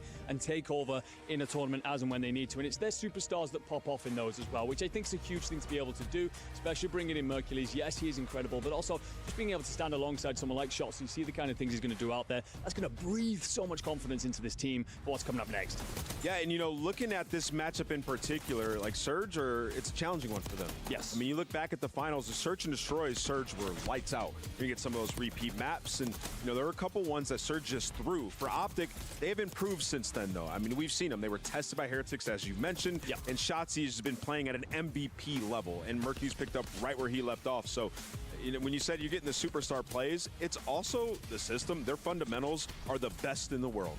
There's not a team close right now in terms of fundamentals and playing for the rotations. We have seen Shotzzy make miracles happen by himself on Rewind, as you just saw, and at the end of these Search and Destroys, everything's just been perfect. Al, you don't agree with that. Who do you think stacks up? I'd say the team closest is the one they're about to go up against right now. I mean, you talk about fundamentals, Vancouver Surge, that is their middle, last, and first name, simply because of the system that they've built with Rambo Ray in this squad. Even when we interviewed him and he talked about the fact that they don't do egos here, they don't do playing for kills, they're strictly fundamentals, and they're strictly about the objective. Now, not saying Optic Texas isn't right up there in that conversation, but you have to include Surge in it as well. If you're just tuning into EWC, one of the best parts here is that everyone gets a key. That is your symbol that you are alive in the tournament. Yes. Well, the Heretics key was crushed at the hands of Mercules, and a little smirk as he gets the final crushing of the night. One more key, potentially, in their future. Yeah, and you know, they got to be confident in it. And you heard him in an interview earlier. You know, they said, are you going to win this? He said, we're just better. we're just better. And I think they truly believe that. I mean, even, in that grand final, the hardpoints just dominated by Optic. And that is the game mode that Surge have been able to hang their hat on the entire season since bringing in Neptune, one of the world-class hardpoint teams, just edged out by Optic. Mercules has been the story of the year for me, and he is already a superstar. We caught up with him before the game. Here's what he had to say. What's up, everybody? I'm here with the one and only Mercules as he gets ready for another grand finals. Merc, how you feeling coming off that last series? Because that was insane. Yeah, no, feeling good. That series was nerve-wracking for sure, but the boys clutched up, so. They definitely did clutch up, okay? Now you're going up against the Vancouver Surge yet again. You know that they've been prepping for y'all, okay? What y'all gonna do to kind of stop that? We're just gonna play our game, clear comms, good teamwork. Last time we played them, we bottled 2 maps very bad, so I feel like we should have won 5-1. So hopefully this time it'll be like it should be. Now that blitz, they've been saying it, blitz, blitz, blitz. We coming for the blitz. How you gonna stop the blitz? Some slants, some play action. We're not getting blitzed. There you go. They're not getting blitzed, okay? They want their key up there on the wall so they can be champions here for Black Ops 6 at EWC. Let's go. Mercules coming off an MVP performance at our previous event in Champs. Now he is in the running for that title once again. You look at some of his numbers and you forget that this is a rookie in his 4th event. It's unbelievable. Even when you go back to our last tournament's numbers, he was putting up the exact same 1.4s across 1.5s. If you understand what those numbers means, he is dominating almost every gunfight that he gets into. This guy's good for 2. It's unbelievable. It's the impact in those moments as well. I mean, we see there, it says clutches 2. One of those, ladies and gentlemen, if you missed the 1v3 that he pulled off against Heretics, I mean, you can't teach that. You can't train it. The guy plays it absolutely to perfection. We talked about it already, broken it on down, but we've gotten to re-witness it a couple of times in the back, and just seeing the way he plays out, even the bait into not being stunned. It's not just about the information gained, it's the information that he's baited out. Understanding those things usually takes years to kind of figure out this level. He's here already, he knows what he's doing. And speaking of that, like, we had Dashy up here, and he talked about, like, his poise in the communication as well. This is a team that had a stage where they went 0-18. Like, literally, they needed somebody to come in with that composure and that calm demeanor. It's been Mercules. On the other side of this fight, we have a very strong Vancouver Surge squad, a team that has gone to the grand finals multiple times in 2025. They haven't raised a trophy yet, but Neptune said, if I'm gonna do it, this is my weekend to do it. I'm doing it for my dad. Can he get it done in a best-of-7 against the world's best team? Absolutely. I think if anybody has shown us consistency on this roster, it has been in Neptune. Obviously, he did have a lackluster series today, but they still were able to get it through the hoop. And we got to talk to him afterwards and be like, look, he knows that he didn't play well, and he's going to show up for this grand final. Honestly, for me, my eyes are more on 04. I feel like he is due for a takeover. He is due for a pop-off series, and he's got one more to go before BO6. It's the end of this season. I feel like there's some pressure there. I would have agreed with that, but he had some big moments in the last series. I'm not saying he didn't. I'm just saying he's going to be their X factor. Fair enough. I think it's Neptune though. You're watching Neptune? He let me down in that series. Even afterwards, he said it was like his worst series that he's ever had. He had some moments in the control, some individual like pop-offs, but in the following maps just didn't do too much. And I think Neptune's the guy who can be the equalizer on the opposite side of shots. Enigma, we got to talk about that, man, though. Abuza finishing the final 1v1 to get them this spot in the grand final. An epic moment for the team. And Nasty, of course, making his way to the 2nd grand final at EWC in 2 years. Last year, he did it with LA Thieves. Now he's doing it for Vancouver. Yeah, and I mean, it's time we put some respect on this guy's name. Like, he has been delivering for a long time now and showing up consistently for his team in big moments where they needed him to. He's got this incredible communication system with Abuza, the leader, and you mentioned him there. He's going to have himself a huge series here, just as he did in Champs. He was their real standout performer. This best-of-7 is going to be so good. We talked to 04 about it. Here's what he had to say. What's up, everybody? I'm here with America's favorite twin, 04, as he gets ready to go to another grand finals. You just watched a crazy series with Optic and Heretics. What did you see when you watched that? Honestly, 2 teams really batting it out, giving everything they got. That was actually both of their best games, and it was great to watch. It was. Now, you're going up against Optic here in these finals. Did you, I know you want to get this get back here in Black Ops 6 from that last finals. What you guys gonna go do differently against these boys than the previous? Just make sure we prep harder than we did before. Our confidence is way more than we had last finals. Again, like I said before, we had delusional confidence, so we're going to bring that into finals. Hey, man, that delusional confidence can take you far, and it can also put your key on that wall for Call of Duty Black Ops 6 and have you immortalized as an EWC champion. What would that mean for you guys after the season y'all have had? It'll mean everything, bro. After the season, we had all the second places, all the hard work, and to do it with some of the best people I ever teamed with, it'll definitely be an honor.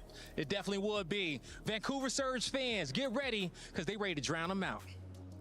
After crushing the Keys, said, I felt like I was snatching their soul. There is one more soul to snatch if Vancouver wants to be champions of EWC, and 04 looking to lead the way as one of their top slayers. Yeah, he just makes a massive impact, you know, whether it's Respawn or the Search and Destroy. 04 is the versatile player who will get it done anywhere.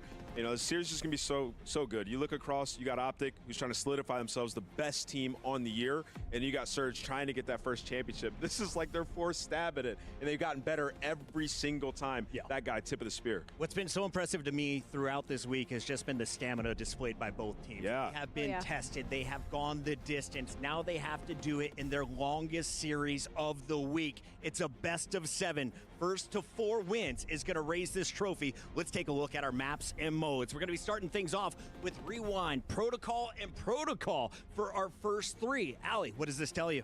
We're getting our guns warm early, boys. This is what it's telling me. Rewind, that's going to be a battle right out of the gates, and I'm happy to not see any Vault or Hacienda doubles in this layout because we know how well that momentum can work in. Yeah, and Surge won the coin toss, so they got to pick to be Team A. Yep. You know, interesting factor here, and they get rid of Hasi control. You know, the advantage you get there, you get to pick the control, it gets removed from the series, and Optic have been sensational there, so that could be huge for them in this series. Yeah, I mean, 4 returning maps here from that champ series. It was split to a piece, but Optic are going to feel like they choked heavy in that Protocol Search and Destroy, so they may feel that that one edges it slightly in their favor.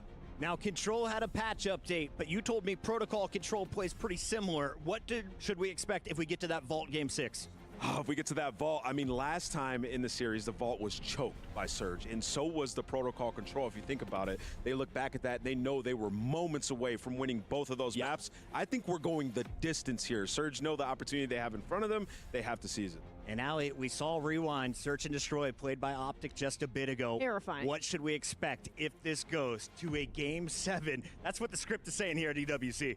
If we go to a Game 7, I might have to lean towards that green wall. I think the way they battled back into that Rewind, I think it fits their playstyle incredibly well. But on the flip side for Surge, if you get Neptune and 04 going, we could be in for another maybe round 11, Game 7. Nameless, we are down to the final minute, so it's time to put our pride on the line.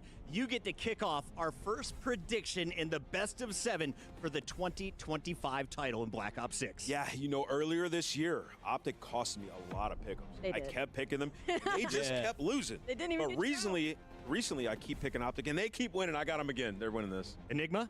Yeah, I got to join up. I think it's going to go to that Game 7. It'll suit the pattern of the day. I'm taking Optic 4-3. I love the story of Vancouver Surge way too much. I think Optic got their one, and I think it's time for somebody to take them down. I'm going to go with Vancouver Surge. Vancouver in their 4th grand finals, finally raising the trophy? In 6. Chat, let us know, where do you land on this one? Optic Gaming, the defending champs, taking on Vancouver Surge. This is your EWC Grand Final.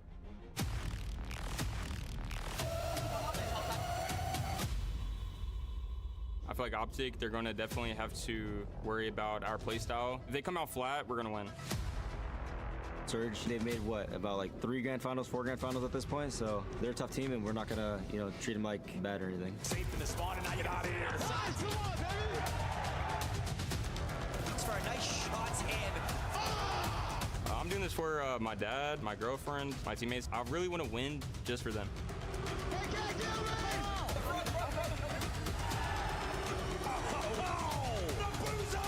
I think what we have compared to them is just the composure.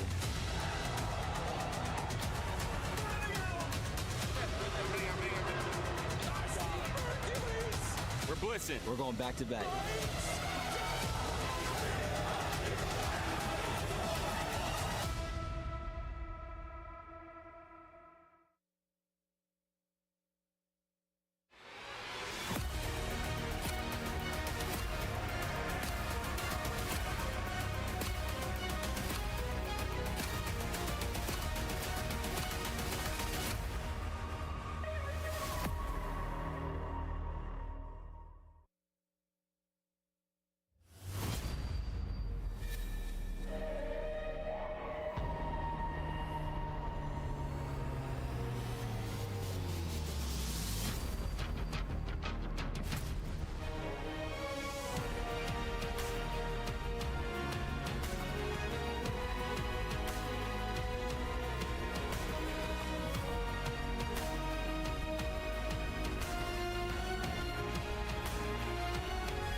This is the definition of a championship Sunday.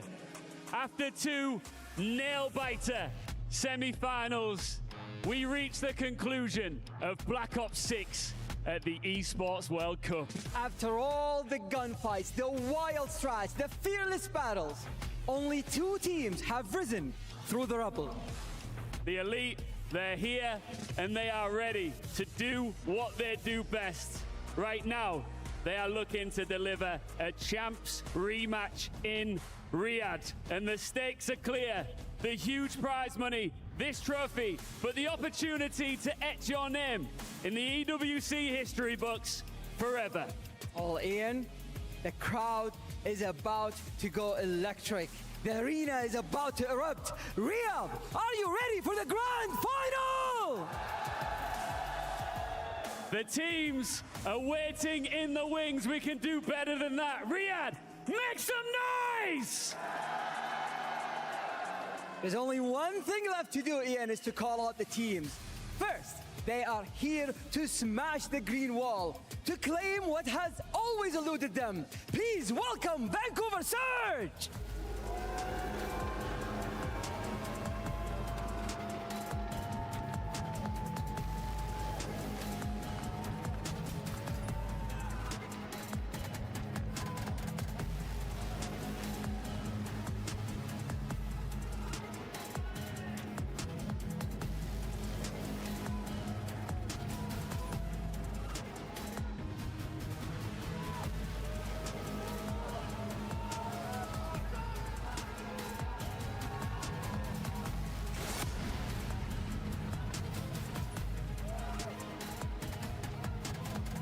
Their opponents are looking to conquer the world once again. They want the crown. It's Optic!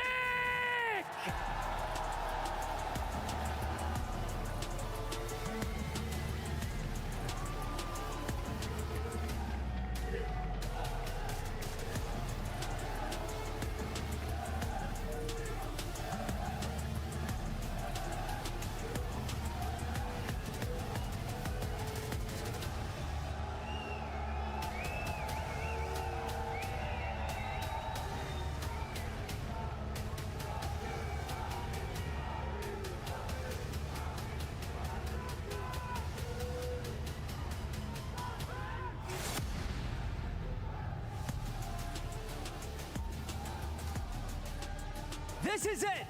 The final chapter of this unforgettable tournament is about to be written in Riyadh. The grand final of Call of Duty Black Ops 6 at the Esports World Cup starts now! The Rumble in Riyadh, one of the greatest days we have seen in competitive COD history, and only fitting that we should run back the Champs Grand Finals here. My name is Miles Ross, and alongside me, Jeremy Study Estacio. Brother, this is going to be one hell of a matchup. The last dance of Black Ops 6 between 2 familiar foes who just a couple weeks ago played each other for a ring. Now face each other again for another opportunity at Glory. Both teams today have been battle tested, went all the way to the distance, and have been able to prevail and put themselves in position to play on this main stage one more time. One more, a final chance, a final opportunity for Vancouver Surge to right the wrongs with so many second places. Our Silver Surfers will see if they can herald in a victory here against a galactic-sized foe in the form of Optic. What a year, what a tournament, what a day. A best of 7, the first team to 4 wins here. We start things off on Rewind, Stud. What's the significance of this map, brother? Keep in mind that Surge won the coin toss. So with them winning the coin toss, they choose a majority of the maps that they want to play. Obviously, you're going to get rid of Hacienda Control. But the fact that they decided to pick Rewind Hardpoint as the opening HP, when you have watched the Green Wall play it the entire time this weekend, and have always been the comeback kids, there is something that they have in store that Optic need to be aware of. No more tricks. You don't get to take any of this with you into the next game. This is where it ends, the final day of Black Ops 6 competitive COD. hoping to see some tricks, some magic conjured up by our heroes on stage. Man, Jay, what heroes they have been all tournament long. The clutches, the late nights, the massive plays. It has all been there. We have been eating good, COD fans. And this Rumble in Riyadh is about to get started. Rewind, protocol for our first 3. The last time we see those maps and modes in that variation this year. And I think for it just being a best of 7 actually gives a slight advantage to the Surge, because you only have to play 4 respawns and 3 search and destroys. You have been the team ever since the addition of Neptune. S&D wins you championships. You've been tested on every single one of these maps, besides Rewind at the end. That's if we go all the way to the distance. It's all about the ice. It's all about the composure, the veteranship, with the coaches on both sides, and Karma and Rambo. They played against each other so many times on the main stage, but now it's time for the young bloods to get down. It's a deep history, man, between those players. For Optic, again, world champions. They've got chips for everyone on Vancouver Surge. This would be the first. And what a tournament to get it done at. To remember this day of COD, to remember that you were the team that came out on top of all of that, of every single nail-biting moment. You were left atop the pile. What an accolade it would be. One thing to win the Esports World Cup, another to be remembered forever as a legend. Map number 1, we are loaded in. Let's get it. Let's get into it. If you are Surge, you know how powerful Optic can be when they whip out that third AR and go from the P3 to P4 setup. So that's something that you're gonna have to think in your back of your mind. But here we go, ladies and gentlemen.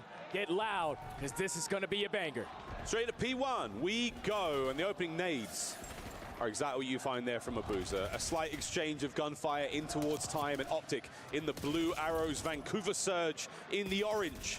They managed to overwhelm time. That is a perfect break-off. You spawn not on the preferred side. You clean out house all throughout the middle of the map. Instantly flip the spawns. Now you're soaking up all of this P1 hill time. With 30 seconds still remaining, Shots are the only one that can try to contest for the spawns. He gets taken care of. And for now, Surge, they are happy with this play. Yeah, number 4, Nasty, spawns up in the right spot. You're going to see 04 now reposition. They're going to lock down the low left-hand side of the map. 15 seconds, a new hard point is going to appear. Our teams make their way there. Contest over for an entire minute.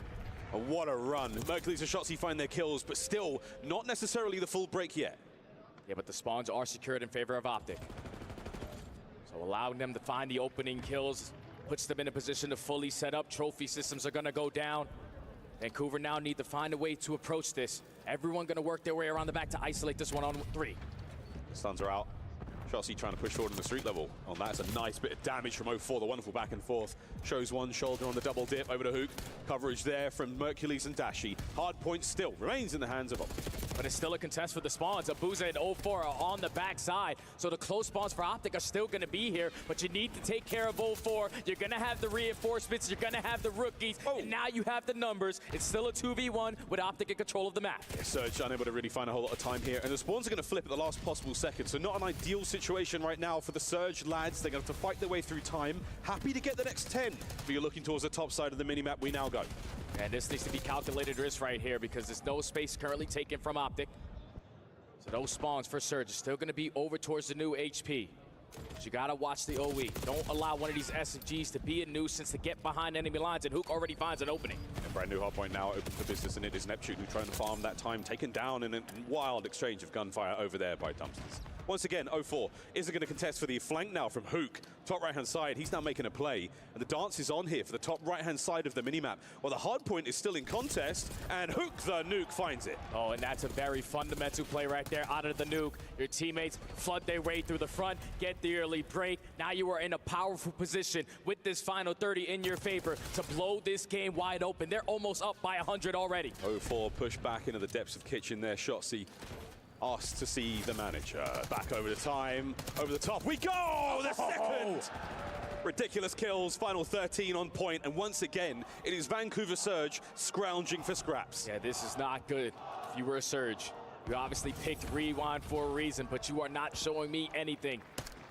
Me to understand why. It's now Optic win the rotation over towards the money hill. You're almost up by 100, as I said again. Ooh. Optic looking great. Let's hear how they sound with a Bravia listening. I'm turning all left. All right, I'm watching left. Okay, I'm looking court. One's left side glass, Abuza. Left side glass, Abuza. Yo, yeah, they're going left. Yo, watch out, B search. One shot, B search. He's in court, and then deep. He's gonna be off this, and then one guy's deep. Look your left, Bruce. I stun him short. Yo, yeah, one's deep, P3, one's P3. Okay, they're heading front. Yo, two front of me. Two front. Back door off the door. I have your help front. I got Abuza deep front, Abuza deep front, two front. Yo, two guys side door, two guys side door. Two on time. In the back dead. Nice, kiddo. We spawned out. Yep, pressure them. Yo, in the back. I'm going down. Yeah, go now. Neps in the back, that's perfect. They spawned that ult, All four. I'm in court. What off is on you? Yeah, they could go 18 on me. I think they're right. They have to go 18. Court, then another one court, Abuza. Two court. Yeah, two court on me. I got one. Another one court. Another one glass, Nessie. He's going court, he's going mid court. First guy court. Soak this time, nice. I have a trophy on you, Yo, they might start spawning behind you guys. No, we're good. I'm blocking. What's what time? I'm pitching. I'm pitching. Wait, yo, he's court holding. All good. Okay, outer bench. I'm dead. I got naded. Naded myself. Yo, I have your help. Yo, one guy's outer. Really get tax. Two on time, dead. Another one on time. Abuza. One's gonna pin. Calm communication there from Optic, and now down nearly 100 points. Let's go for a Brave listening with Vancouver Surge. Have a pinch. My phone's here. Outer weak. One is dead, one outer. You buy sub. Two. One man's Zig. Yo, he hit Zig to court. Nice. Dash his mid side time on you. I don't see him. Oh, Brandon. One's gonna be 18. I don't see him. One 18 old, Dashy. Yeah, bump to the He's still 18.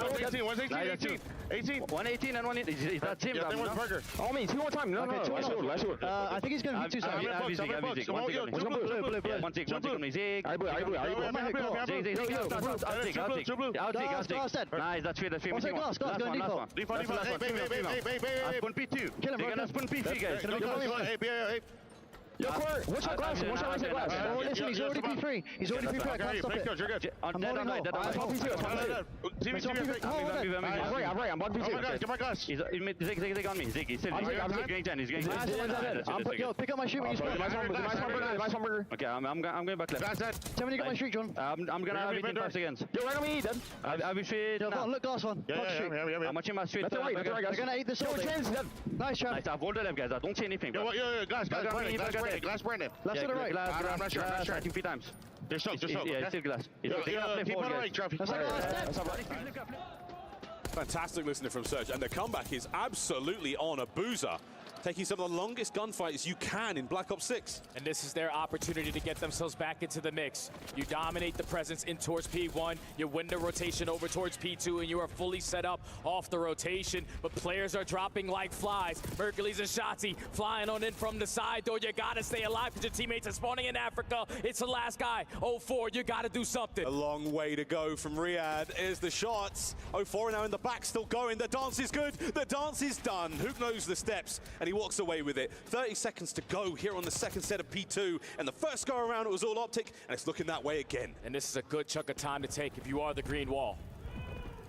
Because now you know that with the lead that you have, Surge have to approach this. They cannot afford to give up this time here, but the more aggressive that they are, this is when Optic can start to take space. They're more focused on just soaking up all this hill time, keeping that 100-point lead in their back pocket. Still looking to be 100 points after a couple more moments. Shotzi 20 and 18, lovely stuff out of him. Dashing on a 4 spree, fully streaked out. Incredibly useful here on a map like Rewind. A few of the hard points, there is no cover, and it is wide open. Number 6, gifted a good one. Makes the most of it. Shotzi's all good. Oh, the follow-up. If that was the jab, here comes the knockout blow. The spawns are being blocked. You're not going to be able to survive on the hard. Oh! The break is going to come on in, but a team kill is only going to assist Vancouver potentially on holding this down. If you are Optic, 40 seconds still on P3. You're going to give this a couple more good pushes because you have the side of the map that you want. Okay, back we go. Another point to the dreaded Gen soon. Thinking about next. Thinking about Shotzi finding more kills from this same position. Top of the box, 3 dead once again. 208 and climbing for Optic. They're just consistently playing from the back foot. If you cannot find an early break or a couple set of kills here to make your life a lot easier off the rotation, it's basically going to be game at P4. You need something. Making the moves now to Beepers once more. Optic starting to run away with it once again. It feels like champs all over. This was the map it ended on. Abuza and Nasty with their kills. How much have they learned from this moment? Can they find the resolve to mount the comeback? Into Beep as we go. Numbers up so far for Surge. Mercury's holding it. Mercury's down. 3 dead. Surge are in. Beautiful break there from Surge. A much-needed break at that. They also need all of this hill time. Not afford to give up your life for free, and Hook already finding an opening. They are playing it patient. They still know that they're not going to be fully set up. They are in a tight spot towards the back end. Trades going back and forth. Nasty still alive in the HP. Got to win a big one against Dashi. Gets it done, holding it together. Spawns disrupting now across map, and Abuza's got bullets for them already. Through the middle we go. Another throwdown inside Gens is on the menu, and Surge are starting to get things going here. That's a nice force spree out of Nasty. This is good time, but terrible timing from Neptune. And every kill off the rotation is a big one because it's only going to allow Optic to be uncontested over at the P5. 04 finds an opening through court. He's got to put himself in a position to potentially work this pinch. 175 to 224. It can still be closed out here. It's got to be one good break. Oh my word, out of Surge. Here we go. Entry kills are there. Dashi from prone finds it. The Supine Superstar gets another one. It's a set of kills right now. Looking for one more push, one more break on the entry. Down! Mercules cuts them both. Hook now on the cutoff kills as well. That could be it, but 04 staying alive. A 1v1 against Dashi, and he's down as well. Surge, muscle up for the next wave. Another lifeline. 04 with a massive couple of kills here to allow his team to get back into the mix. Pinstripe kill feed. Trades going back and forth. The Nuke in a position to at least find one. But it's all out mix fest. A bloodbath in towards the Gens. And we're not over yet. We're still swinging. Neptune and 04 getting their kills. At what point do we call it and head towards the next time? Optic with the spawns now on the right-hand side of the map. And Vancouver Surge, they've taken a pound of flesh in Gens. Optic only need 15 seconds, but Surge are now surging their way back into this game. They breached the 200-point mark. They flipped the spawns as well. Optic cannot go one by one, but that's 3 dead. Get on the hill. Here we go. Here we go. P1 to close it out. Can we get another big break from Surge? Abuza there with the Jackal. Nasty as well. Onto Shotzi, trying to keep this play going. There's the tags. Traded out again, and Surge are good. Surge are good for now, and a split spawn for Optic might work out, but Neptune reads the spawns. Now you flip the spawns again. 40 seconds. They cannot win it here, but you need every single kill in the feed to keep him away. Neb looking for his 5th. You're still holding the hard point. Watching out for the next wave. In they come. Through the thresholds. It's going to be a 2-angle attack right now for Optic. Nasty on one side. 2-piece. Still holding the front. Last contest. Surge are good. 20 seconds still here, and now Optic need to make a crucial decision. We cannot afford to give up this time. They got to fight their way through P1. They still only need 6 seconds. Holding on. P2, it's within reach. Dashi and Shotzi on theirs. And Nasty now still do it. All alone. The game could end here. Nasty's got to move. Fight his way forward. No, it's done. Map 1 complete. Optic with the quick maths. Closing it out on P1 Rewind. First blood. Surge just came out so flat on the first set of those hard points. We're consistently playing from the back foot. Optic didn't even have to do much, but just find the kills at the right time. You go up by 100, you give yourself that cushion. And even with the late surge there from Vancouver, it was not enough to take map 1. What a run. They've learned their lesson, but that is a lesson they can now forget. Rewind hardpoint. Thank you for your good memories. Black Ops 6, we say goodbye to the map and mode. We'll still be playing Search and Destroy at the very end of this series if we have to. Unbelievable start. And what a run, man. I mean, Jay, the multi-kills from the inside of Gens again. Teamwork on point for both teams, and I'm loving, as far as the long run of the series goes, loving what I'm seeing from both squads. No, especially from Surge, just coming to life there, because Optic looked like they were going to run away with that game very, very quickly. But just gaining some momentum towards the end of that game. They're going to go back and think, just 1 or 2 situations we could have changed. We could have potentially took that opener. But now Optic do what they do best. Take the opening HP. Now we're going into the Search and Destroy on protocol. But we've seen both teams go down to the wire on this one. Oh, yeah. Another close one on its way, no doubt. But the first map falls to Optic. And 2 absolute legends of the squad. The superstar himself, arguably the GOAT of the CDL era, Shotzi, and the young Mercules joins the roster. And what a run they have had together. Their stats absolutely unbelievable in this tournament, Stud. Whether it's his search, whether it's hard point control, you name it.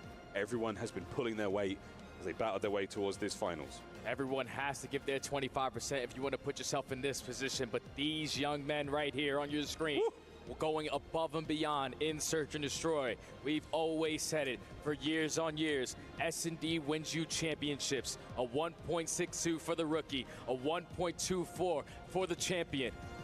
And both great in their opening duel win percentage and their clutches. These are guys you got to put a lot of focus on going into this map too. And those clutches, they make the biggest difference, man. That's a round count. That could be a map. And that is exactly what you were looking for in these dire moments at the deepest end of the biggest tournament of the year, EWC. The attack win rate as well there for Optic, so a couple of pieces here to think about as we roll onwards now into this grand finals. Protocol has been an incredible map to watch. Very, very memorable moments so far, Stud. It's so fun to see, man. It's so fun to see because in the beginning of the year, it was just nonstop action in towards bottom comms. As time's going on, teams get a lot smarter, teams start to develop some strategies, and it's always about that finesse game.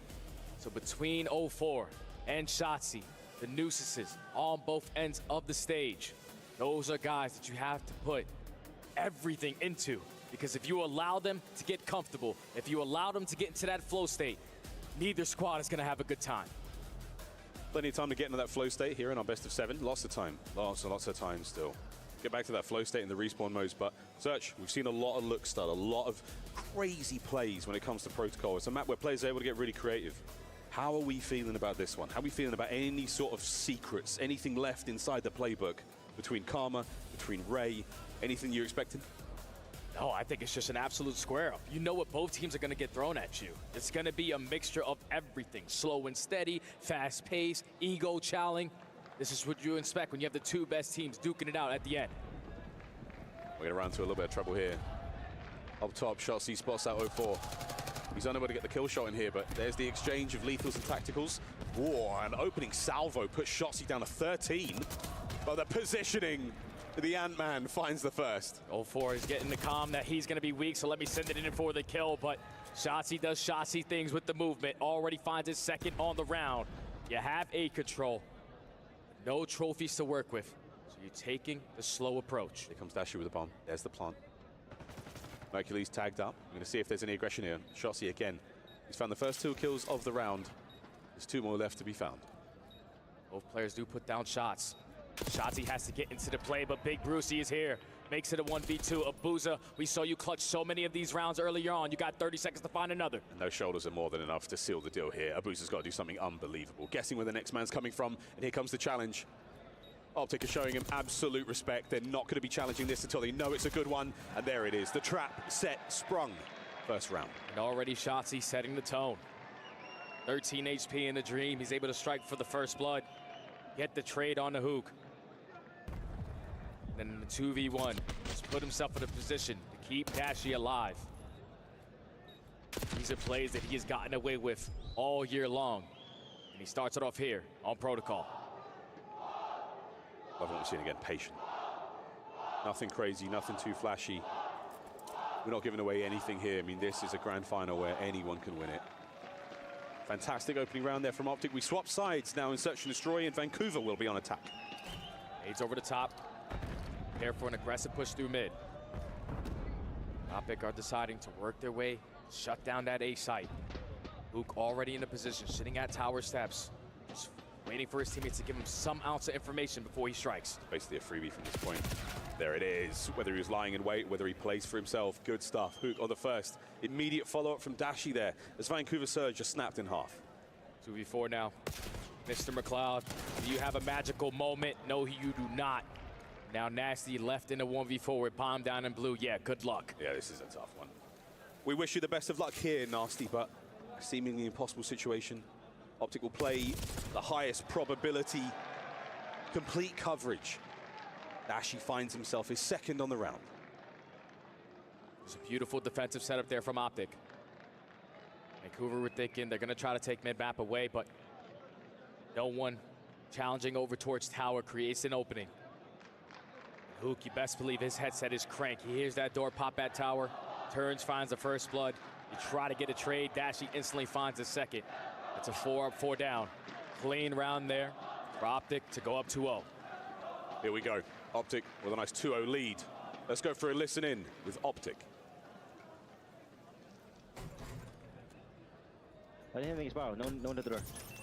Hitting it? Watch out, bigger. Watch out, bigger. Let's go, Sam. Watch out. Hip on it. Hip on it. I won. I'm on my bench. I have my bench. Just hold. We don't have to play it. I'm planning it. I like give you a trophy. Could be Spa.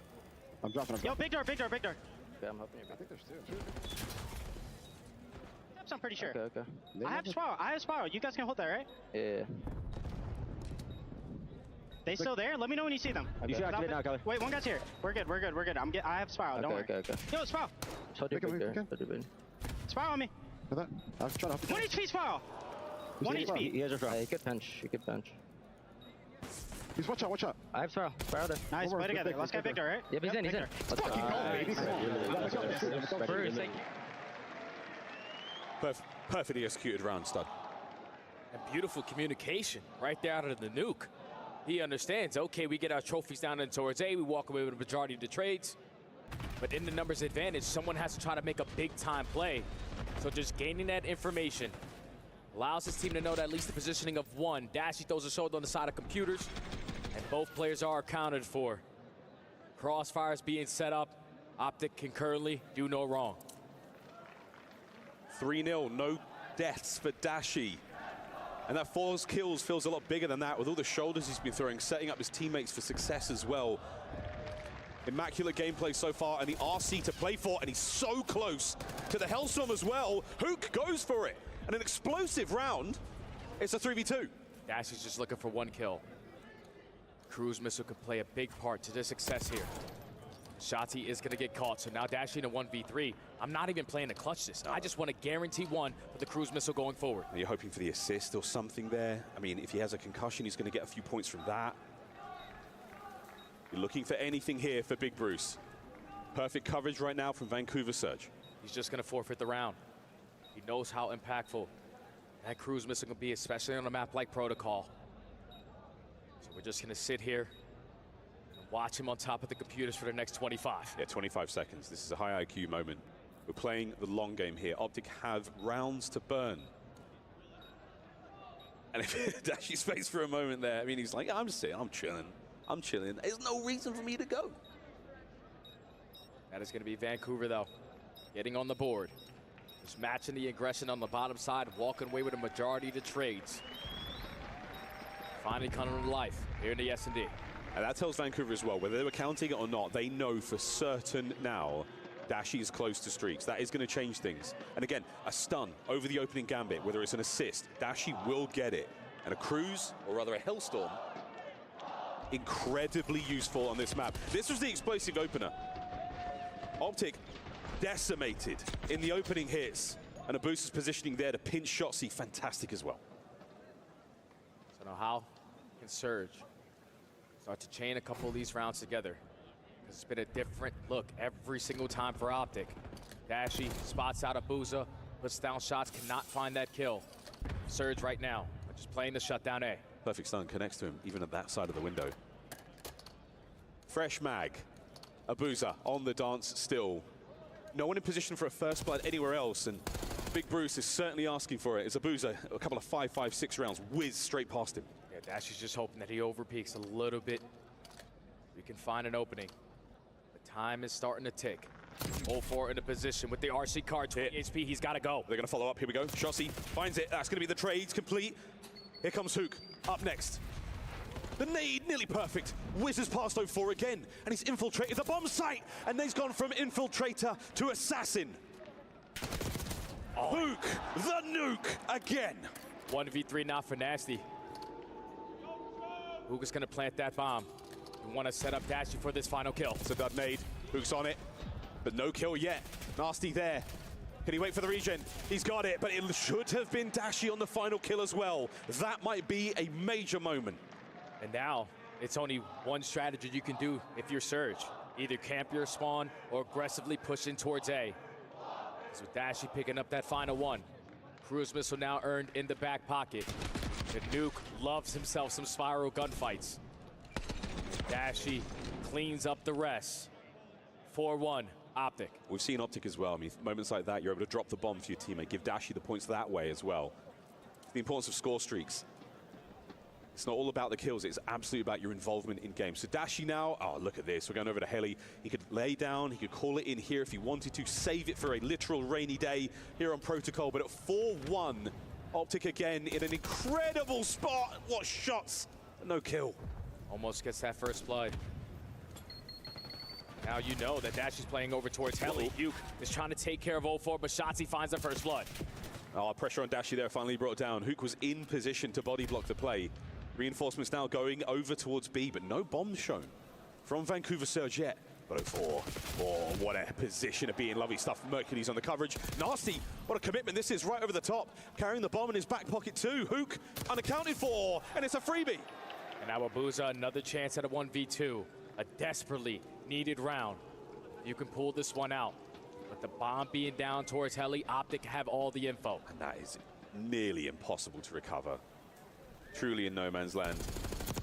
Abuza's been in the 1v2 clutch here before, and it's nearly another. Fresh mag, not enough for the kill. Mercules plays his advantage on the wide peak. Optic 5-1. Now it doesn't get any easier for the play call here. We know that we have the cruise missile in the back pocket. Let's just play with the aggressive pushes through mid-gun. Once we don't spot anyone, you call that in, you get the bomb down at B and play close play. Hook again. Superb positioning on the attack there. And that was Mercury's final moment. You saw his hit points as well, well below half. Now, Vancouver Surge on defense. Let's go for a Bravi listen in, Vancouver Surge. Yeah, one bus at Grannies. One top Grannies, top Grannies. Right or left? Maps. He was on the right side, top I'm left side, okay? Top Grannies though. I think he knows I'm pushed up. Yeah, for sure. I'm nading Grannies zip. That's not P2. You have maps or no? Yes, I have it now. Don't say anything. They still Grannies. I'm pushing short. Yeah, got play. Yo, pizza lunch. Pizza lunch. Dead. Nice, one top Grannies. I have maps. Yo, show me. Can you go there? Yo, tower, Bottom Grannies. Okay, listen, tower, lab, and bottom Grannies. Bottom Grannies. Tower, okay? Yeah, my big dog, okay? Yeah. I'm just shouldering it. Oh, we're good then. No move. Don't say anything top mid, guys. Slammed Granny door. What tower? Yeah. There's back tower though, back tower. 0-6. We're gonna back you down and play me. Yeah, I'm gonna go spot, bro, fast, bro. Yeah, go. I'm gonna help you, bro. Yo, they're gonna be. Go B.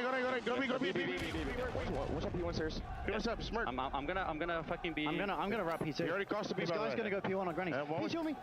Where? One shot P2. He hit big door. He's in. He went. He was blow. One more. P2 on me. P2 trust. I'm trying to help you, bro. I'm trying to go fast spot. Where's on me? Big door and boat. I think it's better. You must have gotten weird timing, yeah. That is it. Optic close out the search and destroy. We're as mind blown as you are, brother. And the listening couldn't have come in at the perfect time. You heard all four saying, once he spotted one player crossover from gun, they're going B, but it was all a decoy. They were playing for someone that works the pitch. You catch Nasty. Bomb eventually works its way in towards A. They are just playing a step ahead right now. Optic, basically flawless here in map 2, quickly up 2-0 in the series. A 6-1 defeat on Protocol there for Vancouver Surge. Shades of the earlier stages of the season. For now, control on the horizon. We'll leave it to the studio. So much, gentlemen, and what a start for Optic Texas. I was looking at the numbers here, Allie. They got outslayed in game one. Yeah. They win the hard point, and then you bounce back and search and destroy, and you lay down a beatdown. 6-1 is a statement victory. Absolutely. I mean, you look at the numbers across the board. Dashi 8-1. It has been a while since we've seen S&D star Bruce, and also the 3 first bloods from Shotzi. He hasn't missed a step from their previous series. He is making it so much easier for the rest of his team. And you see, like, first deaths, 4 for 04, 2 for Neptune. Like, you look at this map, and in the listening, I think was a really nice element. It's fun that we can do that because it's the final tournament. Yeah. But they're keeping them guessing. Optic is so tough to play against. And, you know, Ali, Enigma, we're in the green room talking about it. They're pushed into bottom computers. You have to concede it and play retake. Yep. Yeah. We have seen it over and over on Protocol. Teams try to go in there, fight it early, and they just get blooded, and you're down a man. Yeah. It's tough, but hey, No point in looking at the past. Enigma, take me back to the start, though, because I felt Vancouver, if they wanted to win this best of 7, you got to strike first. You got to start stirring up some momentum. Absolutely. They were down 100 points. It was 29 to 129, and Optic was only outslaying them by 3 kills. Second half of this game, it's all Surge slaying, and Optic almost allows them back in this one. Yeah, well, it's a weird thing. So they bring Rewind into the map pool, and we were like, okay, well, have they got something saved up potentially? Previously, when these two have matched up, the hard points have largely gone to Optic, and Surge have struggled when it comes to the slaying side of things. It's almost the flip opposite here. Their slaying is just not impactful enough, and you end up in a situation where Optic are playing those fundamentals far better. And for Vancouver, you also needed Neptune to come online. It took him a bit to get going, and when he did, it finally started to lift him, but too late. Yeah, you know, he figured it out towards the end, but I think it was a big moment, and it's the P2 to P3 every single time. Yeah. You saw Shotzi do it once again, flip the spawns, and they're able to just find so much time. There's a massive opportunity, and you know, you go down 100. Yeah. It's hard to claw back in and win there, and they made all the right plays. They were set up to close it out, but that final 6 seconds, man, just goes side Optic. Ali, let's take a look back at the search and destroy because it was only a 7-round fight. It went pretty quickly as Optic was able to take advantage. What was going on with these first bloods, though? Name was pointed out 4 for 0-4, 2 for his teammate. They were getting picked early. They were getting picked early. I mean, it's not only them just losing the gunfight, it was just nobody there to trade them out. I feel like for Vancouver Surge, they weren't putting enough bodies together. They weren't playing as a unit, which isn't something that we see often. So these bloods were happening for free, putting them in a man-down situation. And even then, they were solo challenging. Like in this situation, 0-4 is all got out by himself over by a helicopter, and he has no help. Nobody is watching. Nobody's there for the trade, and that is very uncharacteristic. This just reminds me of the Surge team we saw earlier in the year that made it to finals, alley, and just got swept. Yeah. It's like runs out of gas. Exactly, like running out of gas when you get to the finals because they're actually a phenomenal retake team. They really are, but like you have to wait for each other. Once again, like you can't just send 0-4 and hope he finds 2-3 kills. Enigma, there is something different here though. Rambo Ray is on the stage with you, not just between games. He's also going to be there all of Control Protocol Game 3 coming up next. If Vancouver is going to get back in this best of 7, we're thinking they got to take Protocol and then probably Hacienda that game 4. No, 100%. They can't afford to be looking down a 3-0, 4-0 barrel because it becomes a situation, well, obviously you can't be down a 4-0 barrel, but you start to get to a situation where you start to recognize, oh no, this is showing shades of us in the past. You start to second guess yourself. I love that you're bringing up Rambo Ray though, because at the minute it feels like they're kind of caught up in the moment a little bit if you're Vancouver Surge. They're not playing their game. And I want Rambo Ray, who has been saying he's really enjoying this coaching role, to step up and be in their ears a little bit more, calm them down, get them back on their page. And you have an opportunity here on the Protocol Control. They should have won this last time. Yes, I completely agree with you. They were in a position to lock it down, but it's another situation where they were just kind of throwing their lives away and stopped being on top of it with each other. So Vancouver Surge, hopefully this break and Rambo Ray are able to put them back in it. 20 seconds till we go back for game number 3. Ant, give me the prediction. Is Optic starting 3-0 in this best of 7? Yes, Optic are starting 3-0. They look unreal. Enigma? I can't argue with that right now. I'm sorry. No, I don't want it to be a sweep. It's just gonna be. We're nearing midnight here in Saudi Arabia. This is EWC, the grand final. Let's hope it goes long. Ladies and gentlemen, welcome back to Championship Monday here in Riyadh. It is technically past 12, but that's really where all the fun begins, folks. We're going into map number 3 now, Protocol Control. So far, Optic have had their way with Vancouver Surge. The first map, a close one, Jay. The second one, not so much. Yeah, not so much. And now all momentum on the side of Optic. You're feeling really confident because this is a map that you were able to steal from Surge a couple weeks ago. Some minor adjustments are going to allow them to be in better form. Everyone firing on all cylinders. SMGs getting loose. ARs dominating on the map control. Surge need to come to life right here, right now. No way they're making a 3-4 comeback. Surely not. But the way this day has gone, I'm a believer. Anything is possible. I'd written off Koi when they went down 5-1, 4-1, whatever it was. They proved me wrong there. Let's see how this goes. Into Control. Vancouver Surge had the blessing of not having to play Hacienda. That got vetoed. Will this treat them as well? Let's get it. And it's all about the break off in Control. And you win a majority of the fights, dominate the map control, but Dashi already opening up with one. Mercury's opened up with the second. Vancouver need to spring to life. Let's just listen to the comms. Bravia listening with Vancouver. Nice. Nothing me. He's granny zip. And front lab, there's two. Wait. He's mid-gun. One last lab. He's on B. I'm in view, Trav. This is shots in our base. Tabemos on the cross, guys. One on there. Short and on B, okay? Try to take on B. Hey, one with Granny Alley. You gonna go big gates? Yeah. He's maps holding it. Alright. I need that one big gates. Yeah, I'm here. Alright. I said he left. I don't see it. On B. Chug it. Yo, I'm gonna come help you, Grannies. I'll come back. Stop ammo, guys. They know I'm a fucking field. No, he dead. I don't see ammo. He was top ammo. I'm here. Fucking CT stairs, guys. Kyler. He's only down our base. He's on B now. He's on A. He's going mid-box to front Grannies. We go. A one-sided affair so far here in the opening round. Optic are running the show, Stud. A segment of B and A's already gone. Yeah, Surge are not having a good time. You can already hear how frantic they are in the comms because their Optic are just so in their face. But with 2 kills not going their way, a chance to stabilize. But it's still Mercules behind enemy lines. The nuke on the staircase cannot get the better of Nasty. Your next focus is where the hell is Mercules gone? And he almost pops a double to make an impactful play. Crazy. And push it forward as well, picking up on the damage player. Shotzi is back over to the zone for a brief moment.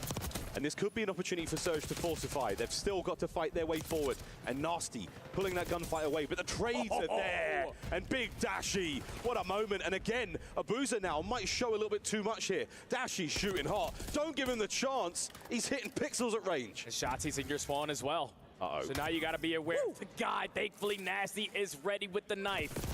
Top 3 presence in favor of Dashi. 9v13, a minute left to go. All you have to do is just slow them down, shut down 2 good pushes, and you stand a chance here. You continue to bloodlet Surge, just draw it out of them. Only 9 lives. Nasty's not reading this.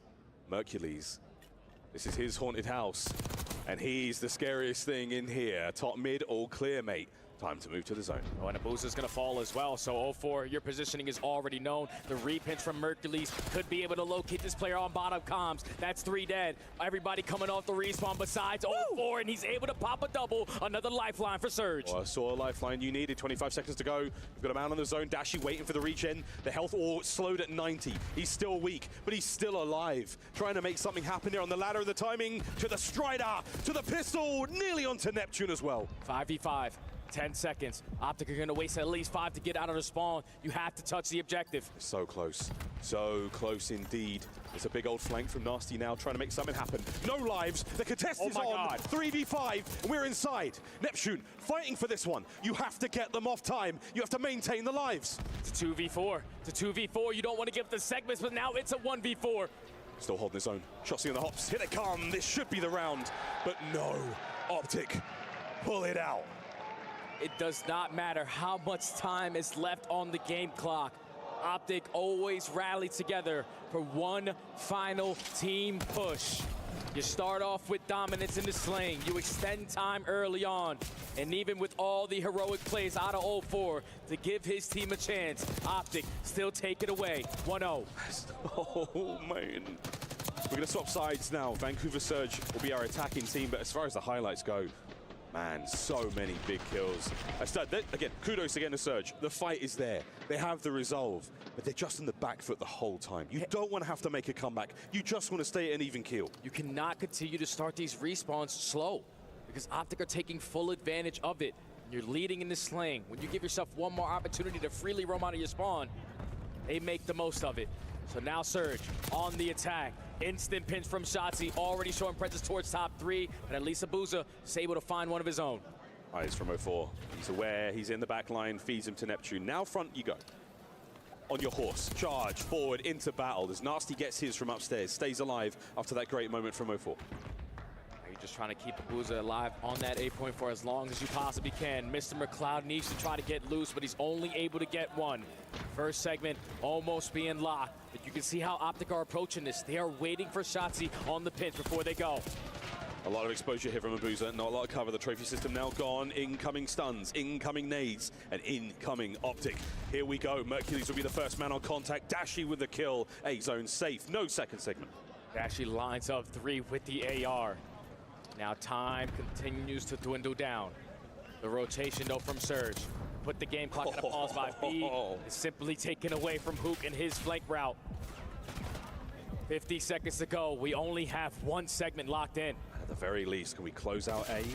Oh, Mercury's caught out on Spiral. That means there's a bit more pressure towards the B zone. Couple of kills. Dashi trying to back it up. He's staying in these gunfights. A confident Bruce is a dangerous Bruce. 13-7. Oh, but the second segment at A is going to be locked. Shotzi was already sniffed out over towards Heli. Abuza on the pitch with the SMG is able to find 2. So now that's coming off the respawn, but the Mercules, Mr. Hercules, lines up a double-double, and he's not willing to give up A for free. A sweet nade, and it's 0-4. Throws that peach. A is done. 1 more minute to play. 19 lives for Surge. Surge up by 3. You have a lot of time to work with. You cannot afford to lose. All of these 1v1s that are going down all around the map. Dashi sitting at 14-8 is going to get picked off by Abuza with 1:20. Look at the positioning of 0-4. Slow and steady. Keep it all together. You're waiting for a moment to strike as a team. Shotzi.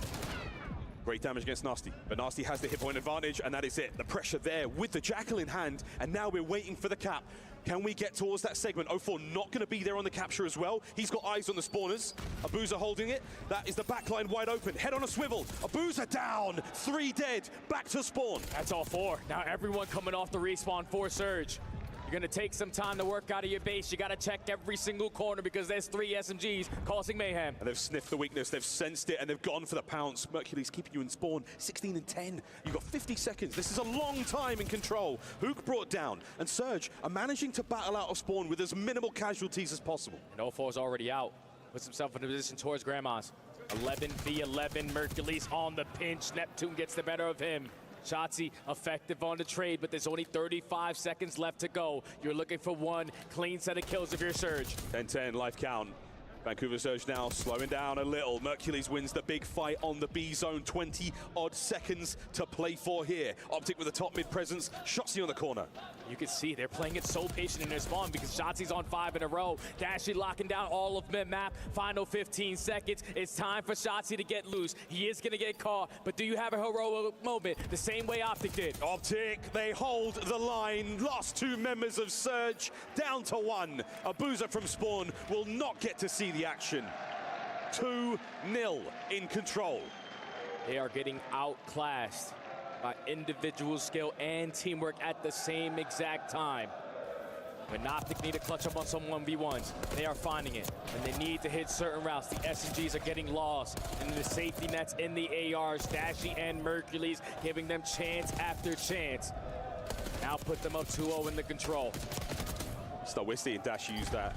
Aims like a jackal. Close range gunfights for both he and Mercules. Lethal. Not an easy thing to do in this game, but they are making it look so simple. Keep it simple, nothing flashy. Just get it done. Optic, 1 more round. They have trophy systems that assist them on this push. Optic looking to potentially close it out in 3. I know they have to be roaring, so if Bravia listening with Optic Gaming. Okay. I'm just holding with you for a sec. They could go sidewalk. You is low left. That Abuza. He's your dip, I think. Still on it. Wing to left. Wing to left. Ivy. Yeah, he's weak. Ivy, weak Ivy. Okay. You're in back. Close arch. Zipping up. What's close arch? Pure nasty. Okay. Making it. One's low boat on me. You're still away. Neptune underground 1 shot. Neptune was underground 1 shot. The guy. Okay. There was a guy Abuza in our spawn. Still on it. Back up. 2-8. Literally 2. There's 2-8. Get pissed. Yo, one guy Ivy. Still. Okay. Ivy on me. That was 1 shot. Yo, there's 2-8. 2-8, boys. I'm getting out underground. Okay. He's T. I'm whipping out. Rush that T. Neptune. We go away maybe. He stunned me Ivy. And naded me. I'm going top trips. Yeah, 2 in our T corners. Underground, 1 shot. There was another one T. Dead. On the corner. Neptune was still in our spawn. Somewhere Ivy. Yeah, can we go to A? Still Ivy. Yeah. That's this guy's spot. Go to A. Nep was still Ivy. He's still Ivy. He went Ivy steps. Just try to get on the point. Stop some time. Push out. We have 18. Push there's 1 more. Yo, there's nothing at A. They're owing B. No, elbow, wait, I'm behind him. elbow. Another one top. Wait, yo, fucking Heli. 2 on B. Heli, 1 shot. Heli. Heli, absolute. I'll play first guy Heli. I'm on B. Heli was one shot. Still back Heli. Where's our trips? And our trips want killing. 04. And our He's still Heli, right? And our trips and Heli. Yeah, still Heli. Two guys are side. Two guys are side. And one guy's out though. Okay, I'm pitching dubs and I'm gonna touch it. And Vancouver Surge, welcome back to Control. What a round this has been. Technically not over yet. Mercules, 2.1 on the clock. We're alive. Not again.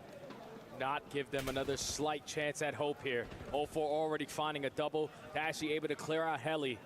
No one in a position to get Mercules off the point currently. That takes so long to do this alone. Here comes the counterattack. And it might be 04 at the top. That's the cleanup in the final seconds. No one near B, no one near A. Vancouver Surge live to fight another day. And it all comes back to the break-off. Getting at least 3 for 1 in the trade fights, taking the map control away. Nasty valuing his life over towards Heli. Forces Optic consistently spawn over towards B Street. He was setting them up, walk right into the preams of his SMG players. So Vancouver spring to life here. Still down by a couple of segments, but now you have some momentum on your end. And momentum goes a long way, man. In Call of Duty, it's one of the most valuable resources our players have. It's chakra. It's key. Can you muster it? Can you harness it? Vancouver Surge looking to drop a spirit bomb. The Optic, they seem to be the ones receiving all that energy. Back to the defensive side for Optic. Surge need another great break off on the attack.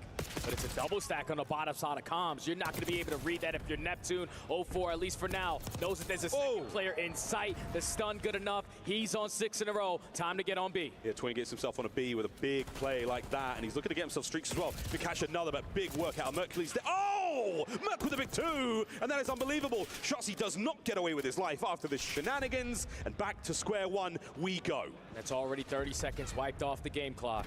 Not a single ounce of progression on either one of these points. You're going to waste time clearing out of your spawn because you know Optic are already here. Top mid still a hefty presence. Neptune looking for an opening on the attack, and he's sniffing out Dashy. He's gone the long way round, does not dip a toe into the zone, and now he's loose.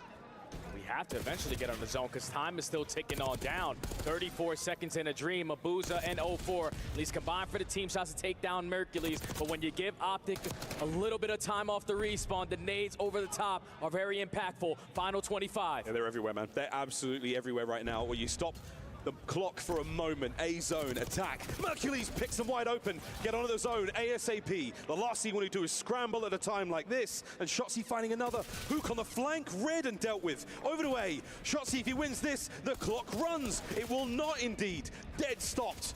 The segment secured. First segment locked. And a double stack, making a triple stack is only going to allow it to go up faster. Neptune starting to get loose on 4 in a row, just roaming behind enemy lines. Optic are going to decide to forfeit this. You're down by 4 lives, but Shotzzy in a very good position, top grips. Whoa, and you just second guess yourself for a moment there, Neptune. Cost you your life. Slow things down as much as you can. Great work out of Shotzzy from spawn. Surge desperately trying to muster some strength to get forward, and a big win from Nep. Stays alive, but can he play his life? Still up by 2 lives. Still have spaces in your spawn that you have yet to clear on out. 2 players from Optic sitting on bottom blue, just trying to time their pinch to perfection. Here comes Mercules with the SMG, puts down shots onto Neptune, but his teammates are starting to fall, so he has to value his life. He doesn't get the trade, so you've still got numbers over here right now for Surge. Dashy, this little 3 spree might become a 4. He can get the guys on zone. No one's looking top. No one's got eyes on top mid just yet. It's free pickings. Fish in a barrel right now as Surge, the zone is stopped. And a life lead still, but what a dire position to be in. Now you're hitting the reset button again, but this time Hook is already here to ruin the party. Final 30 seconds. You gotta get past the nuke. Lines up a double. That's good enough to at least put your teammates in the right positions. To be hit the last charge of Surge here on Protocol. 20 seconds to move. Anyone in the back line here? Mercules has been identified. The 380 and 360 sticks not going to happen, and he's got to make his way towards zone. That is going to be Abuza. Onto the time, and once again Dashy, a 6 spree. Nasty's down as well. Abuza has to make something happen alone. 04 from upstairs now. 10 seconds here on the map. 04's got to be another hero. He already finds 2, making 3 in the feed, but this is the final 4 seconds. Run, Nasty, run! Get in there for the contest. He's got it. Is he alive for now? The nades over the top, and no one close. Calm, collected, and ruthlessly efficient are Optic. with a secured victory there on Control. It is tournament point here at the Esports World Cup. I tweeted yesterday to take down Optic in the series. Not even that, to take them down in a map. Everyone needs to be on point. But right now, for the green wall, no one is missing. They are taking advantage of everything that is being thrown at them. Everyone providing their 25%. Sometimes someone is going a little bit extra. But Optic are in firm control of this finals. And now you need to see 4 maps in a row from Vancouver Surge to win the tournament. Optic can make many a mistake now. They can let it slip. They can fall asleep at the wheel. And they still find themselves in an outstanding position. A beautiful game from Mercules and from Dashi. A Slayer Supreme. Mercules with 14 on the offense. 3-1 our final score, Stud, and it's starting to look like a win. 1 more map's all they need. They're going to be spawning into a Hacienda hardpoint, which is a bread and butter for Optic. All the momentum, again, on their side. Can currently do no wrong. But I remember, a wise man once said, it is never chalked. If you are Surge, you just gotta see one go through the hoop. You need to win a majority of your rotations on a map like Hacienda. You cannot afford to have a slow start and another respawn. Hacienda means a large estate of a Spanish-speaking country. Optic might not be Spanish speakers entirely, but what an estate they have. Adding an EWC trophy to the cabinet, Shotzi said it best. He's done it all. This is 1 more box to be ticked in that man's career. Speaking of careers, Big Brucey, not too shabby himself. It's insane how they continue to show how dominant of a roster they are at the right time. Dashi putting down damage, winning his one-on-one gunfights. His AR counterpart in Mercules is also taking over whenever he gets the chance. But with Rambo Ray standing behind Surge, he knows that this series could potentially be far from over. Someone simply just needs to start to take over here. 0-4 has had a bunch of moments, especially throughout that control early on in the hard point, but everyone from Surge needs to be a collective unit here. We need to see that teamwork that we saw back all the way at Major 2. Boog's father in attendance. An incredibly proud man of his son there on stage. Rings, accolades, MVPs, you name it. EWC Championship still yet to be won, and what a night it would be for that family, for the fans, for the green wall. Still 1 more map to go here in Riyadh.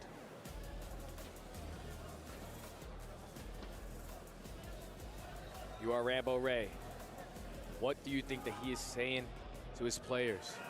They're all experienced. They've all been on this stage, not once, not twice, but 3 times. And for the 4th time, they find themselves again, backs against the wall, on the brink of elimination, on the brink of another 2nd place finish. It has to be everyone firing on all cylinders, teamwork out of this world, and energy at a level that they have yet to reach this weekend. Is this it for Vancouver, or is this the beginning of their comeback? Optic, tournament point in the blue, Vancouver Surge in the orange, and to P1 we go. Battle for the mid-map control. AR's holding down the top lanes, but Mercules and Dashi already combined for 2 kills. That's a clean 4 dead. Optic in control of the time, but the spawns are split. So does Dashi get a read on this? These spawns be funky. Shotzi in the perfect position to maybe catch a player or 2 out, and he's going to get a boozer at the very least. Teamwork there from Optic now on the attack forward. Perfect stun, perfect shots from the hip. However, he's going to be overwhelmed. Surge still with the P2 positioning. We'll see that come into play in about 15 seconds, but Mercules is making a move for it alongside Hook up the front. Now with all those kills going in their favor, they have the numbers to Chaldis at the new HP. Mercules in a big one-on-one 0-4 with the AR is able to get the better of him. Now he's trying to take a little bit more space towards the backside. Dashi with the beams takes care of that. Now Vancouver have to hold from the front. That's what he does. Vancouver from the front. Side door battle taking place as well. It's going to be Shotzi again. The Jackals are going to be singing here. Neptune bests him there. Over to the driveway as Dashi gives Nasty a haircut. Nades up over the top. Hook on the entry. Is he able to find the kills as the dance continues in time? Whoa, nearly finds a pair from the driveway. Optic with a break. And Optic have the spawn, so they're going to allow themselves to potentially walk away with this full 35 seconds. Mercury's heads up play, watches the side door, knowing that that's going to be the first contact. Now Surge got to take their time on this approach. Pressure from the front. AR's trying to line them up. Mercules is going to get gunned off the heady, but with the spawns, you're instantly able to fill that gap. Shotzi manages to tag Neptune back, and this is great scrap time for Optic. They're not going to find themselves too happy on that rotation. A lot of Vancouver Surge members out and about in the middle of the map. 04's got himself a spot to work with now, but Optic now on the move to Nu and with a huge lead. That's a big double kill after 04 falls, because he spawns all the way at O, but as soon as that new hill pops and Mercules is in a position to contest it, lines up 3 with the wallbang and the pistol. So Optic technically winning the rotation, have control of top pad. Vancouver letting this game get out of hand. It's starting to get real bad. It's getting a bit squirrely. Force spree from Mercules halfway towards that Hellstorm. Over the top. No one's getting close to time. Mercules still alive. 2 in the feed. 3 in the feed. Last man down. 4 dead. Another clean 4 dead, and Shotzi's already reading the spawns. They are feeling themselves. We gotta listen to them. Bravia listening with Optic. Go new. He's still hot. One shot plat. One shot plat. That guy's running by the 2p1. I'm looking. 2p1. They saw me. I beat the new. Get him new. He might jump up. I can't. Dirty new. Where?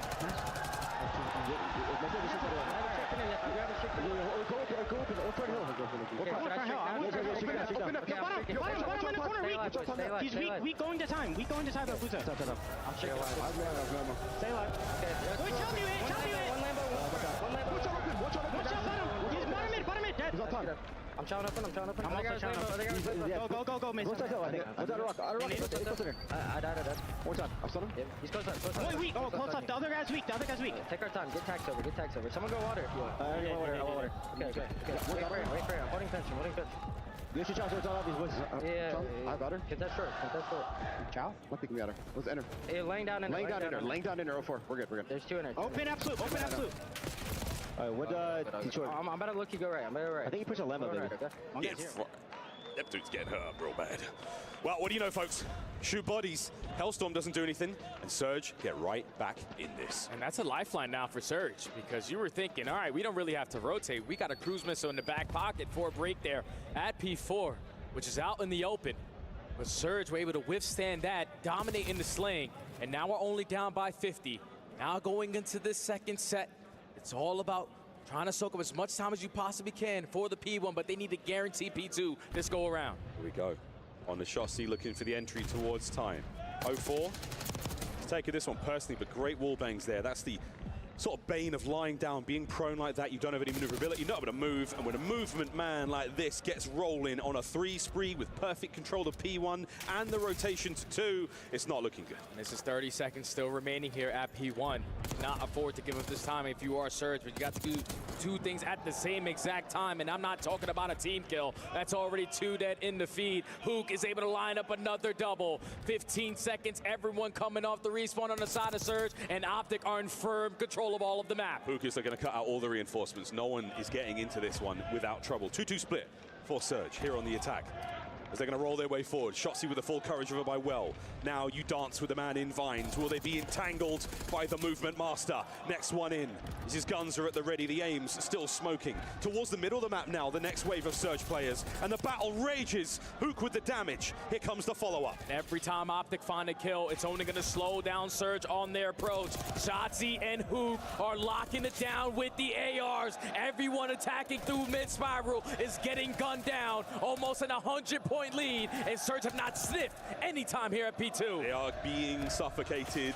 Not an ounce of air. Surge drowning in their own time. Optic on the hold. A pinch opportunity here from Neptune. No 2-piece. And Dashi, oh my word, finds himself another. The reach. Oh! Big Bruce! Oh! That is unbelievable!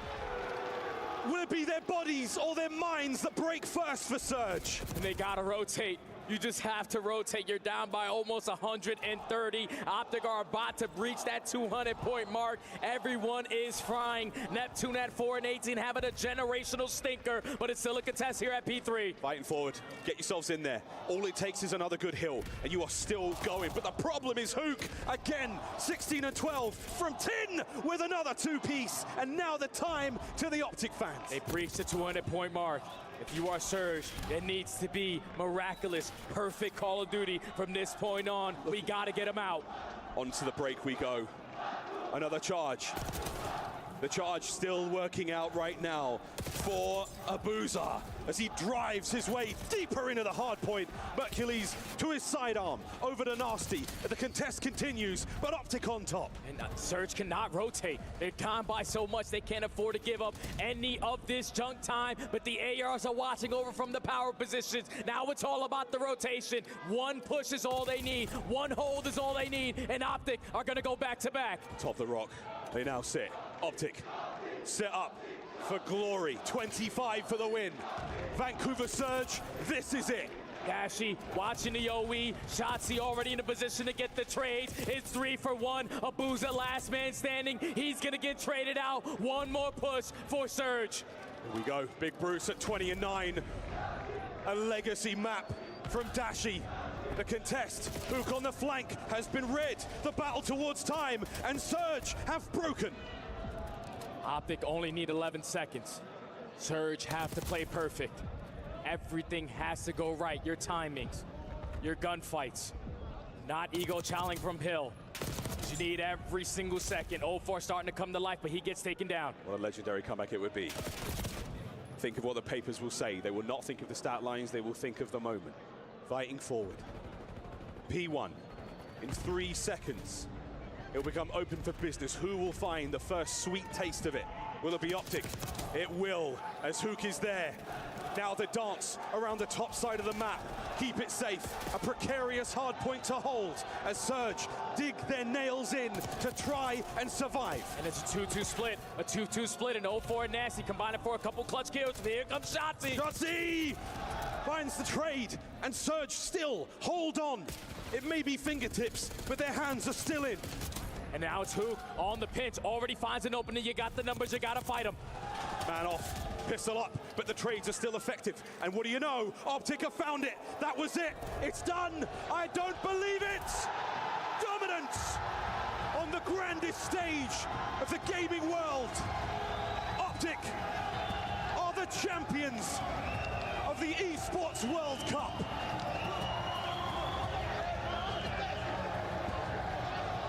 From champs to the sons of Riyadh, brotherhood prevails.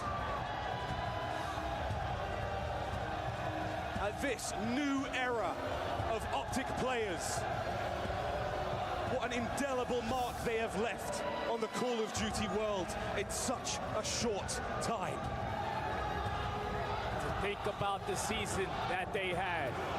3 straight tournaments of getting knocked out top 8. One stage where they go 0-18 in map count, but then they find the guy, Mr. Mercules, the rookie, walks into the building, gets them a top 4, they go to the next tournament, get themselves a ring, and now you are back to back with EWC underneath your belt. Oh, that man there, he's done it all. Champs MVP, multiple rings, and now an esports world champion. We may look back one day and see Shotzi and think maybe the greatest of all time. All the accolades a man could ask for. What a career, what a tournament, and what a team. From absolute rags to riches here in Riyadh, Optic have somehow, some way, got from champs to here, and you can't argue with winning. Their key, the final piece of their puzzle to be entered into that Esports World Cup trophy. It is complete. Optic are your Esports World Cup 2025 champions.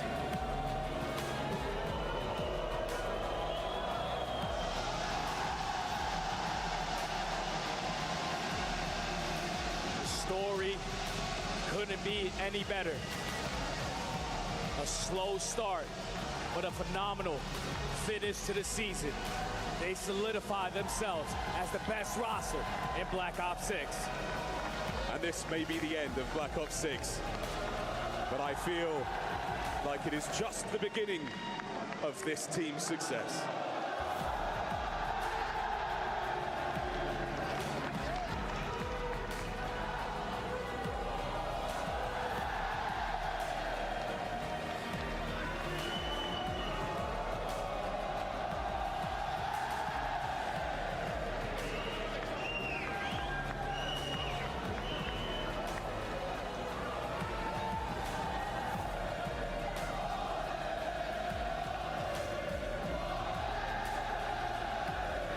Heroes are remembered, but legends never die. And Optic put themselves in the history books for as long as time can tell. And utter dominance. Blink and you miss it kind of grand final. Optic get the job done. Mech, you must be absolutely loving this because you walked it. How did you guys make that look so easy? Well, last time we played them, we knew we should have probably won like 5-1, so we just honed in on our mistakes and made that shit look easy. You did make it look easy. You never let them in. How did you maintain that momentum coming from what was a much more difficult semi-final into this? How did you carry that power forward? Honestly, once we won versus Heretics, we knew we were winning it as long as we just played our game, so that's what we did. You know how big of an addition you've been to this roster, right? How proud are you of yourself? And we'll get to the team in a minute, but how proud are you of you? Definitely proud of myself. My first full year playing Respawn. Won the last 2 tourneys of the year, so super thankful for my teammates, giving me a chance to play with them. The guys are the best in the world, and ready for next year. Should we have a chat with Shotzi? Shotzi, come up here.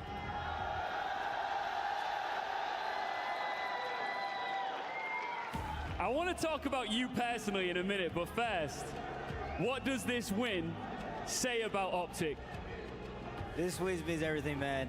The season that we had in the beginning of the year was so dark, and the fact that we were able to turn around. Shout out Mace, and shout out that border agent, seriously, because if it wasn't for him denying beans, then I don't think we'd be in this position. So shout out everyone, and obviously the Optic Green Wall. You were chanting something a second ago. There was 3 letters you kept saying. What were you saying?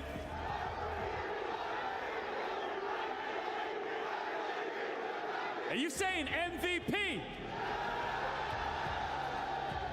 Our Sunny Tournament MVP. Give it up for Shotzi! Fancy, come on up here and give this man his medal.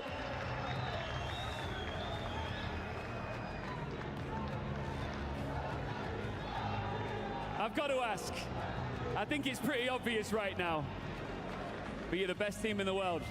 Undeniably. I think this has started something crazy. The players that are on my team are unbelievably talented. It feels like we're cheating at times. Are you in contention for the greatest of all time that Call of Duty has ever seen? Hey, I don't tell what people I am. They tell me. Everyone's saying it. I'm putting it out there. Guys, just come round for 1 second. I want you to gather around for this moment in front of your fans, because one more time, I want them all to give it up for the Call of Duty Black Ops 6 at the Esports World Cup winners. It's Optic! Guys, you've been incredible here. There's only one last thing to do. Should we go and loot some keys? Hell yeah. Hell yeah, let's go.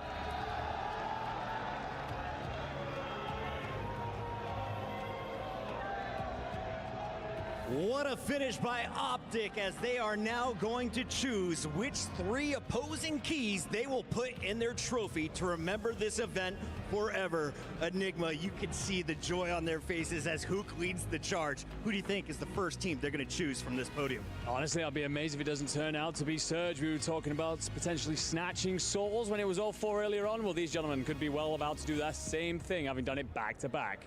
Ali, from a world championship now to an esports World Cup title, Optic finishes the year as the greatest team in Black Ops 6. What did you just learn about them this weekend? It is just unbelievable. Just the fight that these guys have, the tenacity to be in the spot that they were the entirety of this year, and to pull off 2 of the biggest wins and the biggest tournaments. And they picked 100 Thieves. They say, give us the as Thieves. their first Damn. seed to put in their trophy. That was an quick. easy choice. That, of course, was their opponent in the opening round. Big Bruce says, give us these. Heretics? Ooh. And that was an absolute grueler of a series. Their toughest match all week. And they do go with the Surge. Okay, then. So, yeah, I mean, at the end of the day, I don't think they need reminding that they've lost these back-to-back events to Optic, but that will be a moment held in history forever for them. Yeah, I mean, you look at Optic's season, it's really like, it's like a movie. Yeah. I mean, think about it. From 0-18 map count to winning champs to winning EWC on that stage and bringing in Mercules. He's been sensational. As we jump into the highlights, watching a little bit of him. His first year of Respawn, he says. First year of Respawn. Never playing hardpoint or control before this year. And he's this good? He is so inspiring for all of you at home trying to become a pro player. This is the ultimate story. I mean, the kid comes out of nowhere. He's so good at search and destroy, figures out Respawn, and he's just the key. Joins Optic, completely turns their season around. It's unreal. And I look at him and I listen to his comms. He's so young, but he is so mature. He knows this game so well. He is at the start of his career, Ali. So poised. I mean, in case you guys don't really understand the scale of this is only this guy's like 4th or 5th event, and he has won 2 of the biggest tournaments as a rookie. Should he had started way earlier in the year, he probably would have taken the crown of Rookie of the Season. He has been unbelievable. Taking a team that was 0-18 in map count, bottom of the barrel, and has made them the best in the world. Well, this now gives Mercules the highest average performance on LAN over his opening performances on tournaments. So it's a case of who you overtaking there? Sim. Do we remember how damn good we thought he was at the time? Yes. And the years of dominance he has had since just the beginning for this young man. And you've been here since day one. Is this the best start to a Call of Duty career you've witnessed? Yes. I had to really think about that. Yes. I mean, he's unbelievable. And the way he turned this team around, they were unsavable. Yeah. They had so many different iterations depressing. of this roster. It was depressing. They thought their season was over with. Not only that, when he came in, got top 4 with a different team, immediately switched. On top of that, as we mentioned, first time playing Respawn this year, he's just Mr. Intangible. Everybody plays better when you sit down next to Mercules. Where it really turned around for Optic this year is when they brought Hook back in the mix. That's what gave them the first 6 wins, gave them that confidence. They went through a number of rotations, but once they found this foursome, it was the championship roster they had been looking for, and now they've gone back-to-back at the biggest events on the year. Yeah, and I saw something on Twitter yesterday, and it was when Scump retired. And, he was talking to his teammates, and, he says, Dashy, I'm going down so you can rise up. And there's a lot of people saying, like, can Dashy actually achieve it? And I just got to give him a shout out because he's just turned his career around. What people were saying about him, a letdown, well, he has silenced all the haters. And, in that grand finals, you could see him playing his heart out. He popped off. And this is what it all means, Ali, as they walk to the totem. Only the champions will have their frame put in here in front of everyone live in Riyadh. Yep, they're going to rise to the top there and be able to put their key into the totem. And I'm telling you right now, I cannot wait to see the process. If you don't know, the Optic, seeing the way their year has gone, it's a movie. And here is COO of the Esports World Cup Foundation, Mike McCabe, to hand over the frame as the key will officially go into the totem. This is history in the making. 100%. Enjoy this moment, Optic fans, and the players are enjoying it as they get their hardware and cement their legacy in the Esports World Cup forever. What a tremendous moment. I mean, ladies and gentlemen, still in the venue, please make some noise as we listen in with Optic.